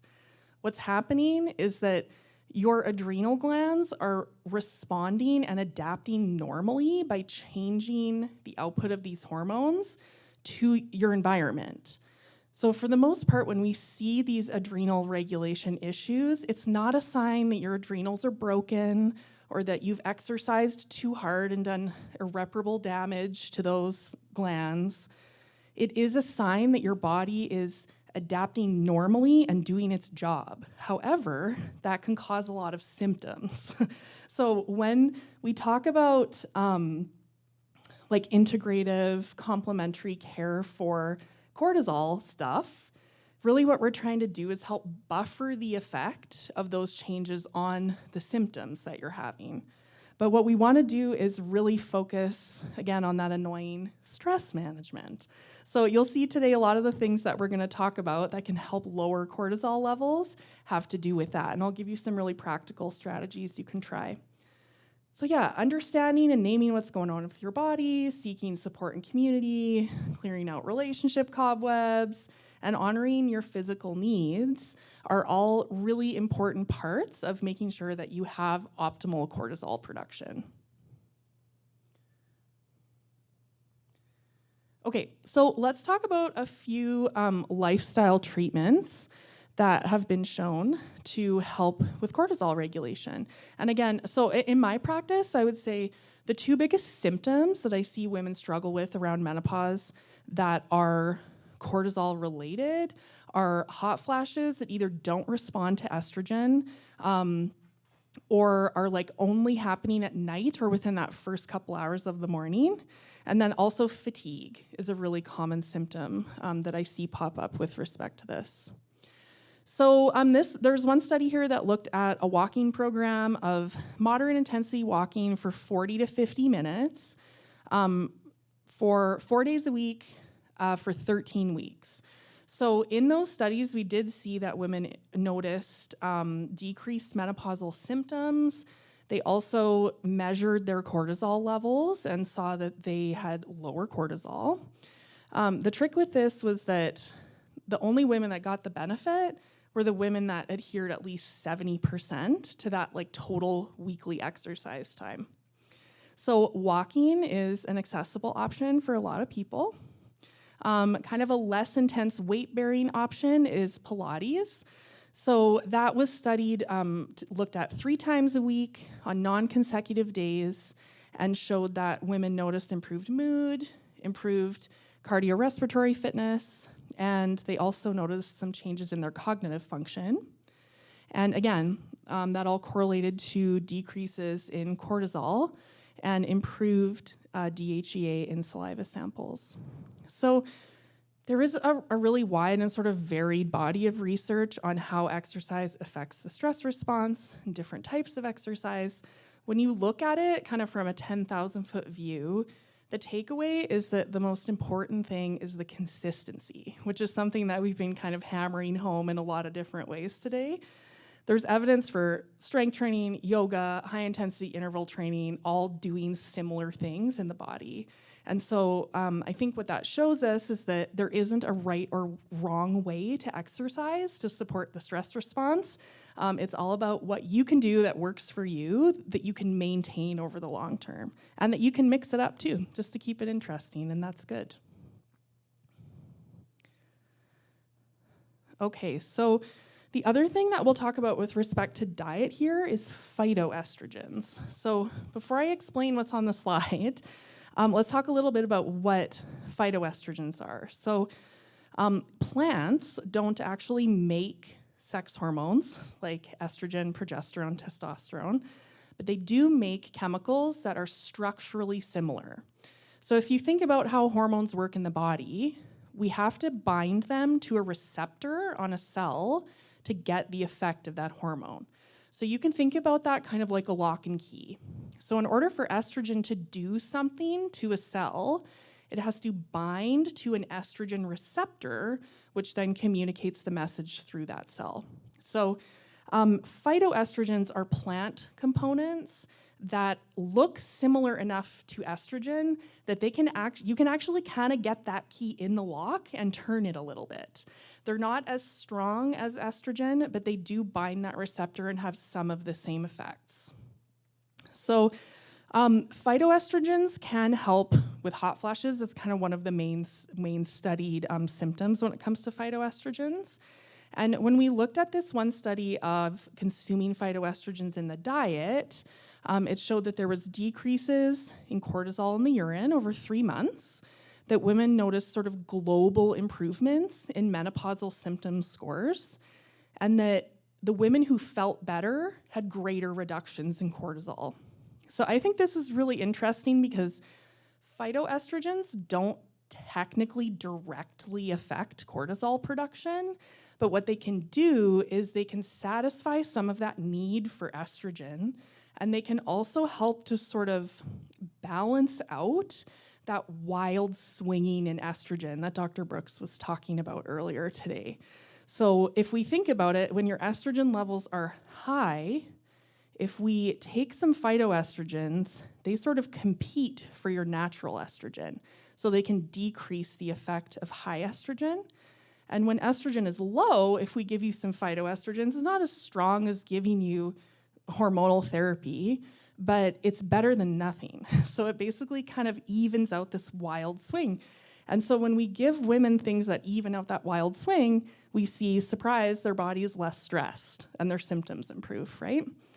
So one of the most concentrated sources of phytoestrogens from the diet is soy products. So there's some examples here of kind of what you would have to get through your diet to get that 75 milligrams of soy. Isoflavones is just a type of phytoestrogen. So to get that twice daily. It's quite a bit of soy products, right? Like 2 cups of soy milk isn't nothing. You can also get it through tofu, edamame, and a whole bunch of different products there. So yeah, you can also take soy isoflavones in a pill too, and they seem to work just as well if you do it supplementally or if you do it via diet. One question that often pops up here is concerns about soy consumption and breast cancer risk. A lot of women have that question. And so I think it's worth addressing at this point. When we look at the long-term studies on populations that eat more soy products, they actually have a vastly decreased risk of breast cancer. So really the research on this shows that it's protective to neutral in terms of breast cancer risk, and not something that we really need to be worrying about. This is just a little information about a phytoestrogen supplement. So this is something that I use a lot in practice. It's called Estrovera. What I like about Estrovera is that it is very well studied, and obviously it's effective. I like that it's effective. So in this 12-week randomized control trial that they did, they showed that the number of hot flashes on average went from 12 to 2 a day. And what's cool about this is that it's really hard to find supplements or herbal products that have like longer term safety studies. That's just very rare because those are expensive to monitor people for a really long time like that. And so this is pretty rare in terms of the supplement world, that Estrovera does have a 2-year safety study that showed that it didn't negatively stimulate breast or uterine tissue, basically showing like, yep, it's safe, doesn't seem to have some of those potentially negative side effects of unopposed estrogen therapy. Okay, so something else in terms of the lifestyle side of things for improving cortisol. There's kind of 2 different options here in terms of some breathing techniques. So this first study looked at kind of like a longer daily kind of meditation type technique. So basically just looking at deep belly breathing and doing progressive muscle relaxation. So progressive muscle relaxation is where you focus on different muscle groups in the body, kind of one at a time. You contract them, and then you intentionally relax them. So you can go from your head to your toes. You can go from the outside in, from your hands to your torso, whatever works for you. That's just what they're talking about there. So in 20 minutes twice a day, that's a lot of time. But this did show that it decreased cortisol, and it also improved mood symptoms. And interestingly enough, also improved acid reflux symptoms. There's actually a few studies that have been done on breathing exercises for acid reflux. So that's kind of a caveat there. So, I mean, realistically, when we think about how to implement this, if you took 20 minutes to do nothing but breathe twice a day, that would calm your nervous system, right? I don't think like that it hinges on you needing to do the progressive muscle relaxation or needing to do the breathing just right. It's more about just taking that time to be sort of mindful and focusing on the breath. So the other option here that has been looked at is the physiologic sigh. Have any of you ever heard of that before? Yeah, so this is one of my favorite tools because it's fast and easy. So when we look at, and I'll show you how to do it in a sec, but doing just a few of these physiologic sighs has basically been shown to be as effective as doing longer like meditation or mindfulness practices. So what a physiologic sigh is, I'm gonna show you how to do it because I can't really talk and sigh at the same time, right? So you're gonna take a big deep breath in, big belly breath, as much as you can, and you get to the end and then you suck in a little bit more, and then you breathe out all the way slowly. How good does that feel? Doesn't that feel good? Even when you just do it one time, it helps to calm the nervous system. And that's something you can do anywhere, something you can do any time of day. You don't have to take 20 minutes out of your day to do that. I think that's a really helpful tool in terms of regulating the nervous system and calming cortisol levels. And there's also a few resources here in terms of like apps, if you like doing that sort of thing. I like Insight Timer. because it's free mostly. And they have a lot of different types of like breath exercises, body scans, all that kind of stuff. Whatever works for you, whatever is sustainable and that you enjoy, doing that kind of mindfulness breath work is going to help calm cortisol levels and potentially improve your symptoms. Okay, so let's talk about some herbs. I wouldn't be a naturopath if I didn't talk about plants, right? These are my favorite. So ashwagandha is something that has been on the internet a lot lately. And ashwagandha has been well studied and shown to consistently reduce cortisol levels. So this results in things like improved anxiety, improved time to fall asleep, improvement in total sleep time, and specifically in perimenopausal women has shown to just kind of improve overall quality of life scores.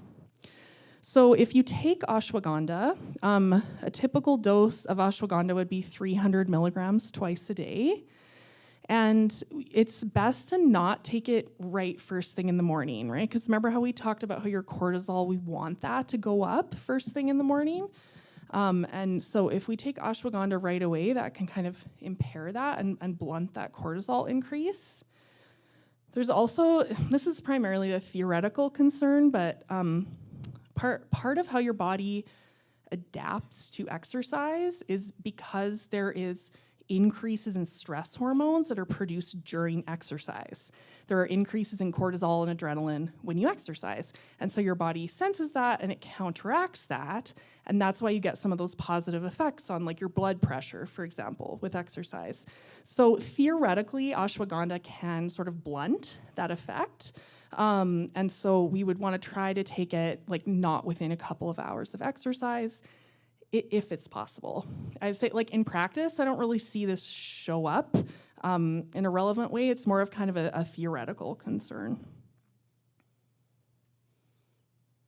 Okay.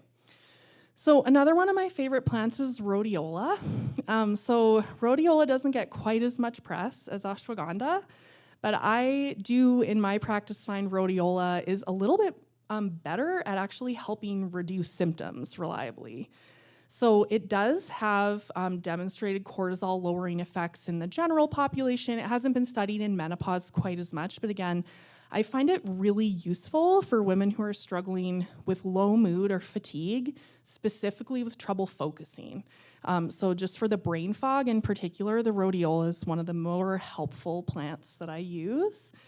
And when we look at dosing of rhodiola, the studies have varied a lot on the dosing. So I usually just have people start really low, start at like that 50 to 100 milligrams a day. And then if you feel like you need to go up, you can. But the higher doses don't necessarily work better than the lower doses. Okay, and then another herb that's been getting some more press lately is saffron. So this is literally just saffron, like the super expensive spice that you can buy.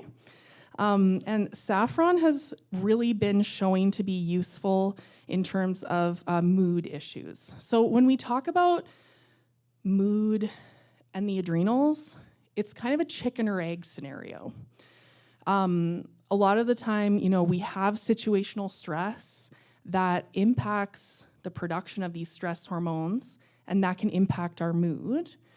But we can also have situations where, for example, our thoughts can be a source of stress and activation for the body. And so I think we'd be remiss to not talk about things that treat anxiety and depression when we're talking about decreasing cortisol. So saffron has been shown to improve mood, reduce hot flashes, and just improve overall symptoms in post and perimenopausal women. And there was one study that specifically compared it head-to-head with Prozac, which is an antidepressant, and they had similar efficacy. You can also use saffron as an add-on to antidepressant therapy, and in some studies it shows that it can help with the sexual side effects of SSRIs. So your SSRIs are things like your Zoloft, Paxils, Celexa, Lexapro, that kind of stuff. And it does seem to be safe for up to 6 months. That's kind of the longest that the studies have looked at it. And there are some contraindications to using saffron. So it can lower blood sugar, it can also lower blood pressure. People who are on blood thinners need to be careful. And also people who have bipolar disorder need to be careful about initiating antidepressant herbs without being monitored, just to make sure that it doesn't trigger a manic episode for them. So with saffron, it's a strong plant, so I do think it's important to be under someone's care if you're going to use saffron.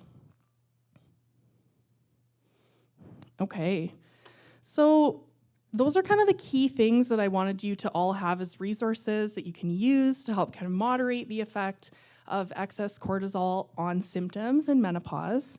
And some of the key takeaways that I wanted to just leave with you today are that obviously your ovaries are not the only players in dictating the severity of your symptoms in menopause. So, you know, if that is something that you're already having addressed, that you're getting care for, but you find that you still have some lingering symptoms, looking at what's going on with the stress response and your cortisol, DHEA production, all of that can be a useful thing to look into. And then you're not crazy. Stress does make your hot flashes worse. That is a thing. Lack of sleep does make your hot flashes worse. And so that is all mediated by cortisol. No matter what the internet says, cortisol is not bad. People who can't make any cortisol die. So we want to just have the right amount at the right time. It's important to be secreting it appropriately. And then when it comes to your menopausal symptoms, really like excess cortisol seems to be the most likely problem out of all these adrenal mediator related issues that can contribute to menopausal symptoms. And there are a lot of safe and evidence-based lifestyle and herbal therapies that can be helpful that specifically work on that cortisol piece of things.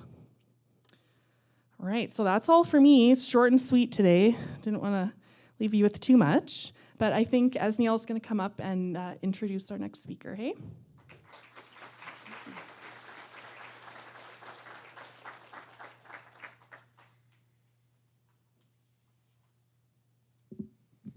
Okay, it is my privilege to introduce our next speaker, who I admire deeply for all the many hats that she wears.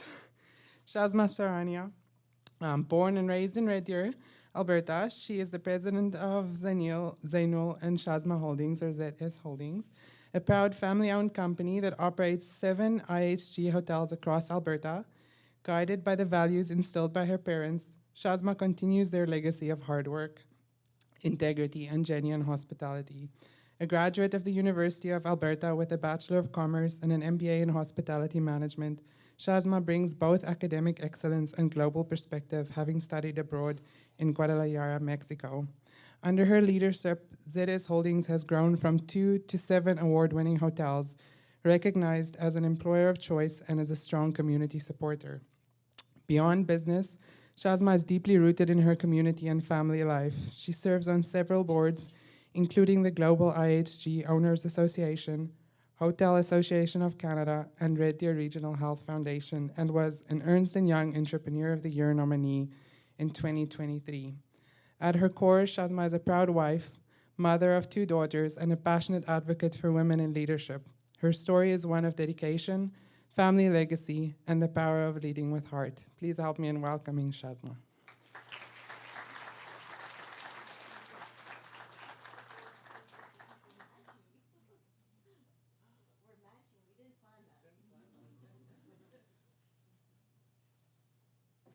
All right, I think it's time for me to use some of this advice and take this big, did I do it right? Sigh. All right. I don't do very well at standing straight or behind a podium for too long, so I'm gonna step up here and maybe walk a little.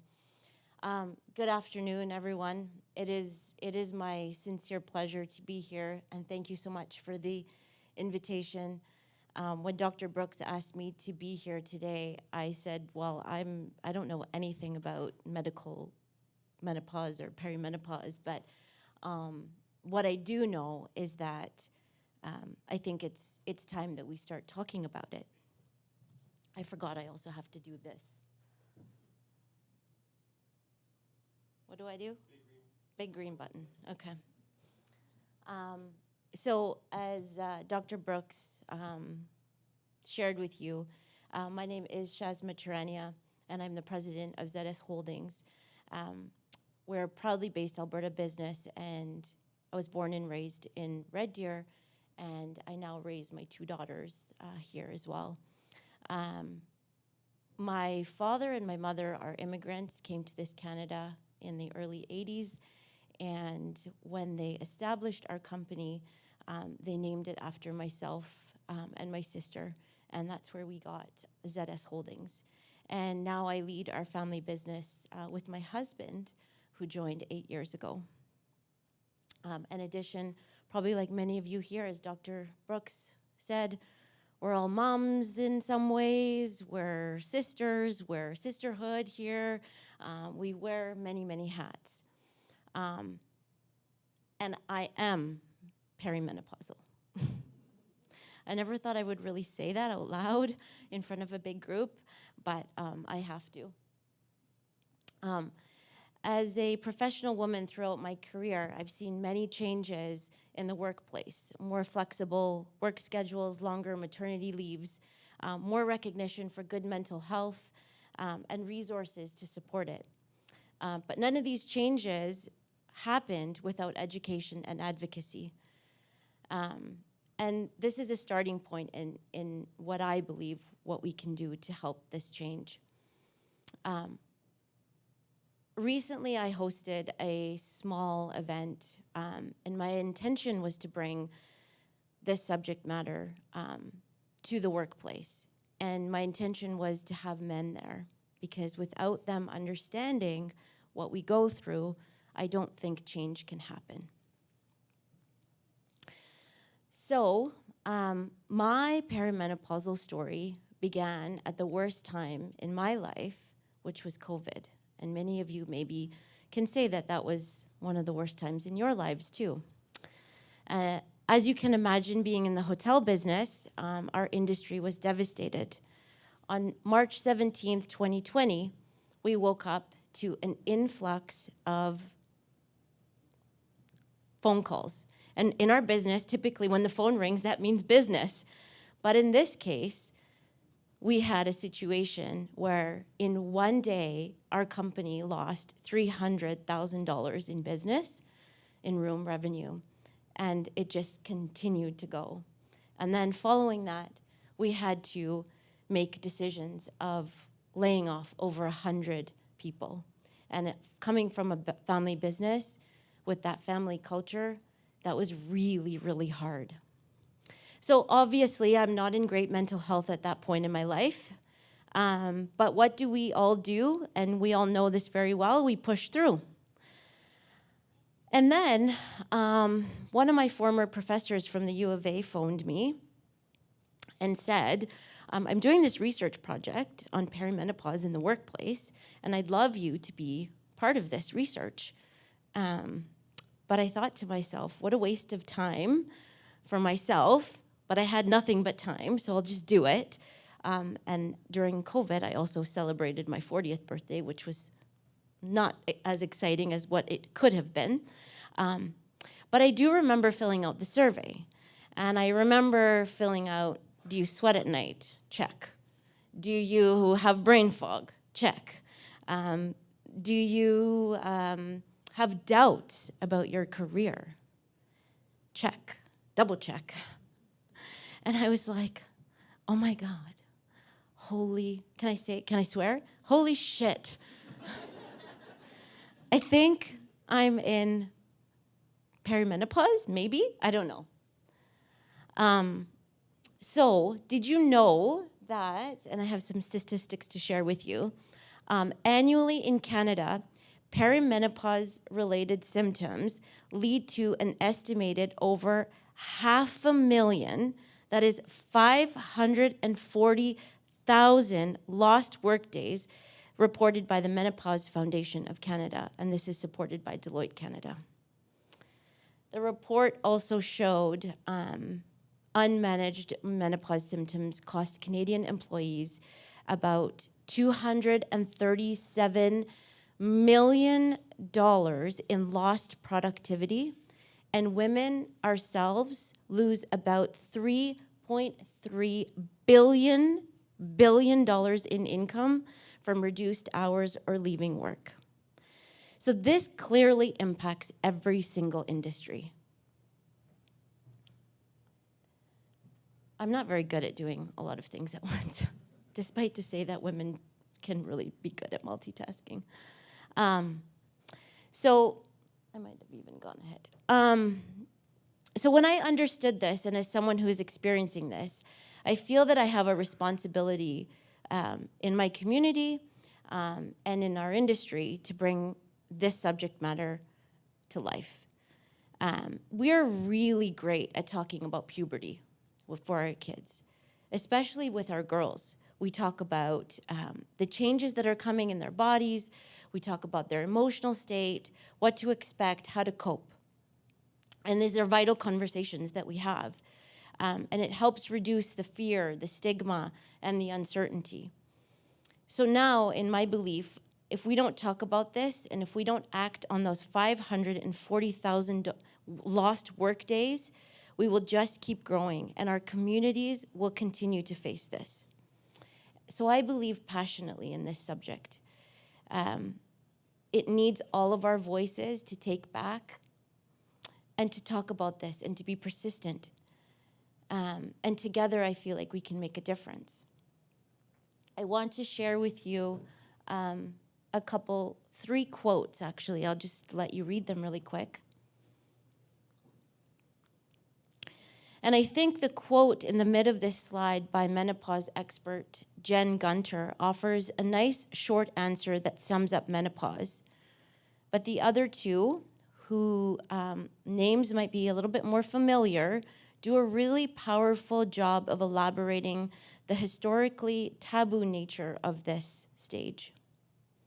And as many of you can probably attest to this, the word perimenopause and everything that goes along with it is a no-go zone at work, particularly in male-dominated spaces or industries. And as a result, many women in the workforce struggle during this phase of life. So remember the professor who called me? Well, she conducted, with the help of other researchers, 40 interviews and went back to 26 participants a year later. And I'd like to share with you some of her findings. So what she has basically alluded to is that menopause, which is an existential threat, is an existential threat in women and in our identity. And it was also discovered that how we deal with it is in one of two ways. So it's either the glass chute, which is this trap, and eventually we just exit, unfortunately. And then there's the glass mirror. And these are the women who potentially reevaluate their identity in the workplace. So for decades, we've been really familiar with barriers. And I want to talk to you about, so basically, let's just go back for a quick second. We're in this glass maze, really. And we're trying to navigate this. And for decades, we've been familiar with invisible barriers, keeping women from expanding their careers and reaching leadership roles.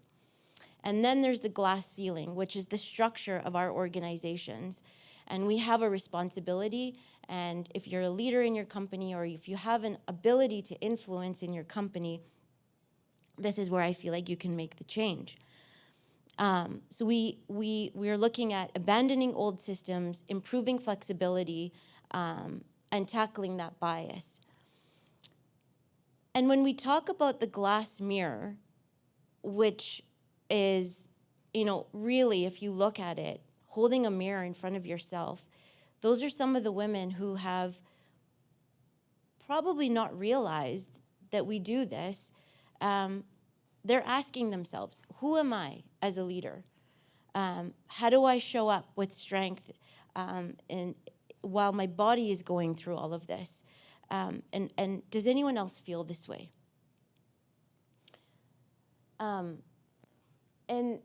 when we're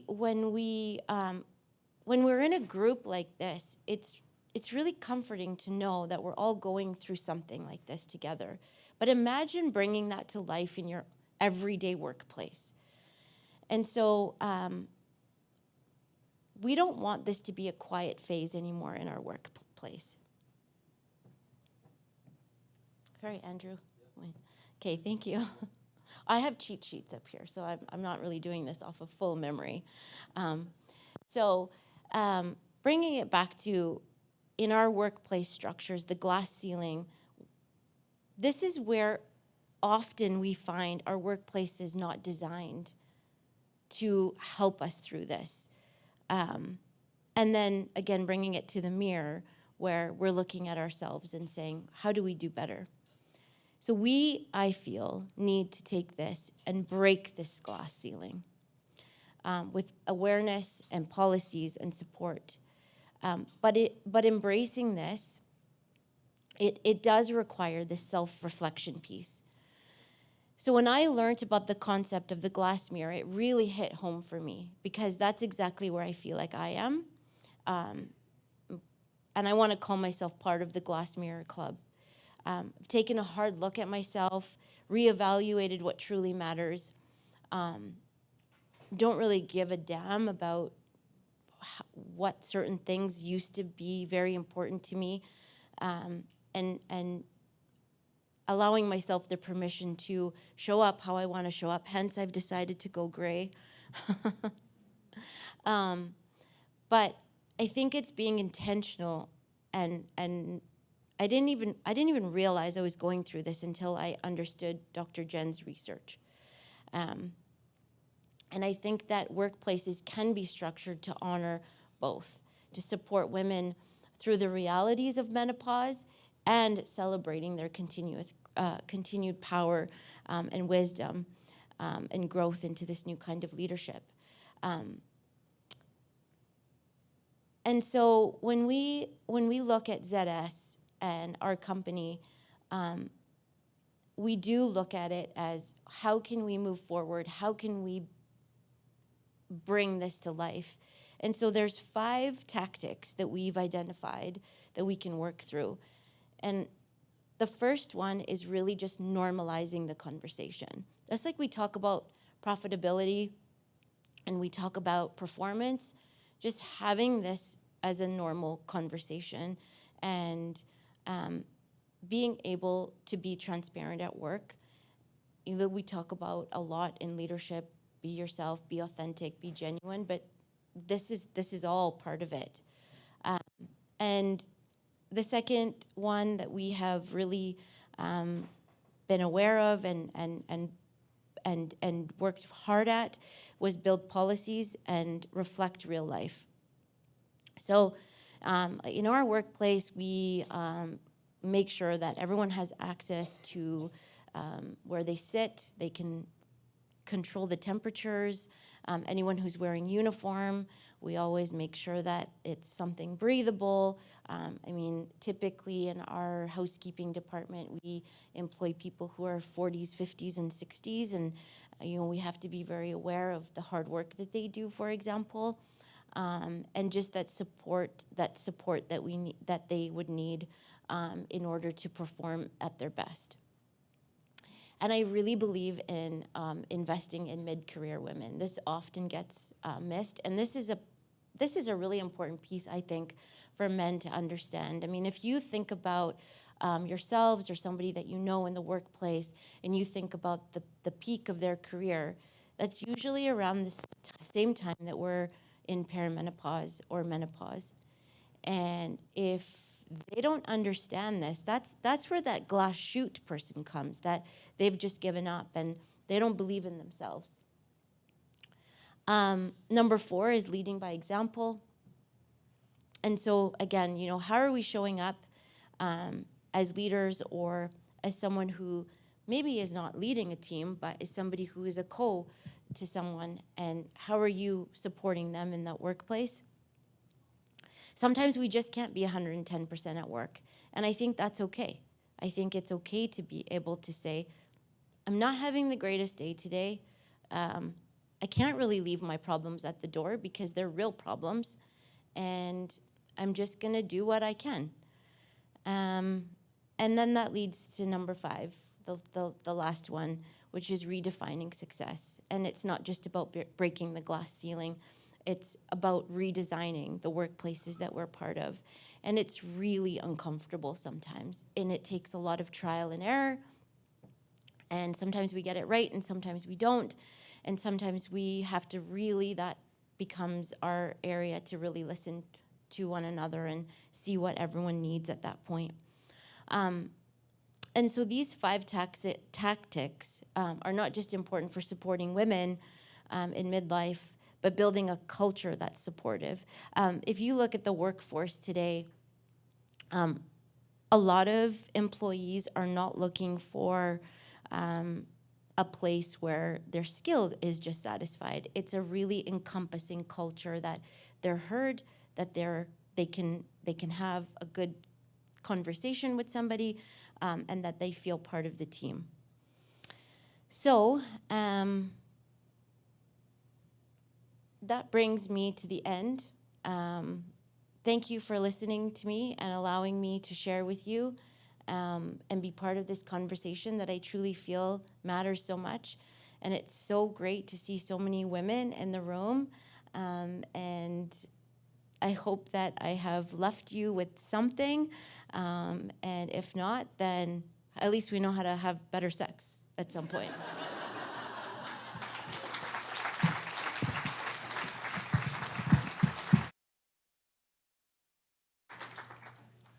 Thank you so much, Jasma.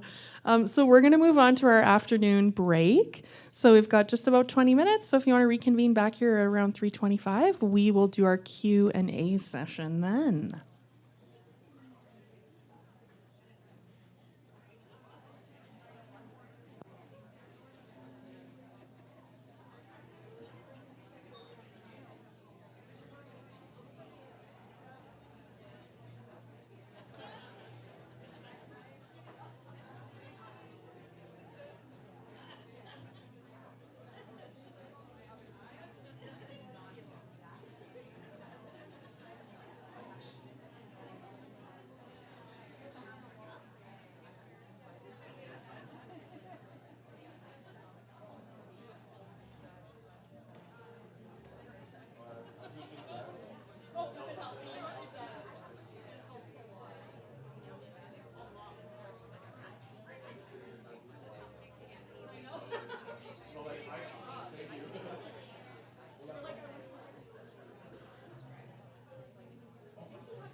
then I realized that she did give me her other slides.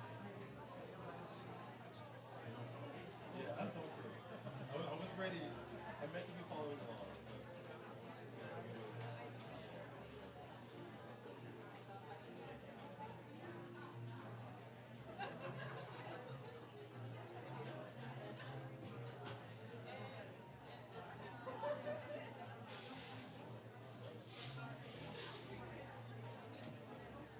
Oh, you have a little bit of fireside. Sure. Yep.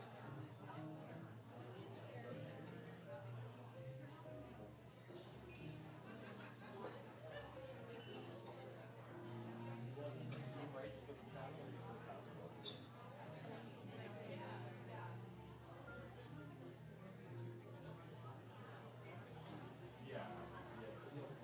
It's over here and ready.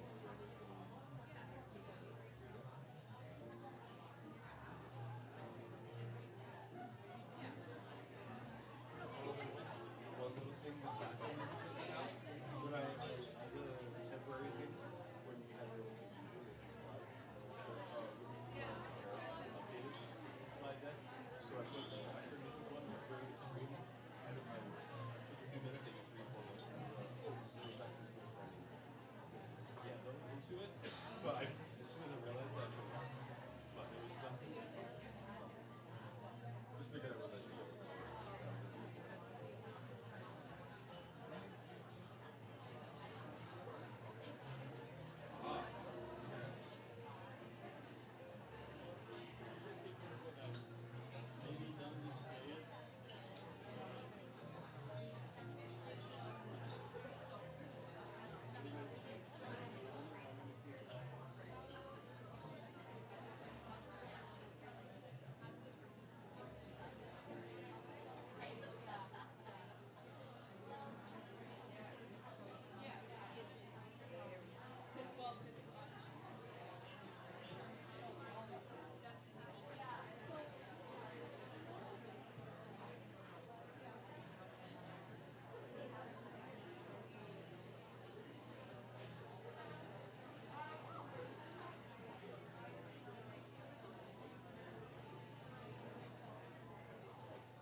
So this will this display questions if you'll have questions afterwards.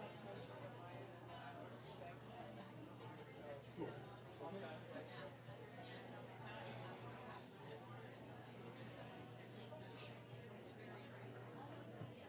The pen. Nope. Wash your pen.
It's on? Okay, perfect. Okay, ladies, if we can come closer, we're going to start with the question and answers.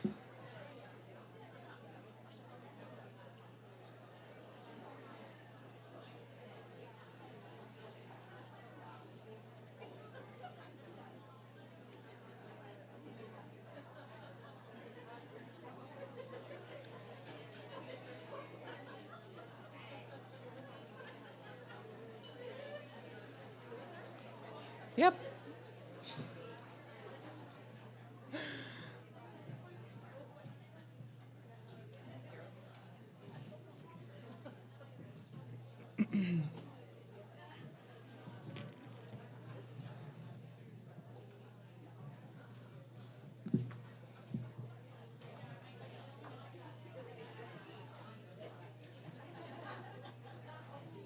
Okay, so before we wrap up with our giveaways and closing, we want to take a few minutes for an open question and answer with our speakers. We've shared so much information today, from hormones and pelvic health to mood, sexuality, and self-care. And this is your chance to ask the questions that have come up for you along the way.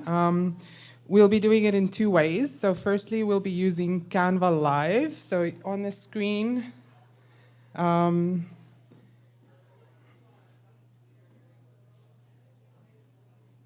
okay, it's not working. So you go to canva.live. That's the one option. So if you go on your phones to canva.live, I will read out a code for you to enter onto that phone. So if you want to ask any questions anonymously, or you just want to throw your question in there instead of coming up to the mic here in the middle to ask your question, the code, can I go ahead and can I get a few thumbs up if we're ready to go? Okay. Okay, so our code is WT3K Y4M5. Everyone got that? I'm going to repeat it one more time. WT3K Y4M5. So Canva Live is available for any anonymous questions, or if you just want to sit nice and comfy and put your question on there, we'll have access to the questions up here. Otherwise, feel free to come up to the mic here in the center if you want to come ask your question right there. So if anyone's brave enough with their first questions, then we are ready to go.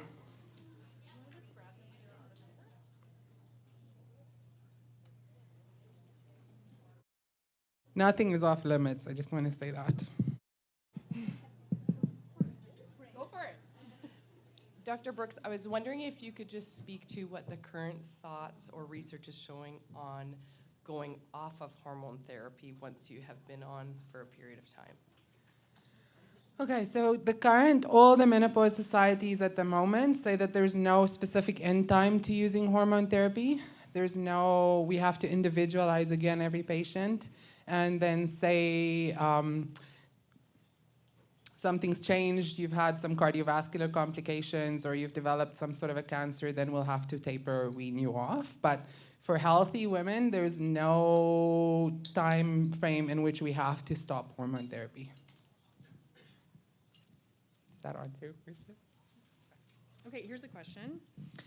Is there any concern with transferring vaginal estrogen to your partner? It was difficult to find any information on that. No. I know they're very worried about the estrogen. But they will not get breasts. They will be absolutely fine. It's an extremely low dose. Men have more estrogen in their bodies than that little bit of vaginal estrogen. Nothing to worry about there. Go ahead. I'm just wondering, the brain fog and like the missing words and stuff like that. Have there been any links or studies shown to link that to like later Alzheimer's or dementia at any point?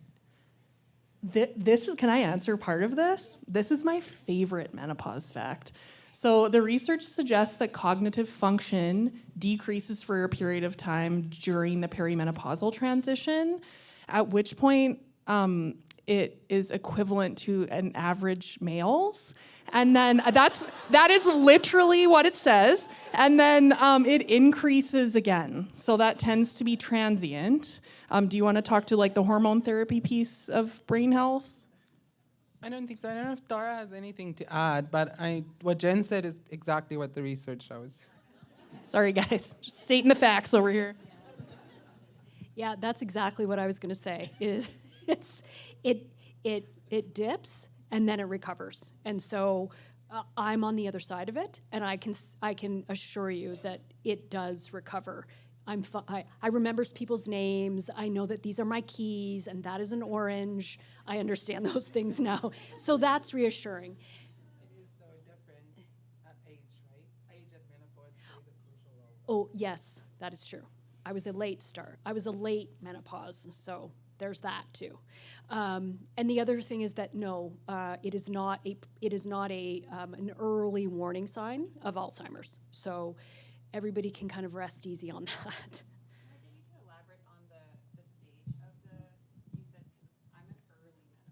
Okay. Yeah, so that's that special group that I spoke about earlier, that women who go into menopause before age 45, or the premature ovarian insufficiency patients who go into menopause before 40. And they also do say that women who have full hysterectomies before age 48 does have an increased risk to develop dementia. That is the only thing, but there's no specific link there. Go ahead. I just have a question, actually. What if you're not in hormone therapy and you are menopausal? Like, I'm 53. I'm full-on menopausal, like probably 3 years ago. So I've never done hormone therapy. Is that something that a person should look at? I mean, your GP just says, oh, well, you're doing fine. And I already went through all my crazy stages and whatnot. That's a story for another day. But so, if you are not symptomatic and you are average age of menopause, which you are, you don't necessarily need to go on hormone therapy if you're feeling well and you're average age, and unless you are concerned about bone density. So unless you have a concern, and I know Kelsey wants to address this too, like if there's any concern for you on your bone density, that you're a high risk to develop osteoporosis, then that would be a reason to go on hormone therapy. But apart from that, if you're average age and you're doing well, you don't need to go on hormone therapy. well, let's back up a minute. I'm doing well now, but I wasn't doing well probably 2 years ago. I did the brain fog. I did the time off from work. Everything we've talked about today. So I guess I'm just trying to address it for people who are here and might not be looking into it. How do you determine that? Just go see you first? That's why I'm giving you the tools today, so you can give it to your doctors. Okay, no, that's a fair question, but that's a fair answer, sorry. But I guess when you go to your GP, you know, which is what we do here in Canada, and to go to a gynecologist is like, well, you're gonna wait a year or two, and then you say to your GP, okay, and then they go through your blood test, et cetera, et cetera, et cetera, and so then they're like, oh no, your hormones look good, you're good, you're good, you're good, you're good, but there's no in-depth, I guess, more blood tests or tests. So then how does a person deal with that without having to first go crazy?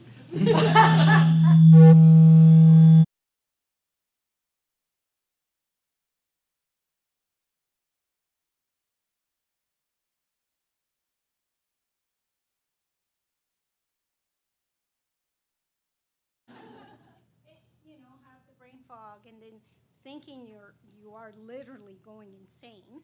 I guess I'm just trying to That's where you find clinics like mine. Okay. Or you look on something that's worth writing down is menopause.org, where the Menopause Society has a physician finder. Okay. And so on their website, you put in your region that you're searching for, and you'll find all the physicians that are menopause certified practitioners, nurse practitioners that are menopause certified. All of them will come up on menopause.org. And so if you can't get into me or anyone else, there is lots of these menopause certified practitioners in Alberta currently that can help as well. Okay, thank you. Thank you for that. I think Tara has something to say about that too. Yes, Tara has something to say about this. So this is what I was talking about around agency and self-advocacy. And it is one of the disservices that I think we all experience as women, is that notion that we don't have language to talk about this stuff. So when we get curious about our own experiences inside of our bodies and our lived experience in our lives, and then we start creating language around it. Today is one of those times where we actually are learning language, we're learning connection, we're getting access to other people where we can look around the room and say, you're just like me. I feel this sense of belonging. And that there's an upswell in that, so that when we go to our GPs, we can say, that's not satisfying to me. I'm not okay. And to hear, well, this is normal. This is your body shutting down. I was 43. I'm like, whoa, okay. Hang on a second. I'm not prepared for my body to just shut down. And again, it comes back to agency, curiosity, permission giving within ourselves, so that we can have these conversations with whomever needs to hear it. And we need to be loud and proud about that. Yes. Something I often remind my patients is that another thing that is natural and normal is actually the death and dying process. But we treat that because it's uncomfortable, right? We treat that and we address it with compassion and care and medicine and concern. And so just because it's something that happens naturally doesn't mean that you're not worth getting some symptom relief and some care for it. Anyway, sorry to bring that up. Here's a question here for Kelsey. Oh, where did it go? Oh, can you discuss sort of like the efficacy of using a pessary versus surgery to address stress incontinence? Pessaries can be a helpful adjunct as far as managing stress incontinence, but there's a lot of other influences that go into stress incontinence. So if there is problems with pressure management, there's problems with pelvic floor tension that are driving the incontinence. A device that's the pessary's job basically is to just go in and give urethral support and closure. And so sometimes they don't work for people in that regard. I personally like to use them. You know, we've worked through exercises, we have good pelvic floor coordination, and now I'm seeing there's some actual urethral laxity from a prolapse or just laxity of the urethra. Then I know that pessary is going to be helpful, that person just needs structural support to manage that incontinence. So they're not I don't love them as a first go run at managing stress incontinence, because there's a lot of other factors that have to be kind of put into play. As someone who fits pessaries, that's the trickiest kind of one to fit for, is when there's stress incontinence that hasn't been, all the other factors haven't been looked at yet. Thank you. Okay, a question for Dr. Brooks. Does HRT prolong getting to the other side? Okay, that question, I think when I talked about menopausal hormone therapy and not calling it hormone replacement therapy, we are supporting the process. We are not doing anything else. So no, it does not prolong anything. It just supports the process when you are going through the chaos. around bioidentical hormones. And the reason why I'm bringing it up is because this is something that often comes up in when we're treating clients as well. And something that you said, Dr. Brooks, in your first session was that you used that word. The FDA-approved hormones are bioidentical hormones. And I was wondering if you could just speak to that and how things have maybe changed. Because I think that's still a word that's out there that people think in terms of a dichotomy. So there's like HRT and bioidentical. But I think maybe there's some new truth and new light to shed on that. Can you speak on that? Thank you, Nicole. I actually removed that slide.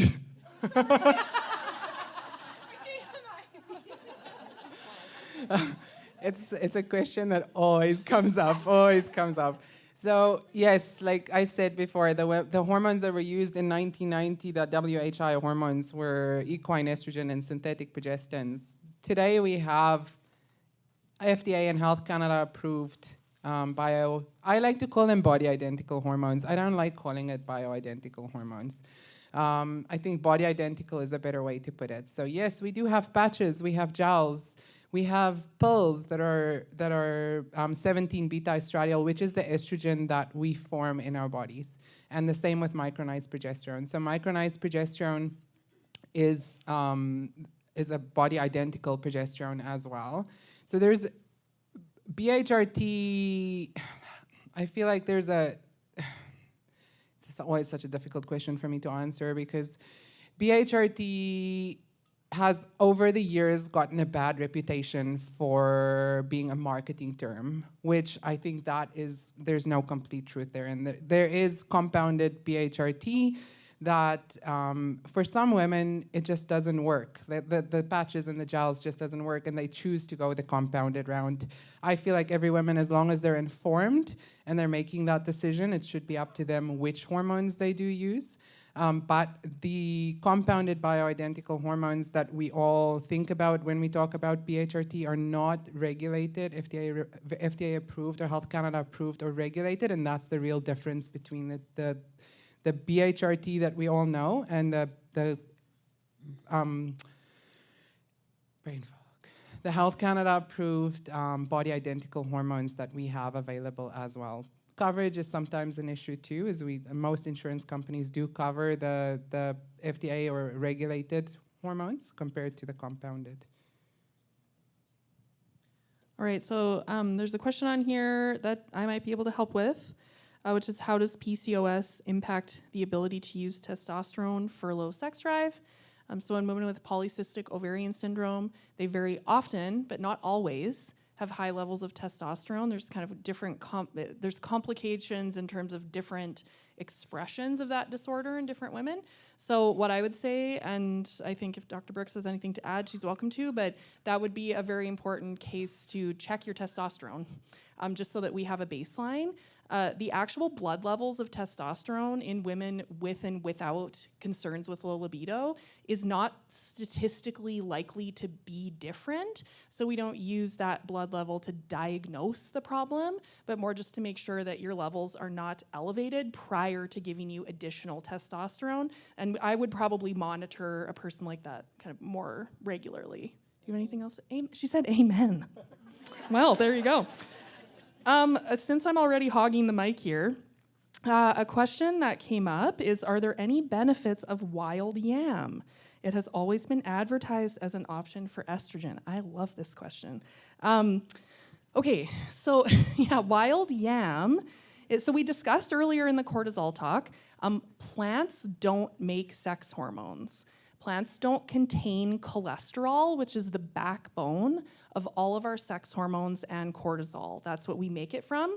So plants don't contain estrogen, they don't contain progesterone, they don't contain testosterone, any of those hormones. So wild yam is a source of phytoestrogens, like we talked about. So it can be helpful to manage symptoms, depending on the symptoms and kind of the route of administration.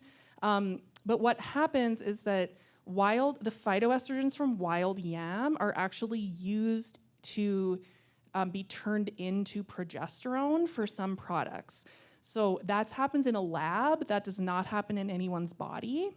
And so wild yam is not a source of progesterone, which is how it's often marketed as a progesterone replacement or like a phytoprogesterone, and it's absolutely not, but it does have phytoestrogens in it, which can account for some of the symptom improvement that people get with it. What else do we have here?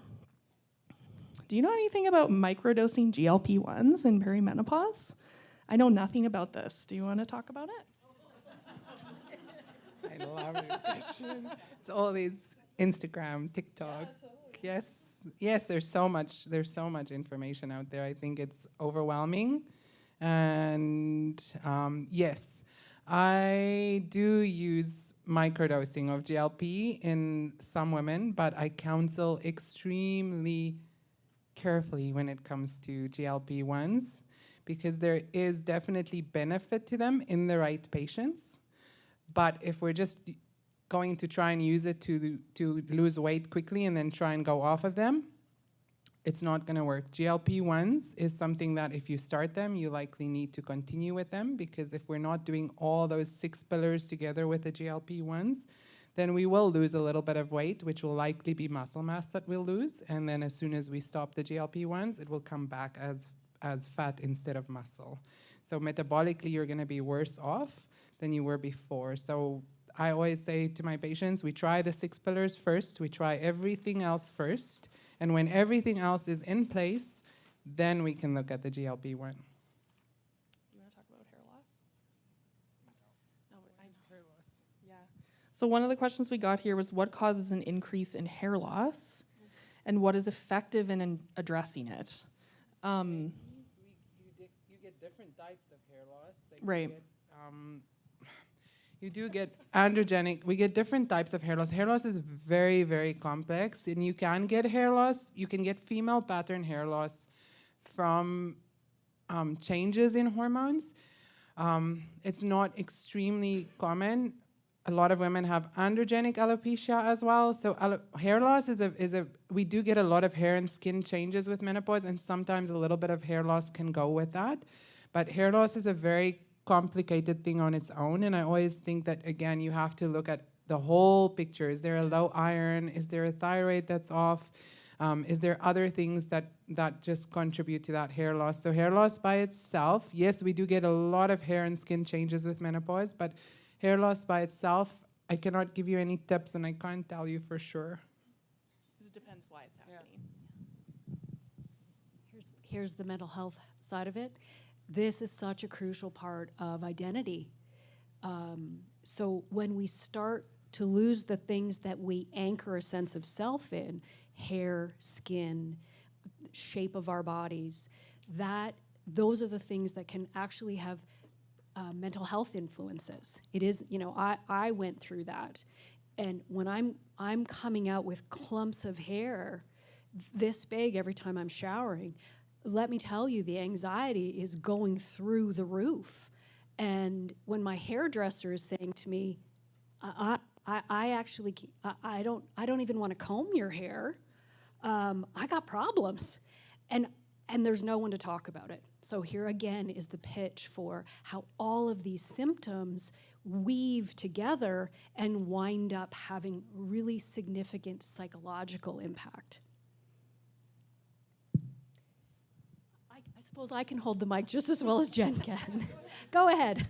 I just had a question in regards to I'll probably say this word wrong, but the pessary, you get them fitted, and what's the difference between coming to you and buying Uresta? What would be like the benefits, or should you try Uresta first, or how did those all work? Yeah, so Uresta is just kind of an over-the-counter pessary used only for stress incontinence. So it can be a very easy first-line trial for people to use to give that urethral support, and can work really effectively for people. Typically, pessaries we're fitting them. So we're doing an assessment. They're done more for prolapse. We're doing an assessment, and they're sized. There's a ton of different shapes. There's a ton of different sizes, and it's a little bit of a trial and error basis. So we're trying them out. We're having you run and jump around and move around with it in to make sure that it's, number one, that it's comfortable and that it stays in. So a pessary fitting, when we do them in clinic, we're taking about an hour and a half appointment to really like make sure that you're going home with the most effective one. They should always be comfortable and they should always stay in. And if that's not happening, then that's not the right fit for you. You're getting to meet the real me. So, Kelsey, it's the difference between like a Birkenstock or a Dr. Scholl's versus a custom orthotic, right? You know, so I'm all about the comparisons and the visuals. I'm like, okay, so that helps. Just need to whip out some death and dying analogies. Okay, and our other question here online is, are there any reasons why a person could not do a 72-hour fast? The answer to that is yeah, there are some reasons why you couldn't do a 72-hour fast. Obviously, issues with your blood sugar, things like type 1 diabetes, for sure. If you have type 2 diabetes, especially if you are on medications for diabetes that can cause low blood sugar, which not all of them can do that. I would be very careful about that. Also, the research is pretty clear that you don't need to do that level of extended fasting in order to drive the metabolic benefits of it. And then I do always have a little bit of a concern about disordered eating when people are sort of driven or excited about fasting for that long, right? Like, I don't want to make assumptions about that, but it definitely, for me, triggers some questions about, okay, tell me about your relationship with food and kind of what are we hoping to get out of this? Yeah, any question, other? I might chip in on that one because I don't know, I completely agree with you on that one, Jen, but that's my personal opinion. I've done some fasting mimicking training and things like that. So I do think that if you're a novice at fasting, 72 hours is not good. Don't go from nothing to 72 hours. But if you are an experienced faster, then my husband has done longer than 72-hour fasts, and he feels amazing. So don't take that as medical advice, though, please. So I'm not saying giving it as medical advice. I'm just saying there is definitely some benefits to fasting, but not a novice faster should definitely not go and fast for 72 hours. And would you say that how you feel during that process is a very important guide of whether you should continue? Yeah. Yes, okay, perfect. It's like running. It's like running. Going out and running 2 or 3K, as a starting point, you're going to feel the effects of it. Nobody's going to start a marathon tomorrow because that's their first approach to it. So it does require some training.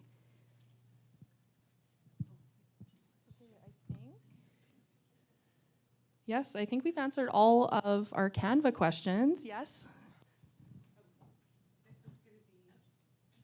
A little bit devil's advocate, but just a clarification with regards to FDA-approved dosage forms versus FDA-approved hormones that we use in compounding.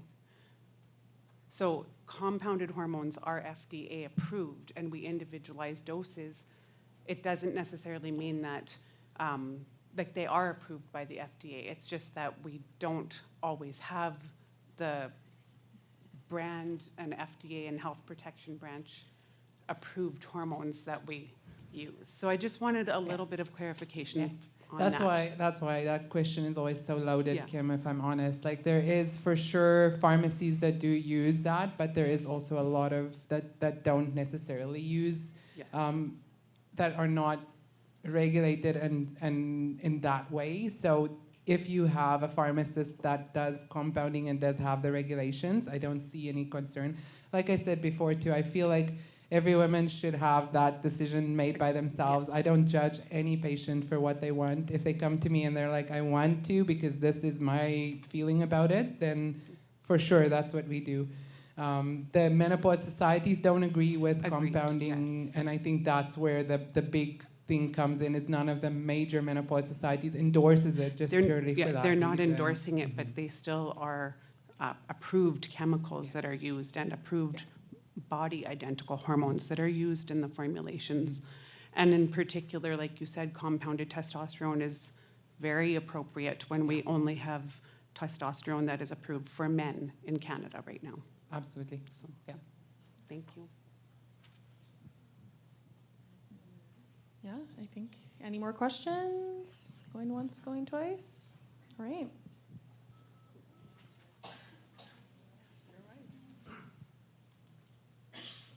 All right, so it's time for a little fun to wrap up the day. So we're going to kick up some prize drawers.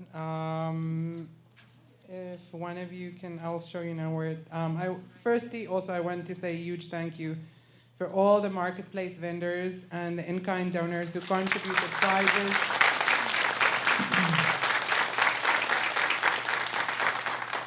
Most contributed prizes, swags, giveaways. Please, please, please remember to visit their tables, connect and support these incredible local businesses who help make today very special. So for the draws, I'm going to start with the in-kind donation draws first, and then I'll have the vendors, or most of the vendors did have some draws at their tables, so then we'll do the vendor giveaways after that.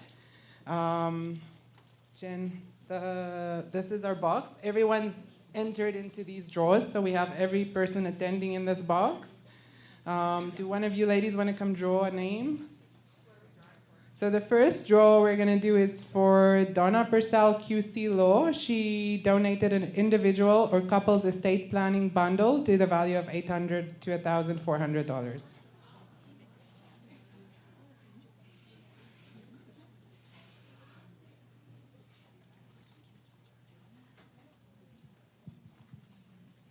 Okay, Danielle Guttridge. Yay! Come on up, Danielle.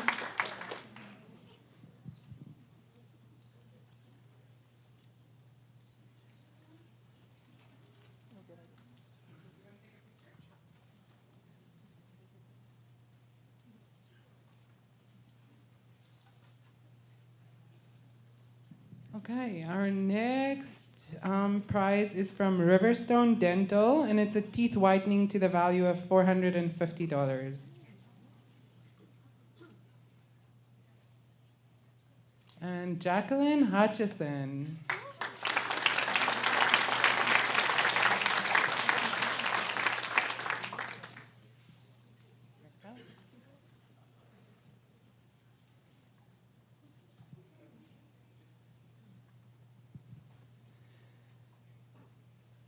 Okay, and now I have this beautiful gift basket here from Three Broke Sisters. This one down here. Oh. You got it? Just go. Okay, let's see. Who do we have? Pamela Payne.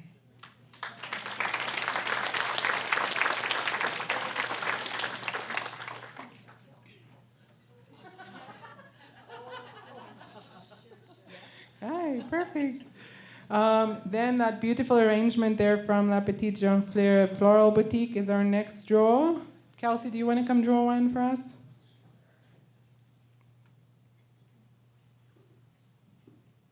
Shanna Babb.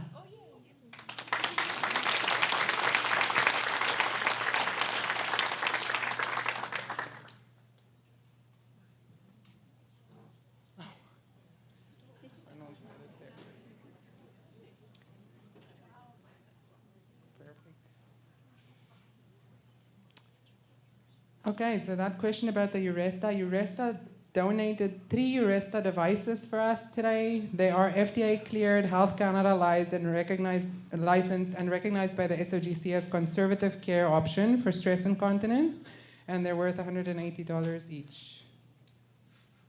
So our first winner is Delane Hill. Can I donate it back? Yeah, for sure. Leanne Schlatter, did I say that right? She just left, yeah. Okay, does someone want to take it for her, or do we want to, what do we think? Do you have contact with her? Yeah. Okay.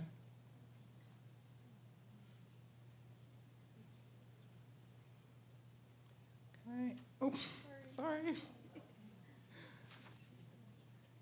Karen Fagan.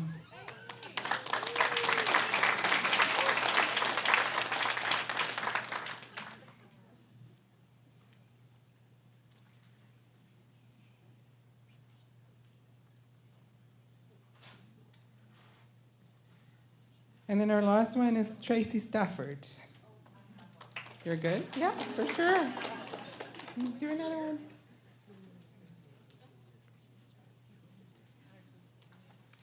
Lindsay Knight.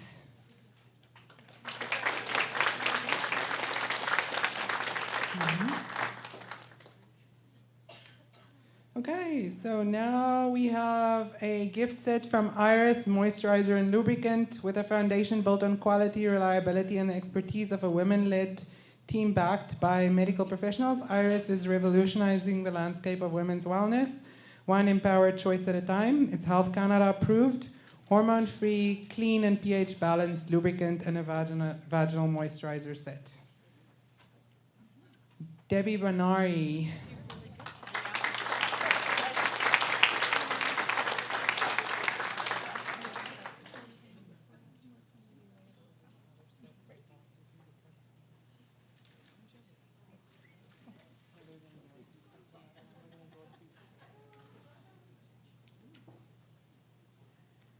Okay, and we have one more set, and that goes to Georgina Layden.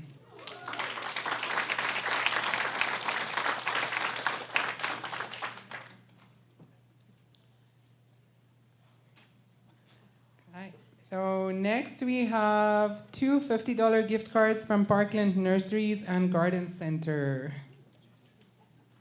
Just in time for Christmas. Patricia Layton.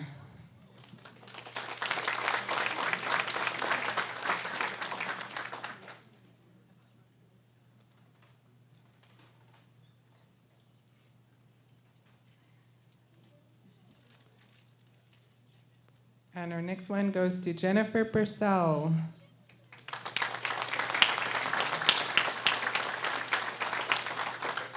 If you give her two, there's one. Did you have two? Yeah, one is.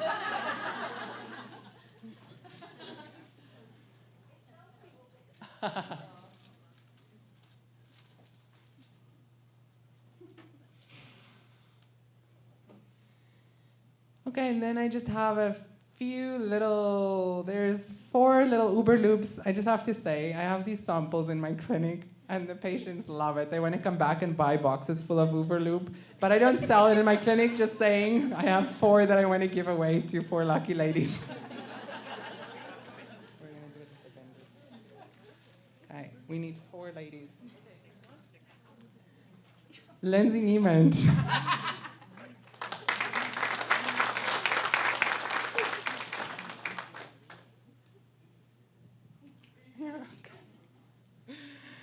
Julie Ramradan.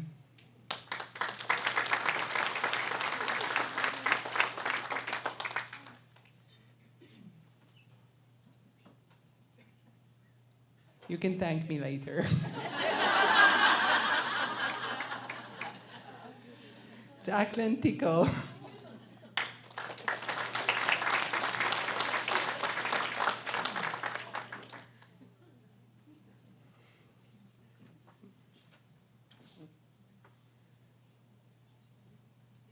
And the last lucky lady is Amanda De Silva.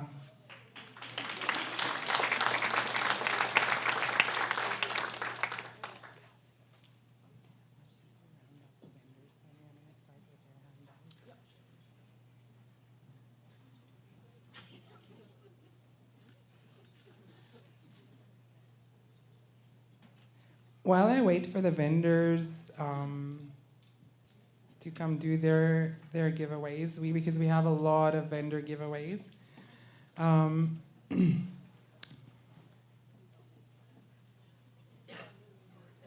I just want to start maybe with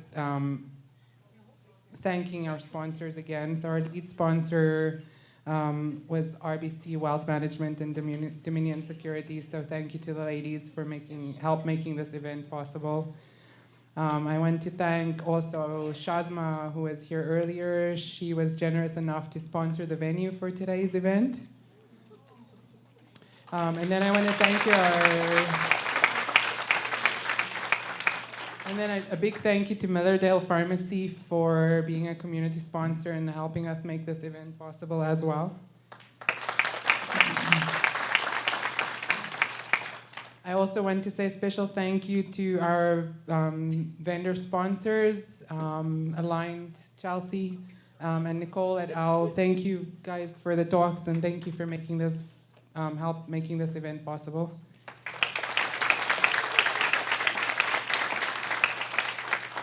And then some of these in-kind sponsors, there were some prizes that we gave away. Some of them are in your swag bags. Some of them contributed in ways that are difficult to even put out here today. But thank you to Donna Purcell, QC Law, to Parkland Nurseries, Three Broke Sisters, Good Protein and Iris for their donations. I also want to thank Life Changes in Divorce magazine. Dina, thank you so much for all the marketing and emails and podcasts and everything you contributed. It was really helpful to this event. I really appreciate that. I want to thank Cobb's Bread because they gave all of you a nice little treat in your swag bags. Nova Mia Bridal, same thing. There's some treats in your swag bags. And then Uresta for donating the divides. And Linnea from Card Construction for making some of these beautiful little name tags for the VIP and premium tables, as well as some thank you cards that we had. And then again, thank you to all our vendors here today. A special thank you to the featured vendors, Janelle at Stillskin, Healing Hands, Iron Lab, Lacey at Nourish Her, and then the Westwick Clinic.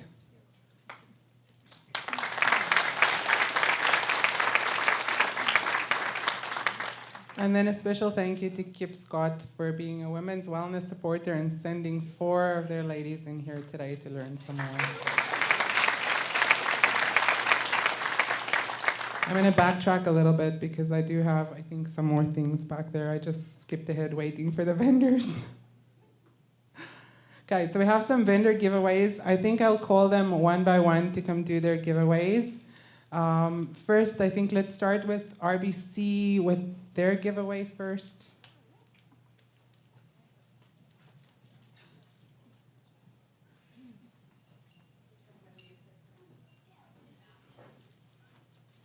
Dr. Brooks, do you want to pick the names? So we have a gift basket full of wonderful things for wonderful women.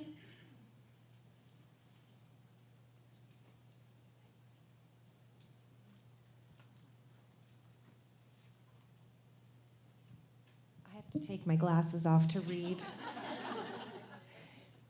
Jackie Tickle. Ooh, you're a double winner. Is that Jackie Tickle?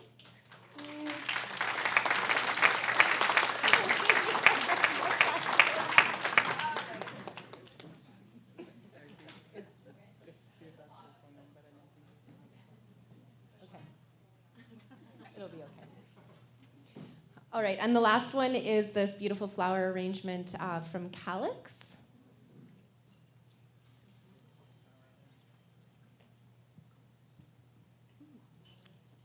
Paula Potts.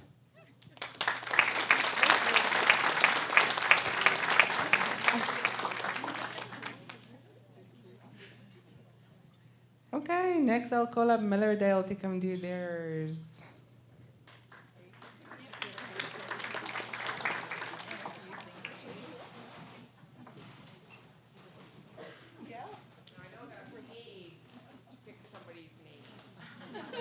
This is a Safari Spa and Salon Ultimate Package. So it is a spa day with a shampoo style, 60-minute relaxation massage, 90-minute customized facial, spa manicure, and spa pedicure. So you should probably go out afterwards, or you can just go to bed. To the bottom.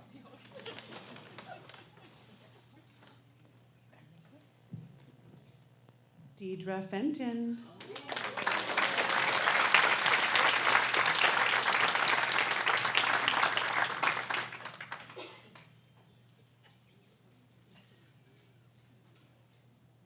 Is Kim here? Kim Berube? I'm here, yeah. Kim has got an amazing prize here.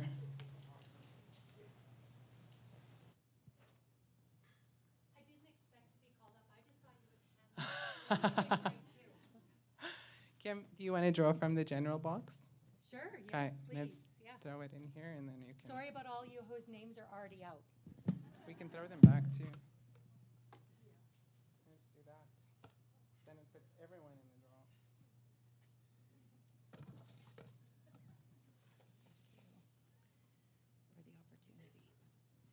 Melanie McNally. This is 6 months to work with me on metabolic health. So however you want to spend that. Thank you, Kim. That's amazing. Thank you. Okay. Lacey.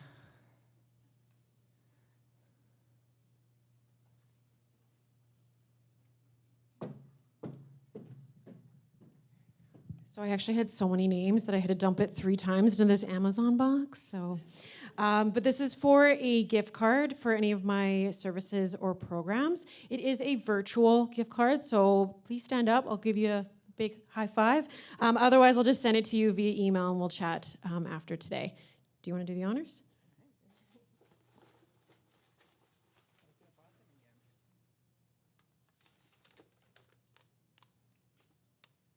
Karen Fagan.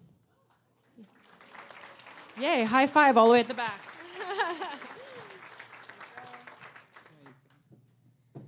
Thank you, Lacey. Okay. Kristen, Inner Glow.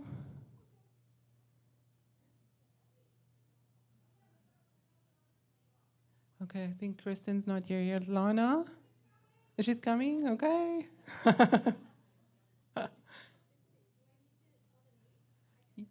You did the draw already? Who won?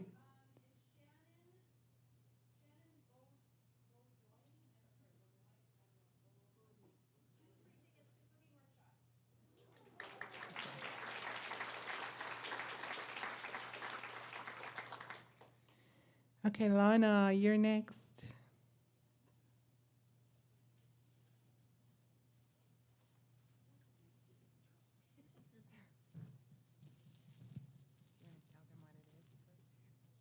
Yeah, I didn't bring it up here, but there is a $50 gift certificate for Browns, one for Safari, and then there's a $20 one for Starbucks, candle, socks, book, makeup bag. How many are we drawing? Just one. Just one? Okay, awesome. Do you want me to draw? Yes, please.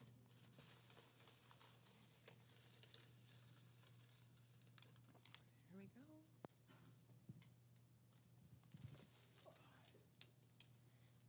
we go. And the winner is Brittany Hammer. Thank you.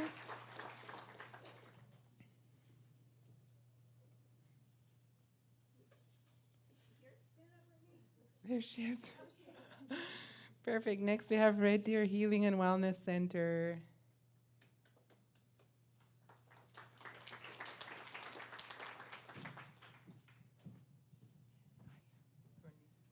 Yeah, so this is for a $100 gift certificate to Red Deer Healing and Wellness Center that can be used for any of the practitioners and any of the services. It's for Delaney Hill.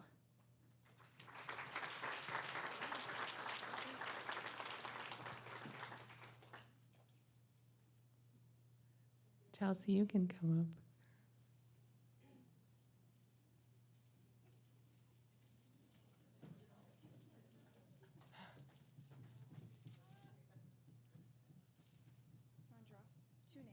Two names. Serena Crum.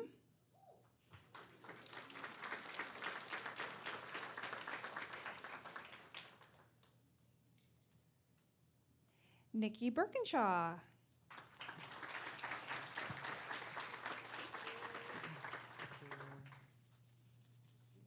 Soaking a pain roll. Right? Oh, you're welcome.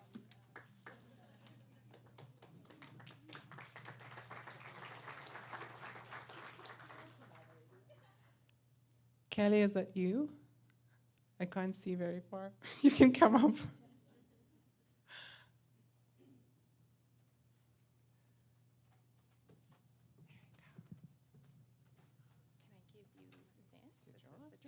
For sure.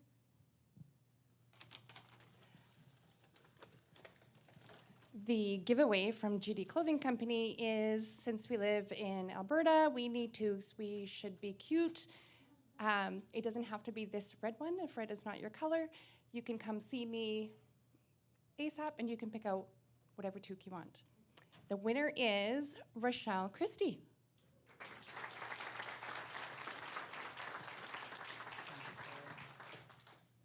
Thank you, Kathy.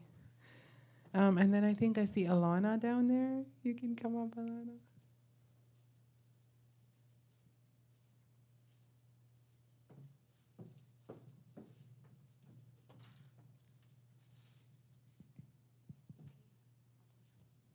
I'm going to claim brain fog. My name didn't get up there because I forgot to send it to you, apparently. All right. What a great day it's been. Thank you.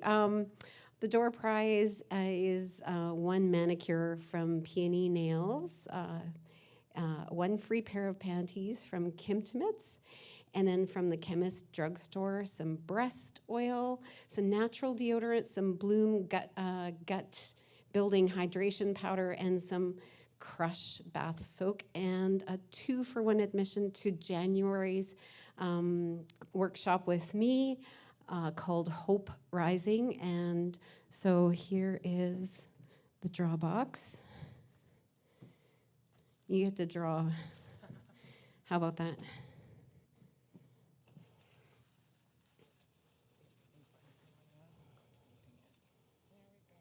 Let's see who it is. Oh, look at that fold job, hey? Oh, Amy Judge. Okay.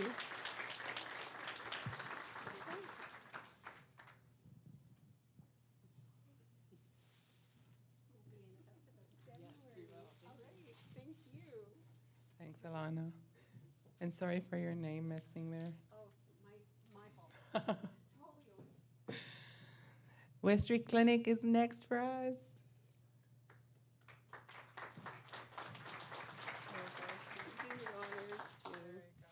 So this is for a $500 gift certificate for Westrick out in Lacombe.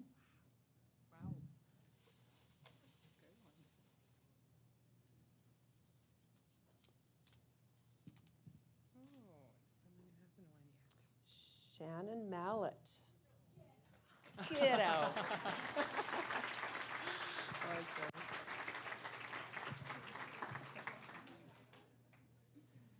Perfect. I think we have a giveaway from Brustique as well.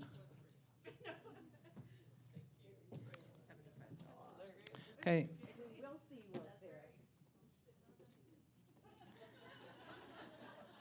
Do you want to draw it? So our last giveaway today is from Brustique. It's a $75 gift card. Selena Hicks.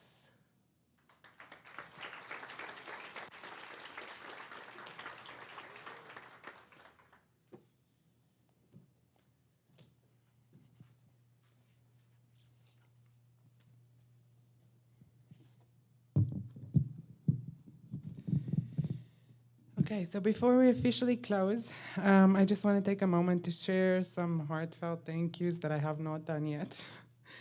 I just want to say to my husband, Arnold, for his tireless work behind the scenes, and to Sasha for her incredible dedication, calm, and organization through every step of this journey. I could not have done this without you both.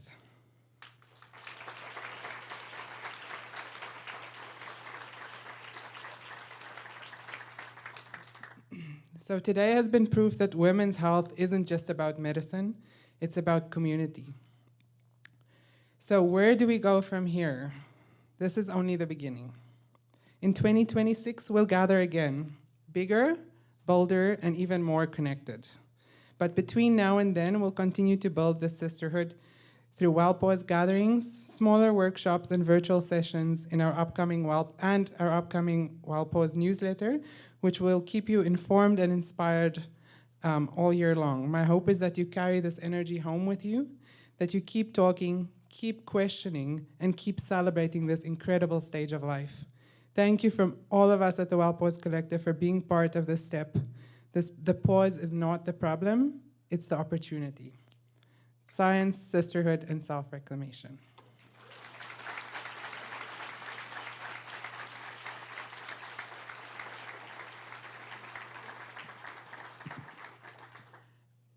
If there's still some vendors around, please feel free to stop by there. But VIPs, we will set up and we will do our question and answer in the next 10 minutes.